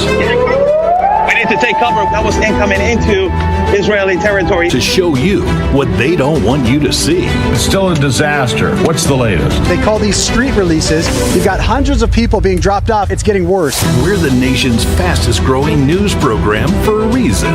Real journalism. They're all marching down to the White House. Sounds to me, Ben, like they won't be happy until Israel doesn't exist. Real American news. America is under chemical warfare attack. Fentanyl is the weapon. Thank you for everything you're doing. I appreciate you guys very, very much. This is America's Voice Live with Steve Gruber. Welcome to America's Voice Live. I'm Steve Gruber. Today is Wednesday, the 19th of February. Let's get to the day's top stories. As always, thank you for spending part of your day here with Real America's Voice. President Trump is facing a lawsuit from the Conference of Catholic Bishops for his decision to stop funding the invasion of illegal aliens. I'll explain coming up in a moment. Also, Elon Musk and DOGE are attempting to clean up the IRS by requesting documents of taxpayers and reducing the size of federal workforce. Then later, the University of Michigan's nursing school is getting rid of its DEI initiatives and completely wiping it from the website. But it wasn't easy. We'll explain that, all of that and more coming up on America's Voice Live. Now, the Democrats continue to be completely tone deaf. I mean, completely tone deaf on the success President Trump through his first month in office, and specifically the work being done by Elon Musk and DOGE, and all the waste that's being found in just the first few weeks. They continue to complain about it. And these are astonishing numbers that should have all Americans angry, and yet Democrats, they just don't seem to get it. Like I said, they're politically tone deaf. For some, they want to attack the president and Elon Musk and call it a coup. Try to paint it as something bad that they're cutting waste, abuse, and of course, something that will kill people. You're baby killers if you cut these funding strings from the federal government. But the new administration is not going to be deterred by crazy claims, insults, and smear jobs. No, they're on the job. They're working for you, the American people, the American taxpayer. And with that in mind, President Trump yesterday at Mar-a-Lago signed a couple of executive orders, but then he went through a mind-blowing list of wasteful spending while taking questions once again from the press. He does this almost every day. I mean, this is so refreshing. Isn't it, though? Isn't this such a change from where you were just a few weeks ago when Joe Biden couldn't answer a single question about a single topic, ever? President Trump is calm, collected, on point, on his game. And unlike the last guy, he is competent and coherent. And it gives me great confidence that this president will continue to be successful, do the job he was elected to do. And with his agenda being delivered, his popularity will continue to remain very strong or even rise. It could soar from here. And there are so many unbelievable expenditures that you could go through. You could go through this stuff for days. But we're going to start here in Mar-a-Lago with the president, starting through a very long list. Here he is. Where's the money being spent, right? Let's go into that for just a second. $520 million for a consultant on the environment. It's called Environmental, Social, and Governance Investments in Africa, and mobilize private sector resources. $520 million. Somebody got $520 million for an environmental, sounds like an environmental study. I've always been one that paid a lot of money for my environmental studies, but I paid like $50,000, not $520 million. $520 million for ESG. $25 million to promote biodiversity, conservation, and promote licit livelihoods by developing socially responsible behavior in the country of Colombia. Well, that's nice. $25 million to go into Colombia for something that nobody ever heard of. And he was just getting started. This is what I like about Donald Trump. He will come out and take questions every day. He started with this list. But generally, he doesn't need a prompter. He doesn't need a notebook. He doesn't need cheat sheets. He doesn't need somebody around him telling him what to say. He will come out. He'll take all comers. Because he is in command of the facts. He's in command of what's going on. He is in command of his agenda. He just stands out there by himself, and he does it, like I said, almost every day. And isn't that a complete change from where we were? Now, $520 million. Think about this for a second. For consulting on ESG in Africa. $520 million. As a consultant. What that means is somebody took basically $520 million and put it in their pocket. They didn't buy anything. They didn't create anything. They didn't put water wells in Africa. They didn't hand over bags of corn, rice, or wheat. No, they were consulting. And they were consulting the American taxpayer to get big, fat checks. I'd like to know the consulting firm and what was really accomplished, because I'm going to guess nothing. I'm going to guess nothing was accomplished. And I think that I would be right. It's simple. We just want to know where our tax dollars are going. It's pretty simple stuff here, kids. We just want to know who's spending our money on what and for what reason. And couldn't we use some consulting here at home? I mean, why would you be opposed to this, Democrats? Why would you be opposed to saving money, to be responsible with the money that's given to you by the working men and women of this nation? There's no reason for it. Tone deaf is being polite. Here's more. $40 million to improve the social and economic inclusion of sedentary migrants. $40 million. $42 million for Johns Hopkins, great place, to research and drive social and behavior change in Uganda. $42 million. What about us? What about social change in our country? $70 million for a center at Purdue to research university-sourced, evidence-based solutions to developmental challenges. I mean, these are massive numbers on things that nobody ever heard about. $10 million for Mozambique voluntary medical male circumcisions. $10 million for circumcisions in another country. $9.7 million for UC Berkeley to develop a cohort of Cambodian youth with enterprise-driven skills. In other words, let's teach them something about enterprise. What about our people? Now, I don't know about you, but spending $10 million to have men in Mozambique circumcised, not on my list of things to do. How about you? It's not in my top 10. It's not in my top 25. It's not in my top 100. But I really like the other thing you mentioned, $40 million to study sedentary migrants. I can explain this for a lot less money. They're sedentary. Why? Well, gee, they show up in America. They go to some luxury hotel in New York City. So they've got a place to stay. They get fed 3-4 times a day. They've got entertainment and big screen TVs in their rooms. Oh, and they get spending money along with their smartphone that's also given to them. Why wouldn't they sit on the couch? You can send me the $40 million. I'll explain it to you. Pretty simple stuff. And like President Trump said, these are things that none of us have ever heard about, and why would we? What about us? What about us and our people? And the list goes on. $2.3 million for strengthening independent voices in Cambodia. $32 million to the Prague Civil Society Center, which is a very liberal group of people. Wonder how much of that money came back to the people that approved it. $14 million for improving public procurement in Serbia. $486 million to the Consortium for Elections and Political Process Strengthening, including $22 million for inclusive and participatory political process in Moldova, and $21 million for voter turnout in India. Well, why are we giving $21 million to India? They got a lot of money. They're one of the highest taxing countries in the world in terms of us. We can hardly get in there because their tariffs are so high. I have a lot of respect for India. I have a lot of respect for the Prime Minister. He just left, as you know, 2 days ago. But we're giving $21 million for voter turnout. It's voter turnout in India. You can hear it. It's voter turnout. I mean, he's like, are you kidding me? I'm the same way. What was it? $486 million to Moldova.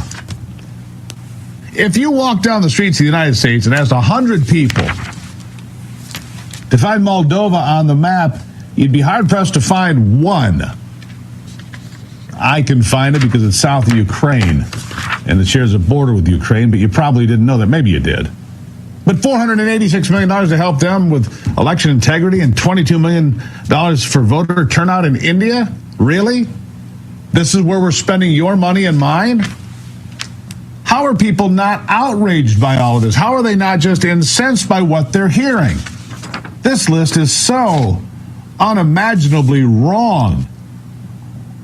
We're in a country that has $37 trillion of debt.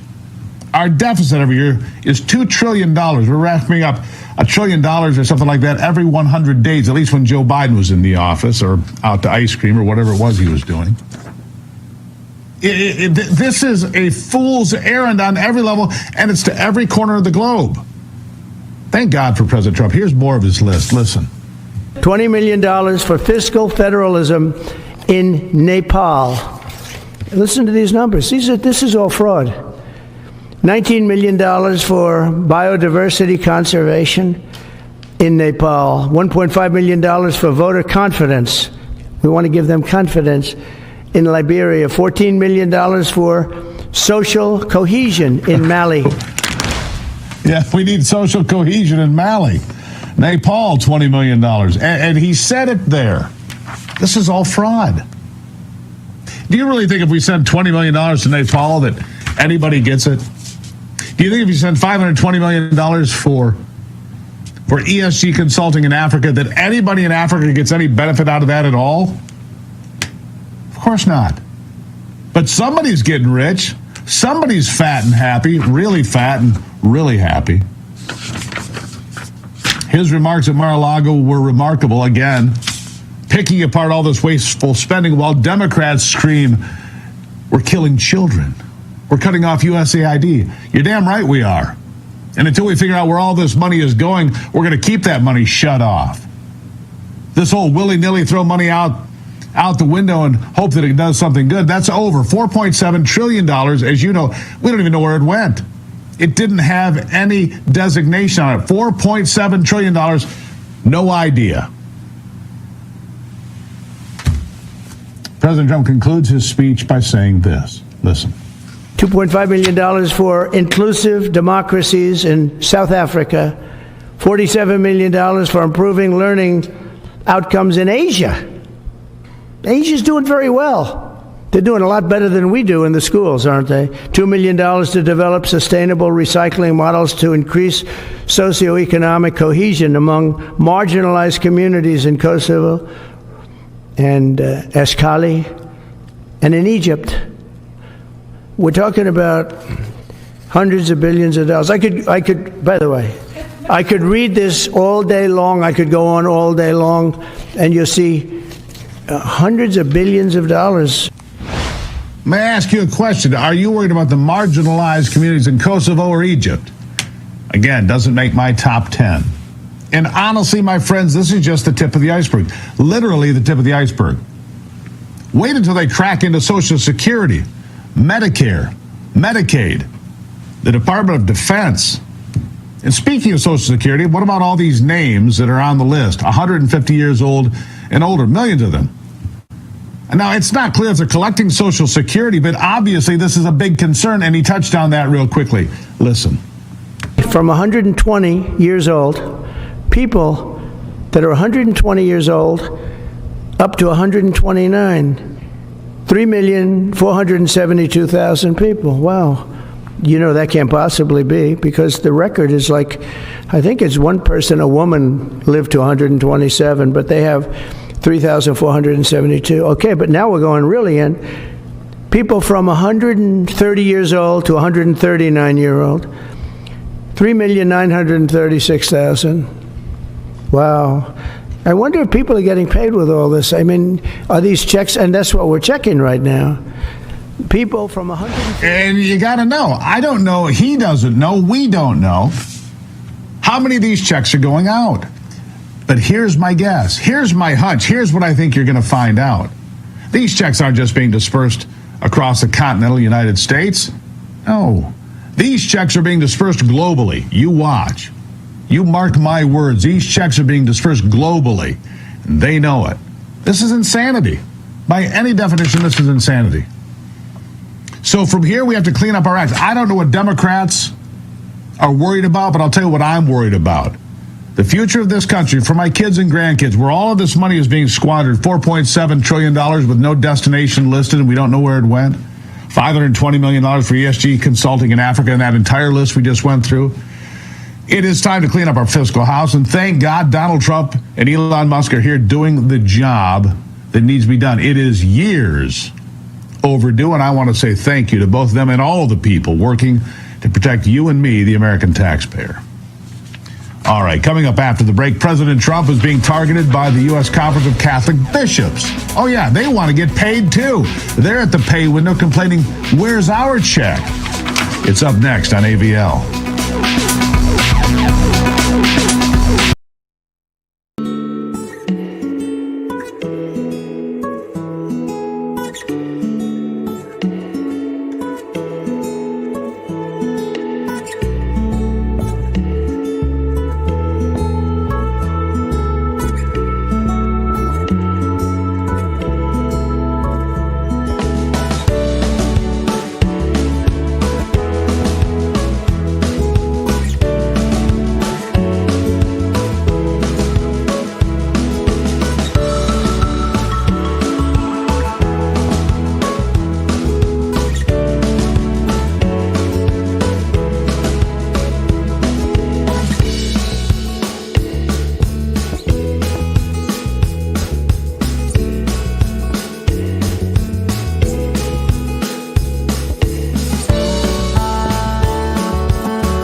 Start cutting back spending like we were talking about here for the first part of the program, people start to go crazy. I'm not kidding you. They get very upset. The U.S. Conference of Catholic Bishops has now filed a lawsuit against the Trump administration claiming that a suspension of refugee funding is illegal. Of course.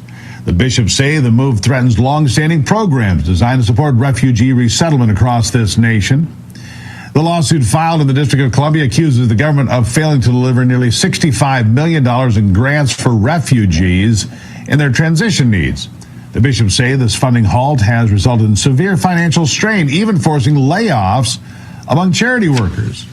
With over 6,700 refugees still in the 90-day transition pipeline, they say the bishops warn that this disruption could cause irreparable harm to both their mission and their reputation. And in response, Vice President Vance criticized the bishops for their reliance solely on federal money and their involvement in the invasion of this country. Joining me now to discuss this is the CEO of Promise Keepers and Pastor Shane Winnings. Pastor, thank you for being here. Look, it's no surprise to anybody. This has been a business plan for Catholic charities, Lutheran charities, Bethany Christian Services, and the list goes on, because they get paid $200, $300, $400 per day per person that they keep, somewhere. And so this has been a business plan. They've been cashing in on this deal for a long time. I just read about a Jewish center in San Diego. They closed their doors this week because not a single illegal alien has showed up at their facility since Donald Trump took office. Yes, a lot of these people are going to close. What is your first take on all of this? Well, I think, you follow the money and you'll find out what's really going on. And that's exactly what DOGE is doing. They're shutting down anywhere that it doesn't make sense where our money's going. You just had the clip of Trump reading off all of the different things, the gay opera and somewhere overseas. And It's absurd. And when it comes to the Catholic Church, the thing that they're trying to do is appeal to people's emotion by saying, this is the loving thing to do, to take in the foreigner. There was a quote, Bishop Mark Seitz was on CBS a few weeks ago, and he says it's impossible to show justice without mercy, and that we are violating the dignity and the rights of immigrants. Well, the fact is that if you're an illegal alien and you're not a citizen of this country, you don't have any rights. And God's word will never violate his own word. So we can't promote lawlessness by saying that it's okay if you break one law, which is to come in illegally. That promotes lawlessness. And God has a lot to say about that in Matthew 7, in Revelation to the corrupt church. We need to be a country of law and order, and I'm grateful that we have an administration that feels the same way. I feel the same way. And look, as we've talked about here, Catholic Social Services, Lutheran Social Services, Bethany Christian Services, those are the three that come to mind in my area that I've seen them. And it is a business plan. They've been cashing in on the backs of the American taxpayer while filling neighborhoods with people that don't speak the language, don't care to assimilate, and too often, commit crimes that are horrendous. We've seen it all. And that's not to say that all the people that come here are in that category, sure. Pastor. I'm not saying that. Of course not. People deserve to come here. But we have a process. And I would just ask that the people that want to come to America follow the process. Is that really too much to ask? I don't think so at all. And when you look at the numbers, we're talking about the USCCB getting mad over 10,000 people that they helped last year. I believe it was 10,000 out of the 60,000 that applied for refugee status or asylum status. When 750,000 to 1 million people come into the United States every single year legally. So we're talking about 10,000 out of 1 million people who come here legally. It's not like President Trump is saying, shut the borders down, no one's coming in. Even in COVID years, we had 750,000 people coming in legally. So there is a process. And let me tell you why I don't buy what they're saying of, we're not caring for the foreigner. Well, it's in line with what Vice President Vance said. There's an order. I care for my family first, and then I care for my neighbor, and then I care for the outsider. Why aren't they lobbying for all of this money to go towards the victims of Maui, LA, and North Carolina, and all these other disasters? You want $65 million to help 10,000 refugees. Well, how many American citizens could we help with $65 million? But instead, no, they get a check for $700. Again, I appreciate this administration. They ran a campaign on America First, and that's what we're seeing. And anyone pushing against that, especially the Catholic Church, that should cause your ears to perk up a little bit. It absolutely should, and we should address these things one step at a time. And look, the intention is not to put Catholic Social Services out of business, but it is to put our financial house in order, and that is a respectable pursuit, Pastor, and I appreciate you being here. I gave the last word on this. Look, being godly, being a Christian does not mean being a doormat. That's my right. Take. I'll give you the last word. Yeah, the Pope said something interesting. He was chastising the administration for, quote, valuing force over dignity. And that's a false premise, fallacy, because we're not, someone's dignity is not up for grabs when we're talking about them being illegal or not. The actions that you commit don't speak to your identity or your inherent value. No one is saying these aren't valuable people. What we're saying is when you're in the country illegally, you have committed a crime and you need to be deported. There's a right way to come in, and what we have seen is this slippery slope of, well, we'll allow the illegal in, and then we'll stop prosecuting for shoplifting. I was a cop for 5 years. I saw this slippery slope happen. No more shoplifting prosecutions, no more theft third degree, no more simple battery. It just keeps climbing. And so for us to be restored to a nation that is respected and safe for the American people, we have to crack down on law and order, which means nothing, no illegal crime can be overlooked, including crossing the southern border. I completely agree with you. Pastor Shane Winnings from Promise Keepers, thank you for taking the time today. Thanks a lot. Thank you very much. All right, up after the break, DOGE is attempting to clean up the IRS, and the left, as you know, was not too happy about that either. Of course not. What did you expect? We'll be right back.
Elon Musk's DOGE is seeking access to the IRS's taxpayer data system.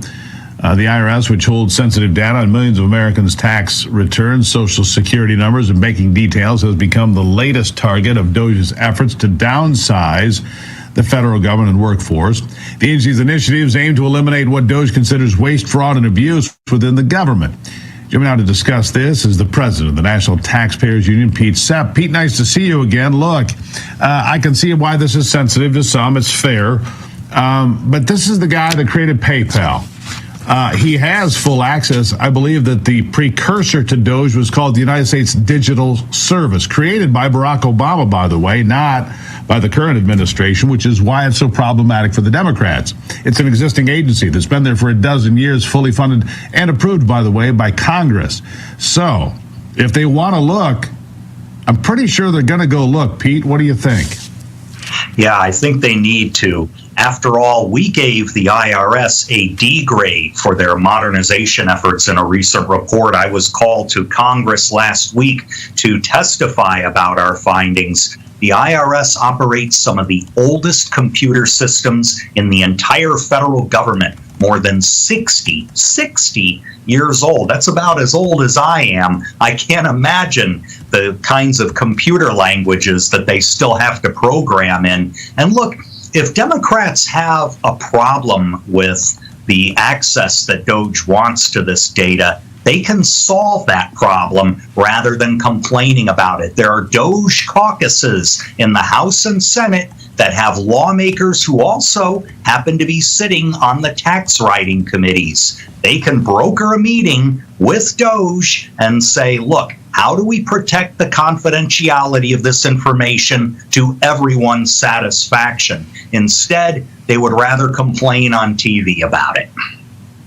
Yeah, I agree. They're trying to win in the court of public opinion. It's going miserably, by the way. The polling is pretty strong in favor of Elon Musk and DOGE, in favor of Donald Trump and cutting the spending. Look, so far about $100 billion, according to the debt clock, has been cut by this DOGE department. And they're just getting started. They've been at it a month or less. I mean, if you can save $100 billion a month, you can get to $1 trillion in a year. Maybe you can't keep up that pace, but look, I'd like them to try, wouldn't you? Yeah, I absolutely would. We have a long way to go in bringing the federal budget back under control. Between 2019 and 2025, federal spending increased more than 70%. We have got to slow down that kind of spending. We will be bankrupt sooner than we think. Yeah, well, when we look at this whole thing about Social Security, right, and we take a look at all the spending, and I don't know if there are people that are 150 years of age getting checks and so forth, but the fact that it's there, the fact that that's even on the books in any fashion has to raise red flags. And you mentioned it here a minute ago, Pete, and I want to go back to this. You walk into any DMV in most states, you walk into a federal government office, and you look at the computers they're working on. These are things that have been rolled right out of the museum. I mean, how is it that we have all of this money, $37 trillion in debt, and we don't have the best, most modern equipment? They don't have an Apple, a MacBook Pro, or whatever they might need. They don't have any of this. How is that possible that they're using antiquated systems trying to figure out how to run maybe the biggest government in the world? Yeah, instead of buying what are called commercial off-the-shelf technologies, they insist on what they call enterprise solutions. Well, enterprise solutions is code for a whole lot of money for something that doesn't work very well. That's what government and technology interacting has often meant for poor, unfortunate taxpayers. We have got to change that. The Government Accountability Office, Congress's own investigative arm, has about 200 unimplemented recommendations for the Treasury Department, ranging from modernization to improving payment systems, on and on and on. And Democrats in Congress are complaining, well, we're not being consulted. Well, it's their investigative agency, Congress's investigator, saying there are 200 unimplemented recommendations for saving taxpayers money and being more efficient. Why aren't they focusing on those? Why are they not protecting the men and women that work every day and pay their taxes and expect not a lot in return, but they don't expect to get, beat up? Here's one last thing I want to ask you about before you go, Pete. Elon Musk has floated this idea of a DOGE dividend. I like that idea. Look, I floated the idea years ago on my program of a permanent fund like Alaska has. Alaska has a permanent fund. Every person in Alaska this year got about $1,800. Every man, woman, and child is part of their profit sharing, if you will. Donald Trump invested that $5 trillion, I'm told, or is in the process thereof, to create a wealth fund for America. But in the short term, if they save $100 billion or $200 billion or $300 billion, wouldn't it be nice to send a check back to the taxpayers? A little thank you note for, hey, we got a little bit over our skis here, but we're trying to reel it back in, and thank you for your patience. Here's $100, here's $200, whatever it might be. Wouldn't that be nice? Yeah, absolutely. So we need to turn the tables on the special interests who spend millions of dollars on lobbying to get billions of our money back. If we motivate all taxpayers to keep an eye on government spending and say, hey, if we save money in Washington, D.C., I can have a share of that. I think that would dramatically shift the power back to the people who pay government's bills. Yeah, I agree. Pete, I think we should. Take care of the guys that are working so hard and the women that are working so hard and everything that they're doing, right?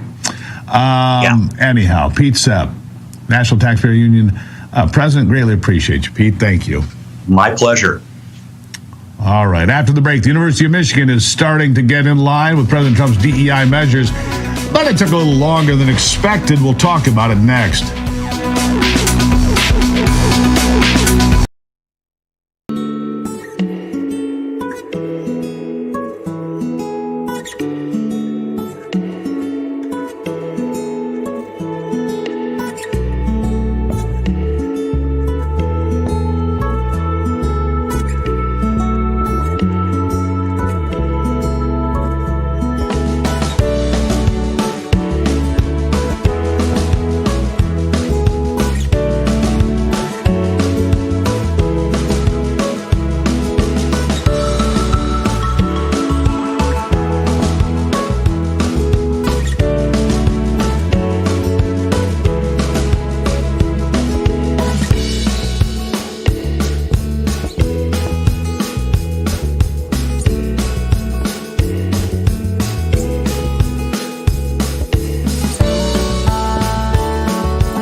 The University of Michigan School of Nursing removed a page on its website based on diversity, equity, and inclusion. following President Trump's crackdown of DEI. Michigan School of Nursing is among several institutions that have removed DEI references in response to President Trump's executive order. Similarly, Northeastern University and the University of Notre Dame have also taken down DEI-related web pages in recent weeks. Here with me to discuss this from Campus Reform is their correspondent, student at Fordham University, Michael Duke. Michael, nice to see you again. The problem with Michigan here, and I know because I'm not too far, I'm kind of in the shadow of Ann Arbor where I'm sitting.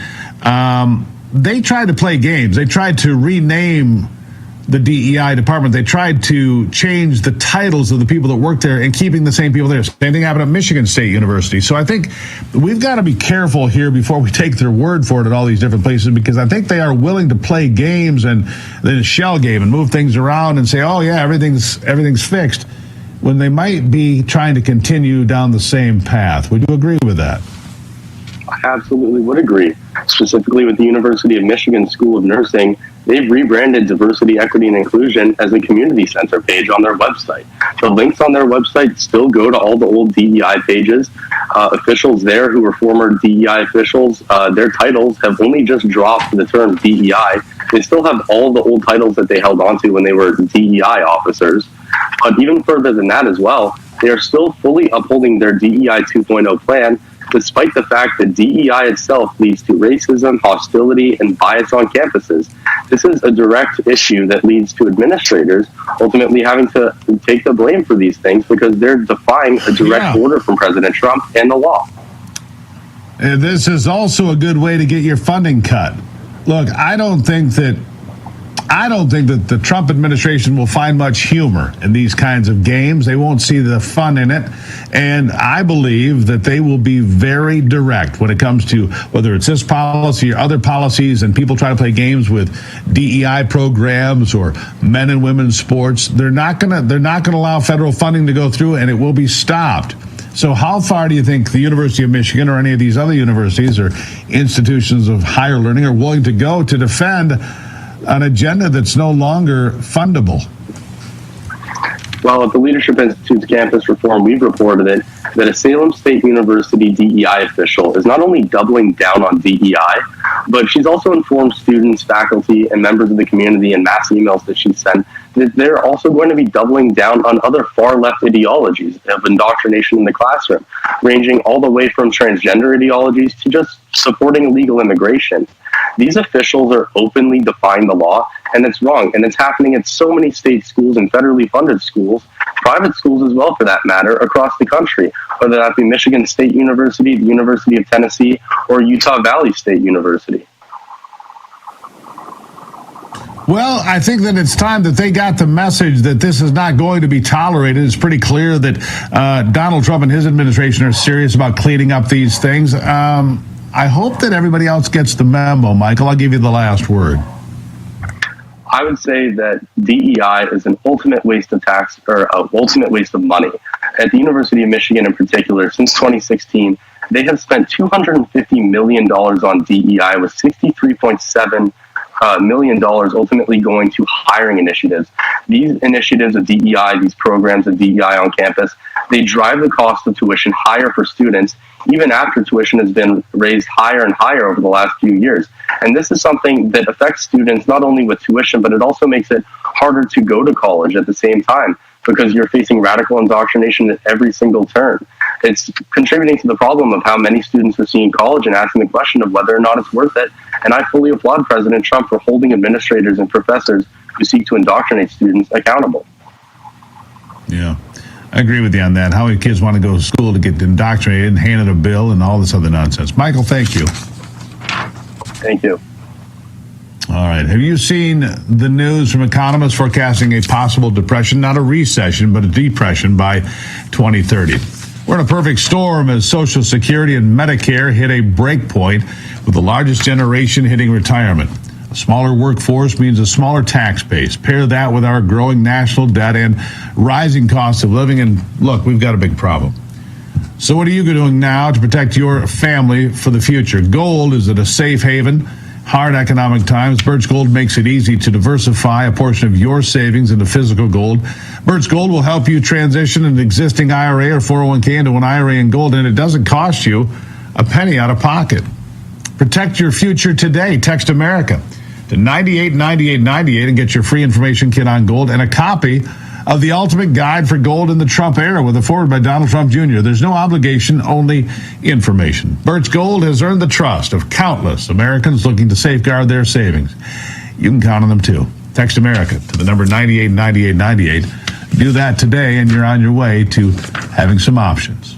Now, don't go anywhere. More America's Voice Live right around the corner.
Welcome back to America's Voice Live. Thank you for being here today. Let's face it, none of us are getting any younger, not even me. And staying healthy is more important than it's ever been. Millions of Americans are always looking for ways to feel better, get in shape, and improve their overall health and well-being. And today, we have a special guest. Dr. Holly Lucille is here on behalf of Pure Health Research, and she's going to talk about some great health supplements that could increase your chances of success with your health and your New Year's resolutions if you're still in the game, so you can look and feel your best. And as a viewer of our show, they have an extra special deal for you as well. Doctor, thank you for being here. Always my pleasure. You know, I was actually busy texting America to 989898. So I'm done with that. I'm back with you. But, you know, you're talking I appreciate that. Yeah, I mean, okay, so gold. But you know what's really expensive as we age is getting sick. I think the best health insurance ever is prevention is the cure. It's staying well. And I think that leads us into this segment, which is Pure Health Research. They do have a really special deal for all of your viewers. You go to their websites, 35% off everything for the next 48 hours. But I love their commitment to quality. I've been a consultant in the natural product industry for many decades. Two. So that's not many. 2 decades. And 2 decades. That's a long time. And I want to touch on something you just said there, Doctor, which is we spend a lot of time in America working on cures, but prevention is worth an ounce of prevention worth a pound of cure, right? That's the old adage. It's been true for my entire life. If we took better care on the front end, we wouldn't need as much on the back end. Is that right? That's correct. Prevention is the cure. And I also think from a financial perspective, like you were talking about, I mean, sometimes I think the joke was, okay, organic vegetables perhaps, or what have you, or, good quality supplements are expensive. Well, have you ever priced chemotherapy lately? Like, I just want to, that was, yeah. and it's true. I've seen people go down this rabbit hole, unfortunately, where we could prevent some of these. And, the other thing, too, is that chronic illnesses, and we talked about this last time, they're, out of all of the things that we know and of all of the advancements in medicine, they are on the rise in our country, and that is not okay. So we want to turn this back. And I think, coming from a more natural perspective, having premium natural ingredients in Pure Health Research's formulas that are vast. They've got over 40 SKUs, and that just means products that you can check out on purehealthresearch.com. And when you do, you can see that each and every ingredient where they've chosen to formulate a product for a particular condition has a study behind it. So there's science. So we're following the science. It's natural, it's effective, it's safe. And you've got great supplements this company does. You've been involved in this industry for 20 years. What are some of the most popular supplements that are available, and why? Yeah, so Liver Health Formula, fan favorite. I mean, I would say, way over 2 million bottles sold. Our liver does so much for our body, and I think that keeping it healthy, and this is like the astrological year of the snake, and the biggest message, I mean, not to get into this, but is take care of your liver. Liver is so important. That has been the message from the new moon and the full moon. It's like, this is the year that we actually focus on our health. It's very important. Also, fluid retention, lymph. When we do a detox, lymph has a huge part to get rid of the things that we want to get out of our bodies, right? Because we're exposed to food additives, we're exposed to our poor soil, our environment, our air, our poor water quality at times. And so lymph system support, another one. And then also, in the pandemic, we realized that only 12% of Americans were metabolically healthy. What does that mean? Their glucose is out of control. They've got insulin resistance. And so another amazing bestseller is their blood sugar formula. So those three are on top of my list.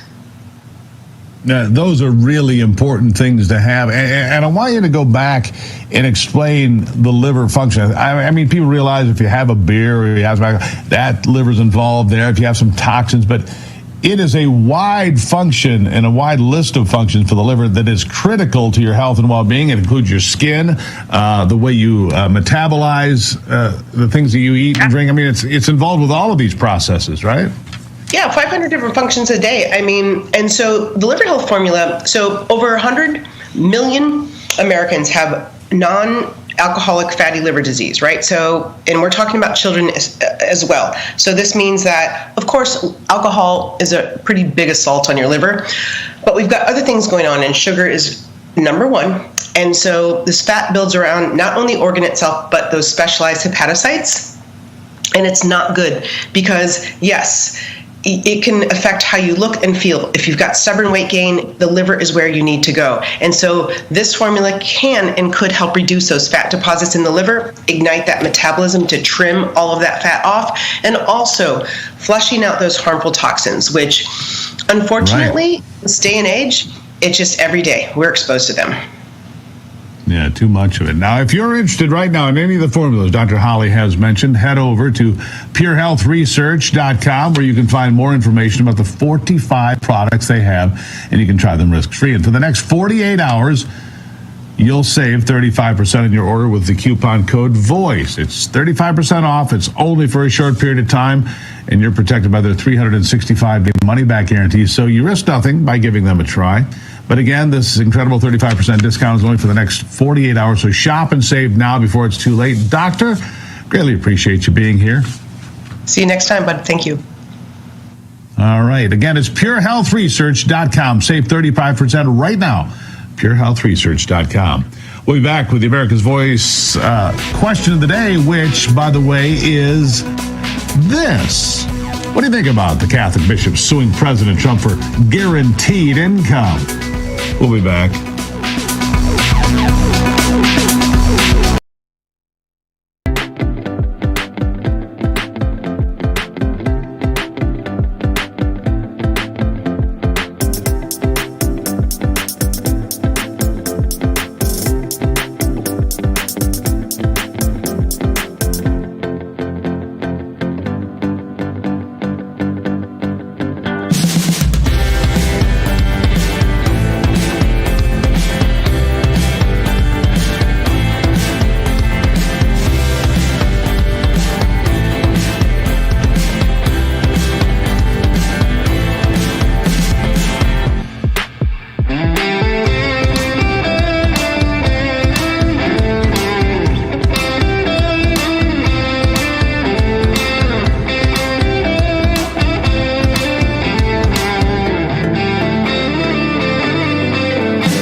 Now the question is, what makes America wonderful?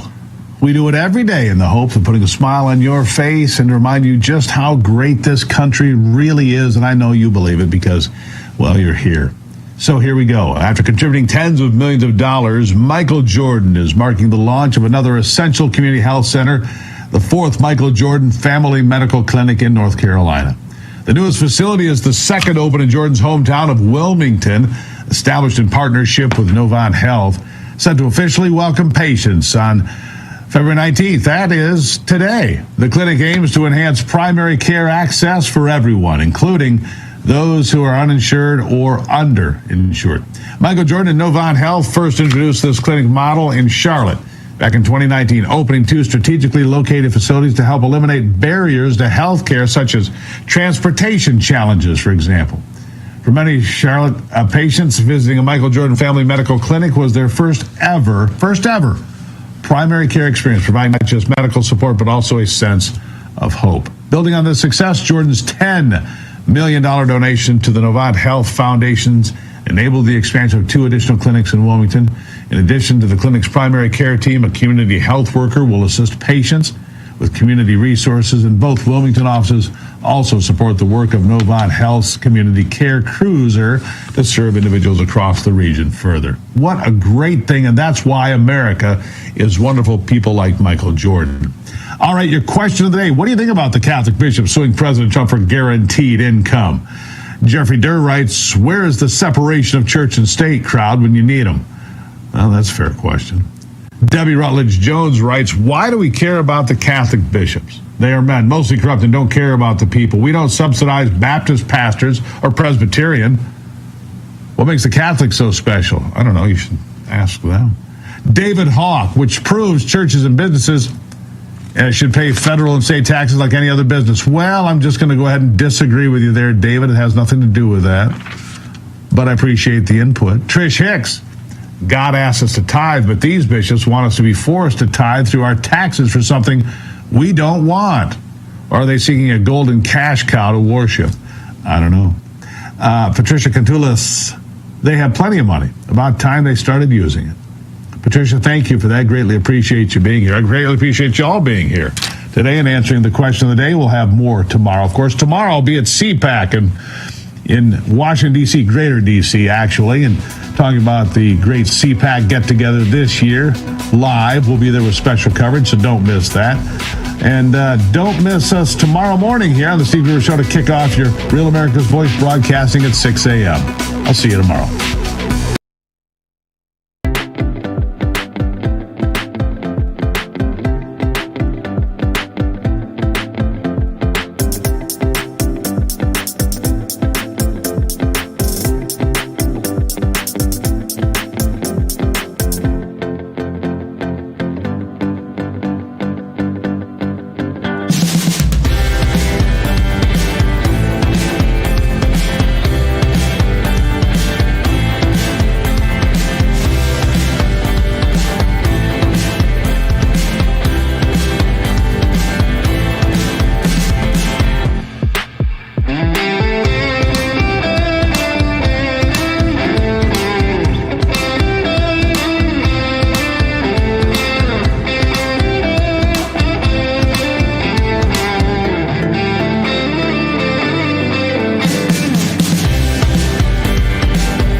You asked, and we heard you, America. Real America's Voice is coming to iHeartMedia. Yes, Real America's Voice is now breaking through the white noise of the mainstream media. Just download the iHeart app, and you'll have all of us right at your fingertips. Scan the QR code and start streaming RAV anywhere you want.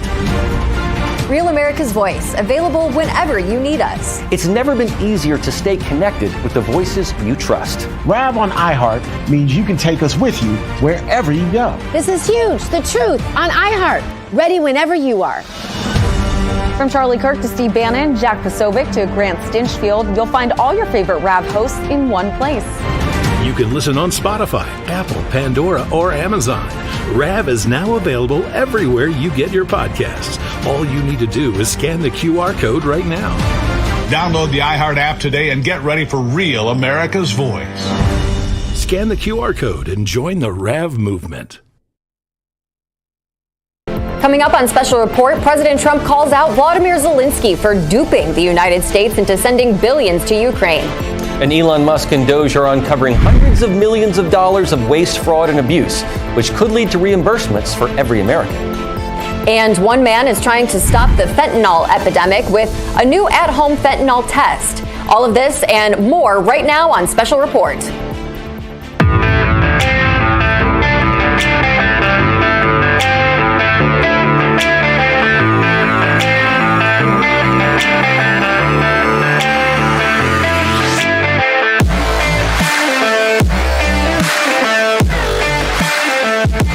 Thank you for tuning in to this hour of Special Report. I'm Emily Finn alongside Bo Davidson. Breaking news today.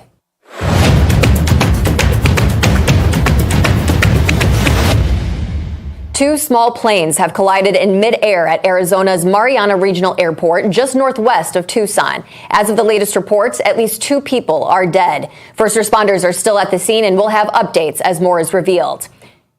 And President Trump is slamming Ukrainian President Vladimir Zelensky, saying the U.S. was duped to send billions of dollars to Ukraine to help them fight their war against Russia. In a post on Truth Social, Trump called Zelensky a dictator without elections and claimed he played Joe Biden like a fiddle while the senseless war continues on. Well, for reaction on all this, we want to bring in Rav's very own Ben Bergquam, the host of Law and Border. Ben, great to see you. Yeah, great to see you both. Well, Ben, I know that you're right there in CPAC and there's a big week ahead. But, Ben, first of all, we know that President Trump has had a phone call with Russian President Putin and peace negotiations have indeed begun. What can you tell us about that call and those talks thus far? Well, it's interesting you bring that up. So we're here with Jack Posobiec. He was actually over there in Ukraine in that meeting with Zelensky. And, you know, this really what this is the difference between a president from a position that comes from a position of strength versus what Joe Biden was. And I think it's even more than that. It wasn't that Joe Biden was even from a position of weakness.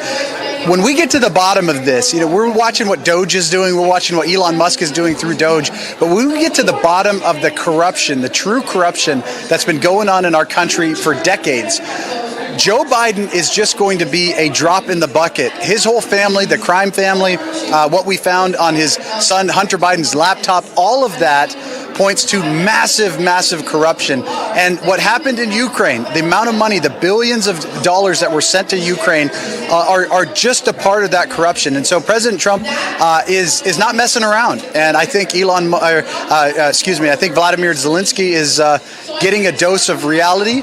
And it's not going to end well ultimately for him or his country if he doesn't realize this war has to end. People are sick of it. The people of Ukraine are sick of it. The people of Russia are sick of it. It never should have happened to begin with.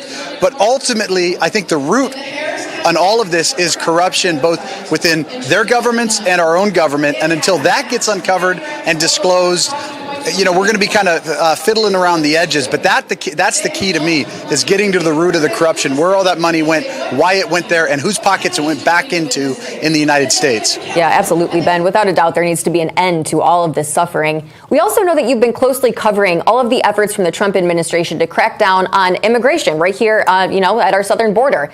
You recently had a firsthand experience chasing down illegals with BORSTAR, which is Border Patrol Search, Trauma, and Rescue. Let's take a look at that experience.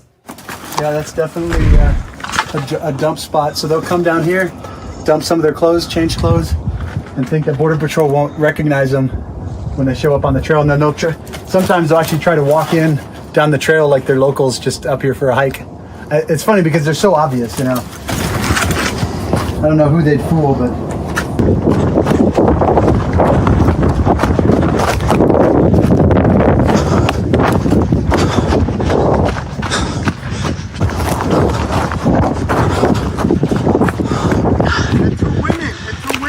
Are they running too? Yes, bro, they're with them. They were all together.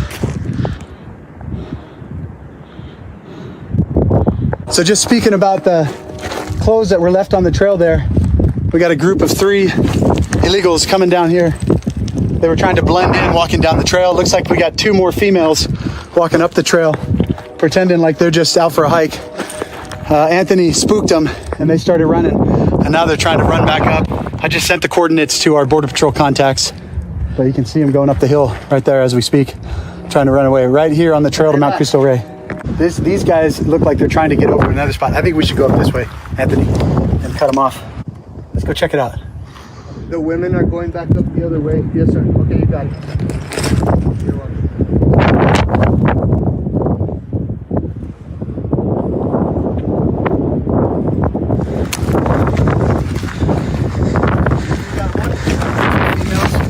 On the main trail, dropping that way. We got 2 guys, one looking all black.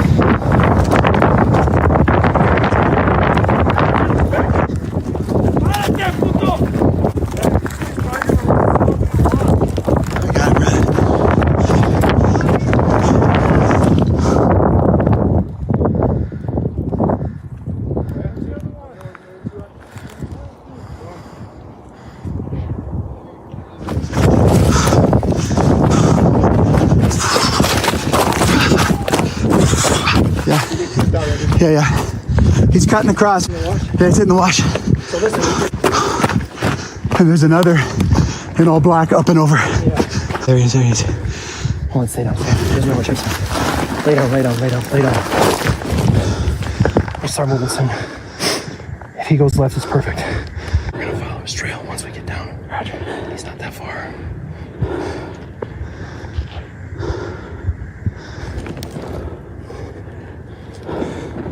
As soon as he cuts around, because if he saw us, he would have jumped that mountain. Yeah. Right when we did. His other guy, I think the guide, is up on top. I think I see him right there. Come. Ready? I'll follow your lead. Right. Hey, if you ain't bleeding, you ain't working. You know what, dude? It might be better to cut out this.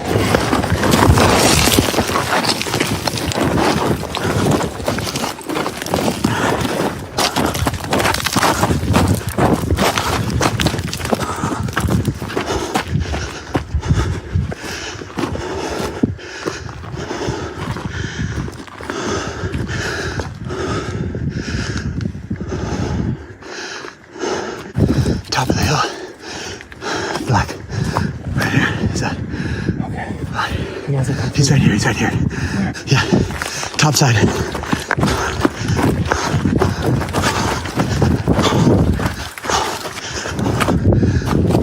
Yeah. 100%. You want me to stay low? You go high.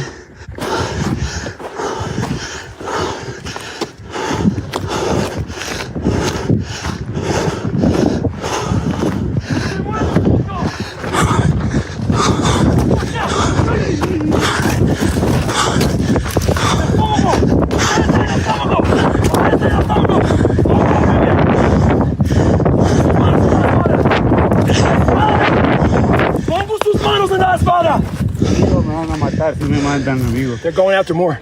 You want to get it? Roger.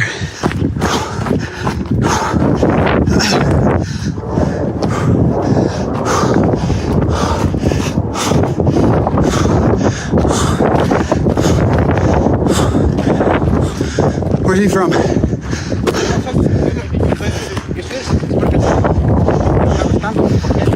You coming up to pick these guys up?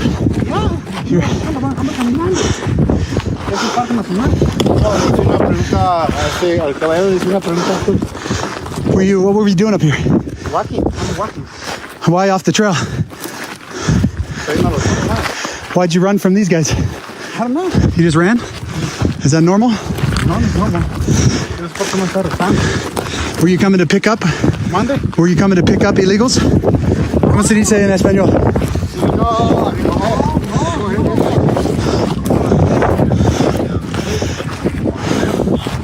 We got one more, guys. There's at least one more in all black up on the range. Are the guys with them? Yeah, one of the guys, he says he's a USC, but the other guy all in black is still up on this range. Okay. He ran, this guy says he's a U.S. citizen, but ran when they came after him, so. So you don't say. Yeah. I think he was coming up to pick him up, honestly. Dude, so he saw. Yeah, he stopped. So my guys I saw them go up ahead. The same ones? Yeah. Those my same guys? Yeah, they cut off and came up here and got this guy. So he saw them. Yeah, he stopped, and then you came right up on him. I got you on that. Well, Ben, this was some pretty riveting footage. I mean, I was sitting here like huffing and puffing, kind of like you were, just kind of like vicariously living through you. What was it like to essentially be embed yourself into Borstar and experience all of this firsthand? Well, it's intense. There's no question about it. I mean, these guys are on the front lines of the battle to save this country. One thing, it was an honor because for 4 years we were blacked out. Joe Biden wouldn't allow us to communicate with Border Patrol. We weren't allowed to communicate with ICE. And now because of the work we've done, on Law and Border and Real America's Voice has done to expose Joe Biden and really help win the election for President Trump, we are invited into the inside to show what's really happening. That's just what these guys go through every single day. They are out there battling. You don't know who these guys are. You don't know if that guy is going to be a drug trafficker. You don't know if he's a good guy, a bad guy. I mean, he's a bad guy because he's there illegally, but you don't know what their motives are. There's terrorists coming across there. So these guys are out there putting their lives on the line. And for me, it's just an honor to be out there with them. Physically, it's exhausting. I mean, I was dead at the end of that. We ran about, 15 miles that day, up and down mountains. It was just wild. But it's an honor to be out there. And it's really, to me, it's what separates Real America's Voice News from every other network out there is we're actually going to go out there and show you what's really happening on the front lines in this battle to save our country. Yeah, without a doubt. And Ben, I think it's admirable what you're doing. And are you noticing a difference, at least in the amount of people that are coming over? I know you saw kind of two guys there, but are we seeing a decrease already just from you physically what you saw? An incredible decrease. So we went from 11,000 contacts per day down to around 200 to 300 per day. In this sector alone, in El Paso sector, they were having 200 or 2,500 contacts per day with illegals down to around under 100. So it's an incredible number, but it shows you the cartel is still active. So they're not stopping. It is active. That's why we still have to stay out there. We're up against the break. Thank you guys so much for that work and that footage. Thanks, Ben. We'll be right back.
This election, the fight to restore our great nation is only beginning. Now is the time to take a stand, and Patriot Mobile is leading the charge. As America's only Christian conservative wireless provider, Patriot Mobile offers a way to vote with your wallet without compromising on quality or convenience.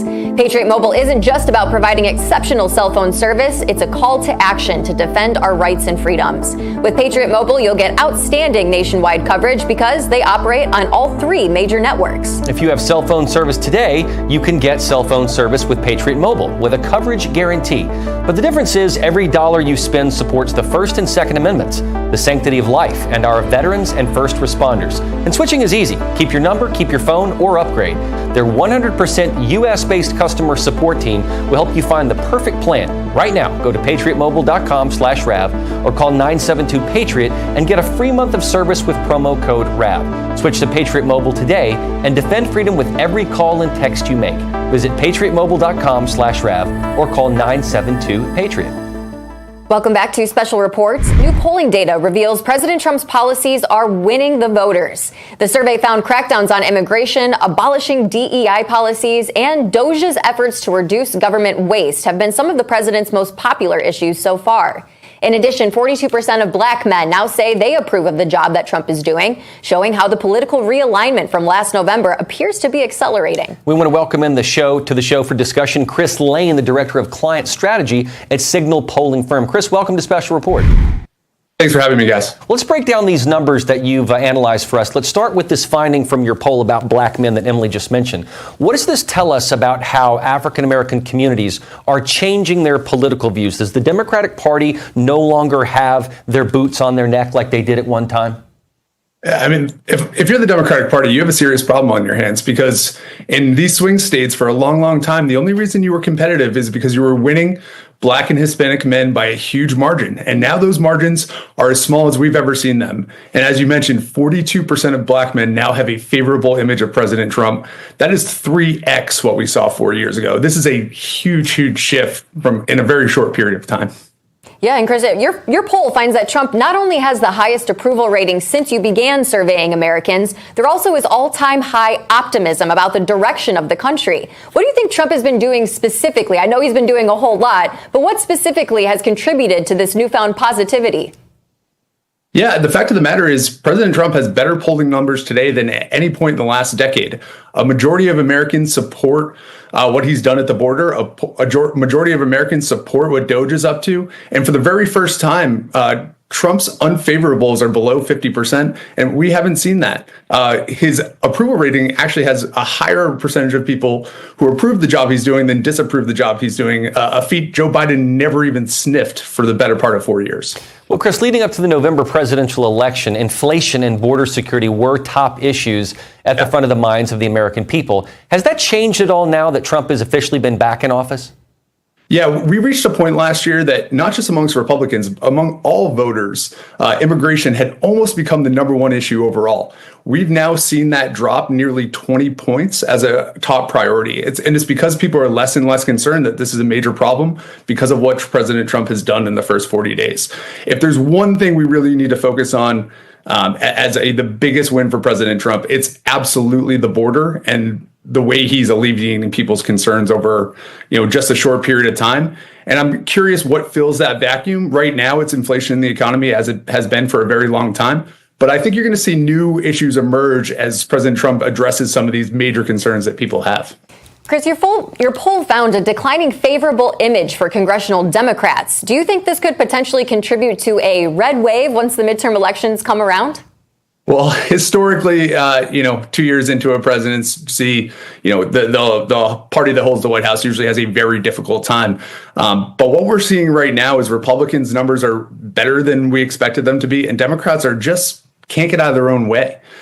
They seem to just fight President Trump for the sake of fighting President Trump, and they end up being on the losing side of this issue time and time again. Their finger on the pulse is remarkably bad in a way that frankly stuns me. Chris, let me ask you a little bit about DOGE, because we did talk about it earlier. What are your poll numbers showing about the favorability of what Elon Musk and DOGE are doing? Because I'm seeing at least that the mainstream media, leftist media, liberals in general, their new target is Elon Musk and DOGE. That's where they feel like they're putting their eggs in that basket. But what are Americans seeing? Because what I see is they're uncovering all this waste, fraud, and abuse. They're going, oh my God, I can't believe this is happening. I would think that would be an overwhelming supportive measure from Americans to support this new measure. What does your polling find?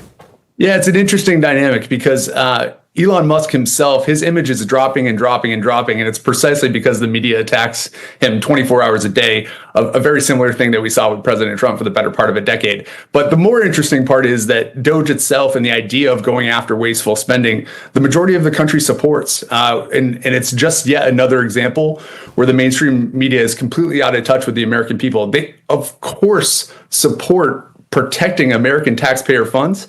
The quicker they realize that, the better off they're going to be. But they're just more concerned about attacking Elon Musk, attacking President Trump. And it's, again, just in complete lack of lockstep with where the American people are at. Yeah, we certainly covered a lot of ground in this conversation. Before we let you go, I do want to talk about tariffs. When it comes to China, there's 50% support from Americans for Trump's actions to charge extra on goods coming into the U.S. But when that same idea is applied to Mexico, there's only 43% support. And Canada's even worse, only 39% support. Break this all down for us. Yeah, well, I think people view the difference between, pushing back on China and pushing back on who has been historical allies for the American people. I think President Trump is using this more as a negotiation tactic than anything. And I think he's willing to lose the short-term battle in order to win the long-time war. And it will be interesting to watch those numbers track with how that progresses over the next few months. And Chris, what are your final thoughts on birthright citizenship? What's the support for that you find in your polling? Is that increasing? President Trump has been on the right side of a lot of this with the American people. On this one, that numbers just don't support it at the same rate, particularly among swing voters. Swing voters are almost 2-to-1 opposing President Trump's plan on this. So I'm curious if he will continue with this or he may take a step back and move in another direction. So this is a hill he may not want to die on. You're saying he might have to give this one up. Yeah, and that's where I give President Trump a lot of credit. Yeah, he's not afraid to pivot. That's something that I expect him to do over the next few months, but we'll see, what issues become important and what fall off. Well, he's been batting 1,000 on so many others, so we'll see what happens with this one. Chris, thanks so much for joining us and giving us your expert polling data. Thank you, Chris. Thanks, guys. And coming up, Jonathan Gilliam joins the show to show how DOGE's strategy can be used in every single agency to increase efficiency. We'll be right back in a moment. Stay with us.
Beach, South Carolina. Well, the IRS is the largest collection agency in the world, and with April 15th fast approaching, it's more aggressive than ever. In 2025, enforcement has ramped up, folks. And if you owe back taxes or have unfiled returns, waiting is not an option. The longer you do, the worse it will get.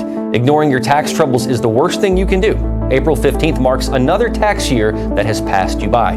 Getting ahead of this now is the smart move, but never, absolutely never contact the IRS alone. Instead, let the experts at Tax Network USA handle that for you. Why? Because not all tax resolution companies are the same. Tax Network USA has a preferred direct line to the IRS, meaning they know exactly which agents to deal with and which to avoid.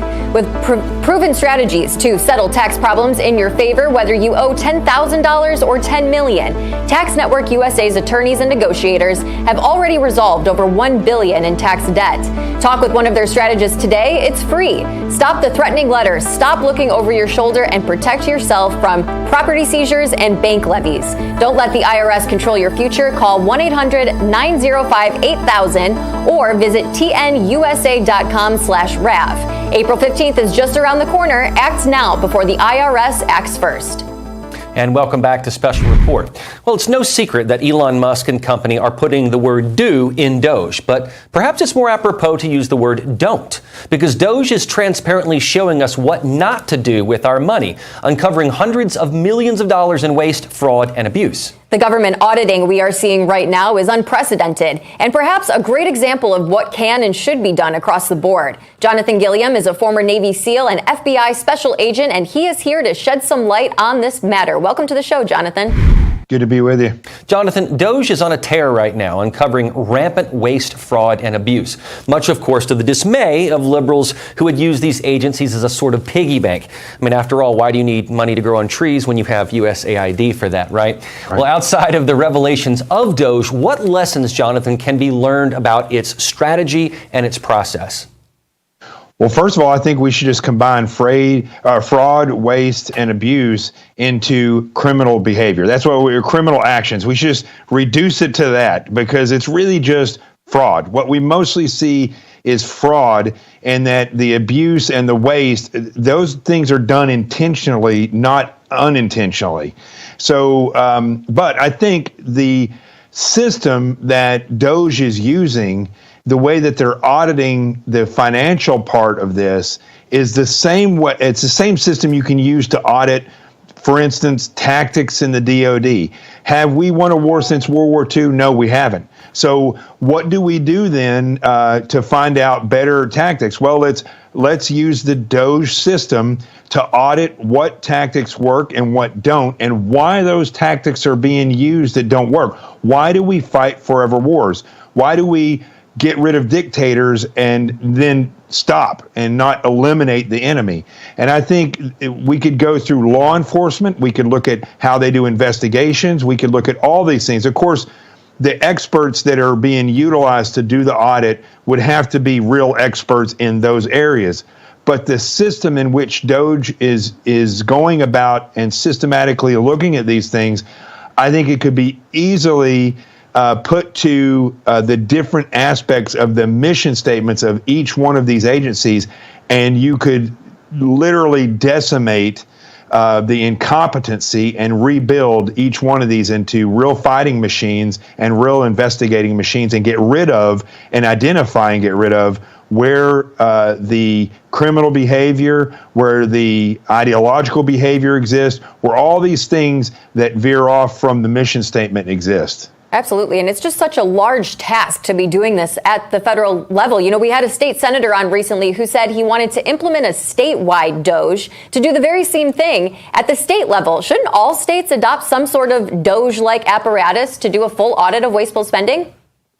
Sure. And here's what's really interesting about this is, I mean, look, DOGE is something we've never seen before in the history of this country, and in a lot of ways the world. But why is it that that's the case? Well, it's because the people who are in charge typically are only interested in making their power larger and their pocketbooks larger as well. And they're not interested in transparency because that's not how they gain power. So I think with Trump, what you're seeing is a guy who, and a leader, a true leader, who is looking at these things and showing the country and the citizenry where the power is supposed to exist, that this is the reality of what's occurring, and these are the people who have profited from it. And I think if the states wanted to have a DOGE system, well, they should, but they shouldn't just try to do it. They should get in touch with DOGE and learn how they're doing it specifically so they could go do it effectively, because this system that they're using now is perhaps one of the fastest and best audit systems we've ever seen. Yeah, it's an incredible primer for, I think, what states can follow. But I think you're right, Jonathan. They should actually learn from those that are doing it right now and not muck it up. It's been reported that Elon Musk is considering this notion of sending $5,000 checks to each American, which would come directly from the savings from DOGE discoveries of waste and fraud. What is your reaction to that idea? I think many Americans could use an extra $5K laying around that isn't going to, I don't know, circumcisions in Mozambique. What do you think, Jonathan? Well, I think, first of all, if it doesn't take away from us eliminating our debt, the nation's debt, then I think that would be, if it's there, give it back to the taxpayer. If it's already there and the taxes have already been paid and we can somehow use that to push the debt down, I wouldn't mind seeing that. If Social Security is really just about out of money and we could take that money and invest it and build the Social Security pot back up, that would be great. But if they give it back, if they can't use it in that way and they want to give it back, I would see a usefulness in that, as opposed to giving it, like you just said, to buy condoms in one country or teach somebody how to accept transgender in their country. I mean, these are ridiculous things that actually occurred with our taxpayer monies. And I would rather see it go back to the taxpayers than and not go to the state governments, back to the taxpayer where they can use those things right now. Jonathan, I also want to get your thoughts on Senator Chuck Schumer being photographed with a known CCP operative. This was for a lantern festival in New York, and Chuck Schumer seems to have had these photo ops multiple times. What are your thoughts on this? So I worked Asian organized crime in the FBI and New York. And so this doesn't surprise me with Chuck Schumer, because he has relationships with all these different communities, because that's where he goes and gets his votes from. But I think there's deeper issues with Chuck Schumer and communist countries. And I think some of these things I can't go into, but things that I was made aware of when I was in the FBI that had to do with certain cases. Chuck Schumer has been observed in many different cases in close proximity. This is nothing new, not just with China, but Russia as well. And I think somebody needs to look into his connections a lot deeper, along with people like Swalwell, who was having an extramarital affair with a Chinese spy. How did that just go away? I mean, all these individuals that have these connections, if I go into any government agency, and especially like when the FBI, I have a full background check, and then every year I have to show all of my finances, my bank accounts, everything, any investments, so they can have that and look for signs of deception, because we've seen in the past that spies have shown the deception in that ways. Politicians don't rise to any of these levels of overwatch. Why is that? Why is that? Why aren't the very people who hold the power the ones who are watched the most by our law enforcement? That makes no sense to me. Yeah, Jonathan, you're giving me this idea now, based on this whole entire conversation, that we should have a DOGE-like audit of Congress, finding out what their finances are. I mean, look, we've just, this is the tip of the iceberg, but how amazing would that be if we could actually look into who's benefiting and from what? It's like what Musk was saying about people that were enriching themselves in these government positions. How is that happening? I think these are questions we have to be asking now at a very visceral level. Jonathan, and also get rid of them, fire them. A politician should be fired if they break the law. And if they're doing something like that, they should just be fired, not impeached. They should be gone. Absolutely. Jonathan, we do believe that a full floor vote on Kash Patel is imminent any day now. Do you think that he'll get confirmed? And if so, will he begin a DOGE-like strategy in the FBI right away? I think he will get confirmed. If he doesn't, it'll be because certain people weren't in the Republican side were not showing exactly how they felt about Kash Patel. I don't know. It's hard to tell right now, but I do believe he's going to get confirmed. And I think once he gets in there, he needs to do what we were talking about before. He needs to audit the system of standards first and foremost. When affirmative action happened under Clinton, that's when DEI really started in this country. It didn't start with Biden. It didn't start with Obama. It started with Clinton.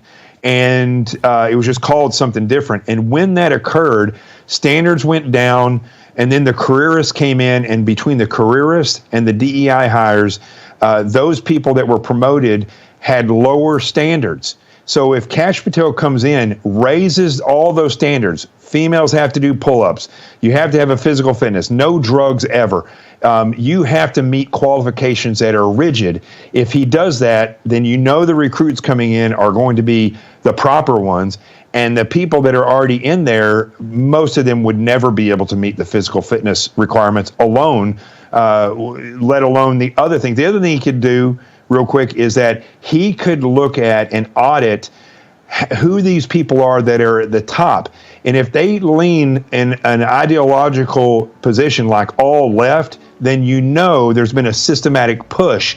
Then he goes after that system, and that will get rid of those people. Yeah, absolutely. Jonathan, we so appreciate you sharing your insight with us today. Thanks for being on the show. You got it. Thank you. Now, coming up, the left's latest commentary on President Trump and Elon Musk is making Republicans laugh. You won't want to miss this. Coming up after the break. Stay with us.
Welcome back to Special Report. There is so much going on in the news that certain shows and actors feel that they must comment on it.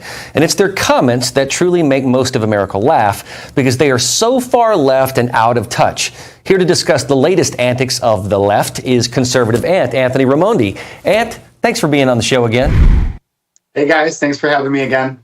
So, Ann, let's start out here talking about Tom Hanks. He's always been a good actor, yet he refuses to stay in his own lane. He appeared on Saturday Night Live as a MAGA supporter who wouldn't shake a black man's hand. How out of touch is that? We were just talking about how black men now have record-breaking support for President Trump. Why does the left continue this racist rhetoric? You know, I don't know, because I feel like this is a major reason why people voted against the left in this last election because Hollywood was so out of touch. Look, we saw Hollywood, we saw the Biden-Harris campaign throw all this money into Hollywood to do all these different commercials, and it didn't really work. It fell on deaf ears. So it's interesting to me because I've never met a Trump supporter that is like how he described it. Usually when I go to Trump rallies, they're so diverse with so many different colors and sexual orientations and backgrounds. So it's so funny to me. It really is. Well, Woody Harrelson hosted Saturday Night Live 1 year ago, and he had an interesting take on Big Pharma. Take a look at this. The biggest drug cartels in the world get together and buy up all the media and all the politicians and force all the people in the world to stay locked in their homes. And people can only come out if they take the cartel's drugs and keep taking them over and over. I threw the script away. I mean, who is going to believe that crazy idea, being forced to do drugs? Aunt Woody has referred to himself as a liberal and a conservative, saying, I'm not blue or red, I'm purple. I got no leanings either way. Do you think this is the way that actors and singers should behave by not taking a side, or do you appreciate it when someone does, as long as it's, let's say, well-researched and well thought out? No, I think that it's great when they don't take a side because, listen, you're entertaining both sides, right? So we go to watch movies to get away from any of this kind of stuff. I respect them more if they're like, listen, I agree with both sides on certain issues. I'd rather not talk about it. I respect that a lot more.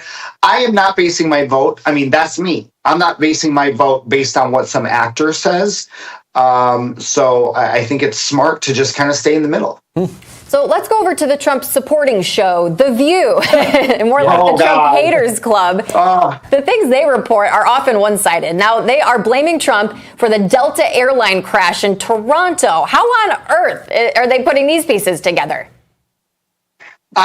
Look, Trump can cure the most contagious disease in the world. He can do anything, and it's his fault. It's always his fault.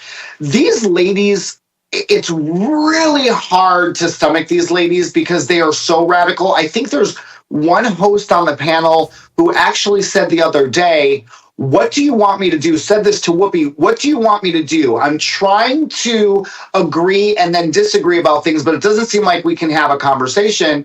And that's the problem here. Most of these women, there's nothing that you can say, that Trump can say, that we can say, that's going to change their bias towards Donald Trump.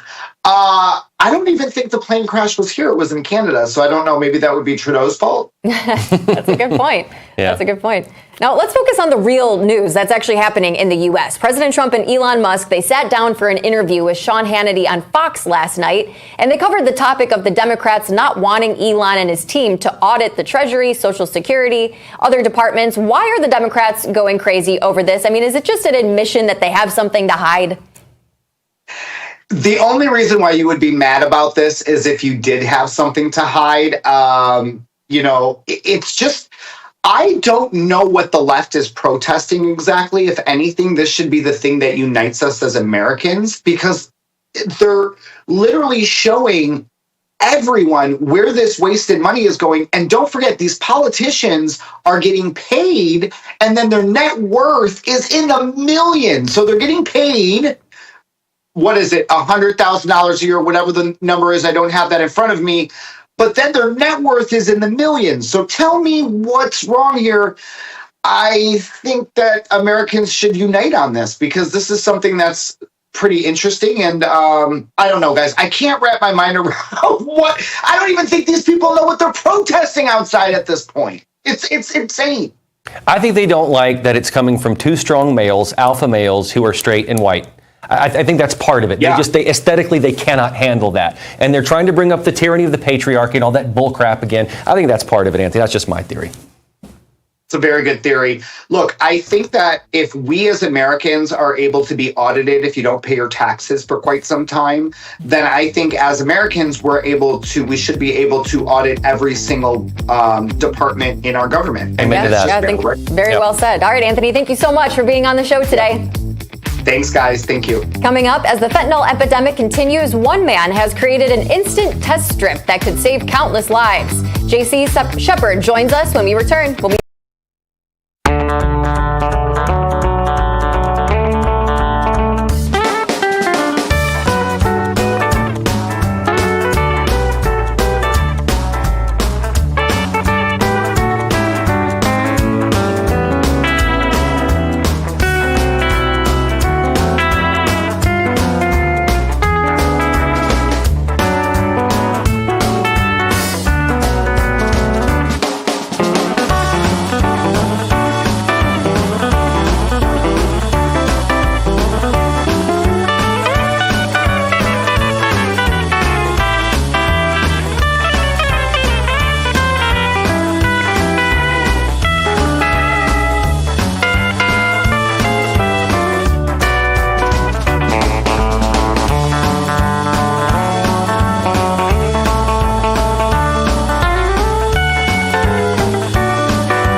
A new day in America and a new administration in Washington, D.C. There's a lot of excitement and optimism about the future, but the reality is there's a lot of work to do, especially when it comes to fixing our broken healthcare system. And the truth is that the forces that are responsible for breaking our healthcare system aren't going to simply just go away.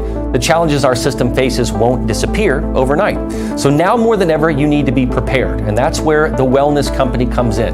Their doctors are medical professionals that you can trust, and their line of prescription medical kits are the gold standard when it comes to keeping you safe and healthy. Whether it is the medical emergency kit, the contagion kit, the first aid kit, or the travel kit, these prescription kits contain an assortment of life-saving medications and guidebooks to assist in the proper use of these medications. From the flu to strep throat, from COVID to the bird flu, from a trip to the beach to a trip overseas, the Wellness Company has a prescription kit designed to keep you and your family safe. Make America Healthy Again starts at home. Do your part and protect the health of you and your family. Go to www.twc.health/voice today and order. Again, that's twc.health/voice and use the promo code VOICE to save 10% off your order. Well, welcome back to Special Report. A harrowing statistic that I'm sure that you have heard is that fentanyl is the #1 killer of Americans aged 18 to 49. But it's also the fastest growing killer of children under the age of 14. Just a few specks of this white substance can be lethal. JC Shepard is the founder of the Fentanyl test, the first FDA-approved ClearWave dip card test for over-the-counter use and the world's only harm reduction test strip. He has a fascinating story and mission, and he joins our show now. Welcome to the Special Report, JC. Thank you so much for having me. I really appreciate it. Well, JC, I'm really fascinated by this testing strip that you have created because it seems that you can use it to test any surface or substance for fentanyl down to a single grain. And it can be used by anyone, anywhere, anytime. How did you come up with this strip? And do you think perhaps you have revolutionized the way that we can test and save lives?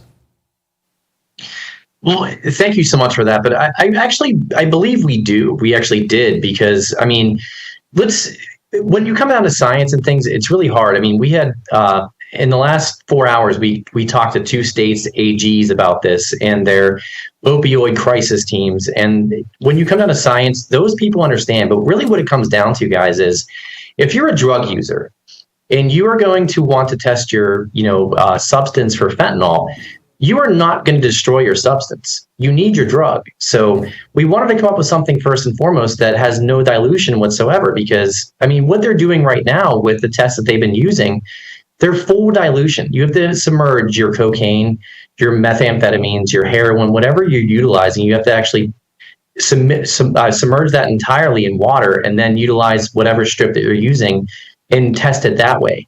We wanted to come up with something because of my background in healthcare IT, and I saw what was happening with everybody being under the age of 25 and under. About 85% of those coming in for emergency work and unfortunately deaths were due to fentanyl poisoning. So we wanted to come up with something to where it did not require any dilution whatsoever. And the 1 nanogram is very significant here because 2 nanograms of this substance can kill you.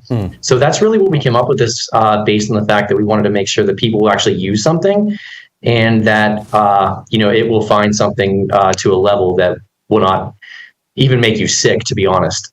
Well, the test can also be used for urine samples and in only 5 minutes as opposed to 60-day toxicology test, which means that criminals with fentanyl in their system can be brought to justice. Why is this aspect of your test so important?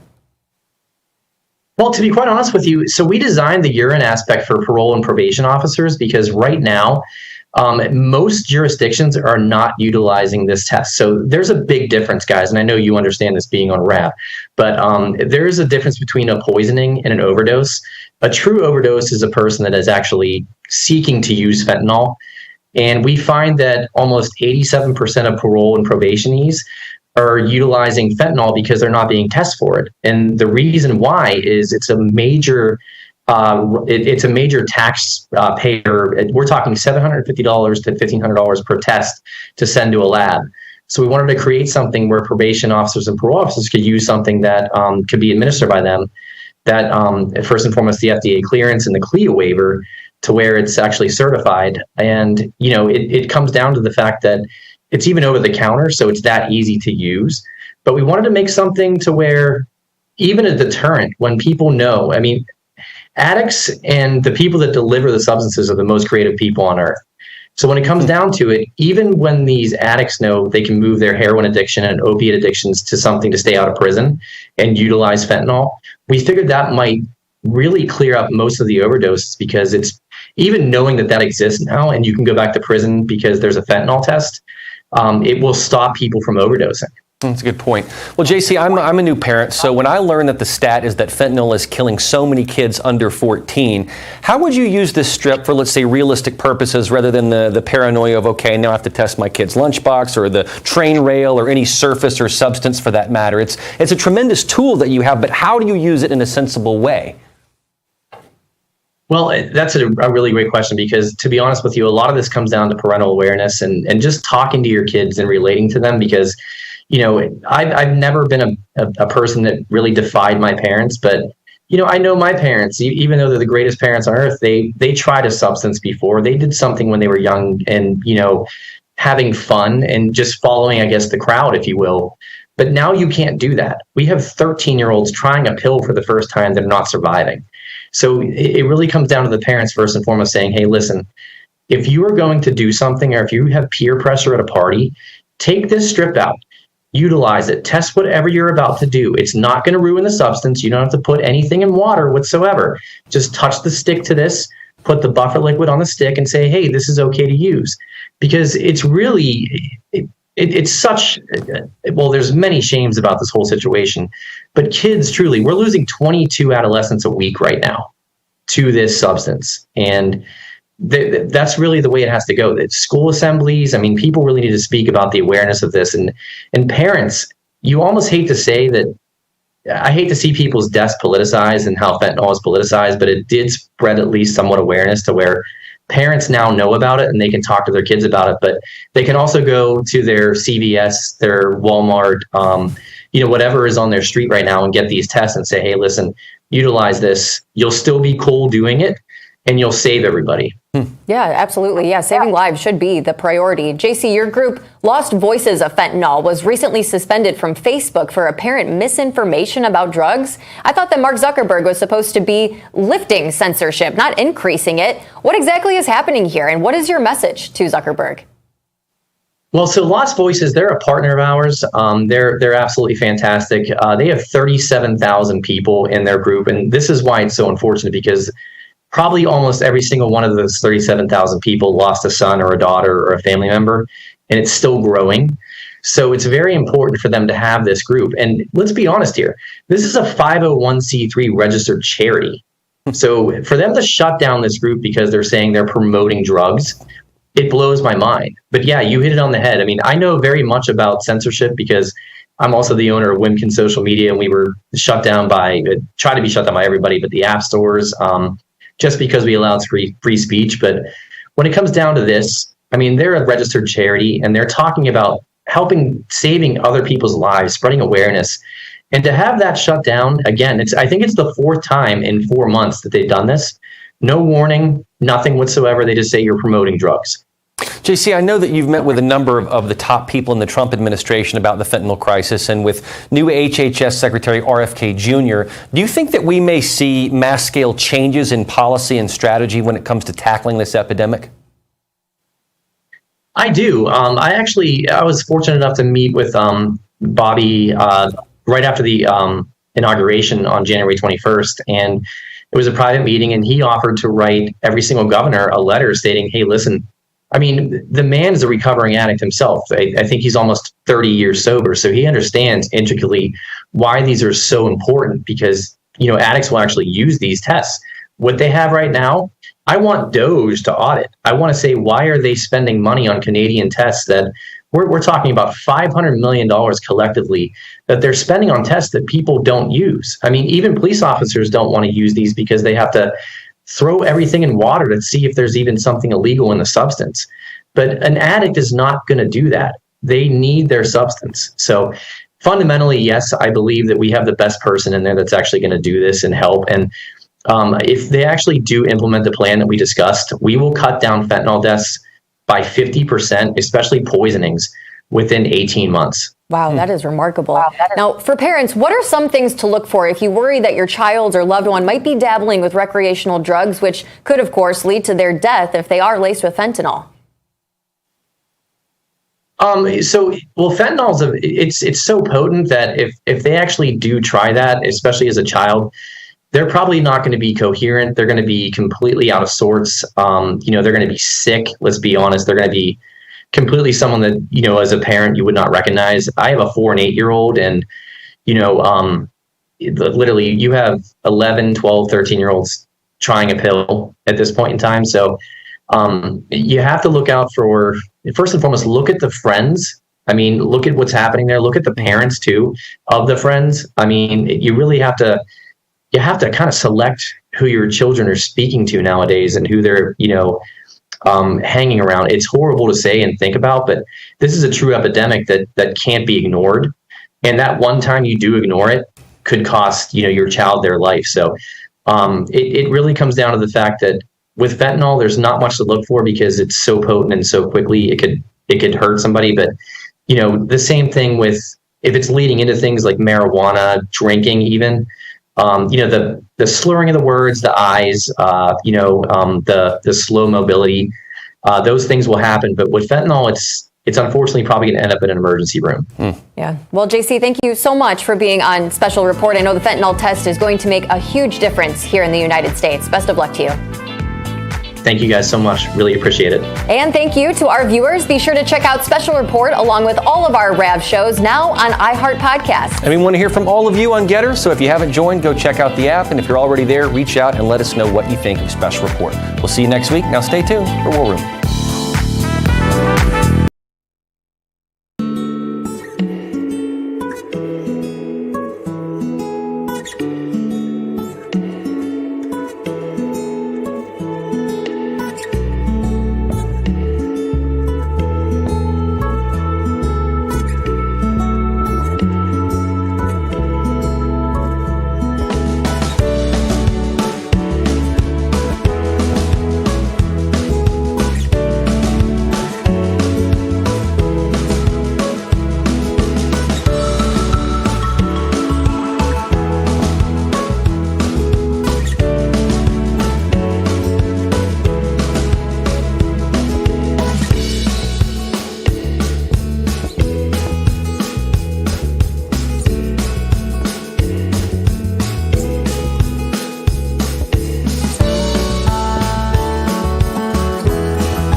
Tired of one-way news? This is extremely dangerous to our democracy. Welcome to RAV, where your voice matters. Mod 1, you are in the chats all the time, engaging with our extended RAV family. Let me know that you're a first-time chatter there. I will definitely celebrate you. It's really incredible. It's like a family there on the chat. We share ideas and pray for each other. My favorite show hosts are actually in the live chat. When you're out for a date, you just can't wait to get back. Isn't it just amazing, the family? We do hear you. The chat is where your voice is heard, and that's the whole point behind Real America's Voice. Real America's Voice, they got it going on. Join Real America's Voice, where you make the difference. When you are in RAV chat, you are in the conversation. This is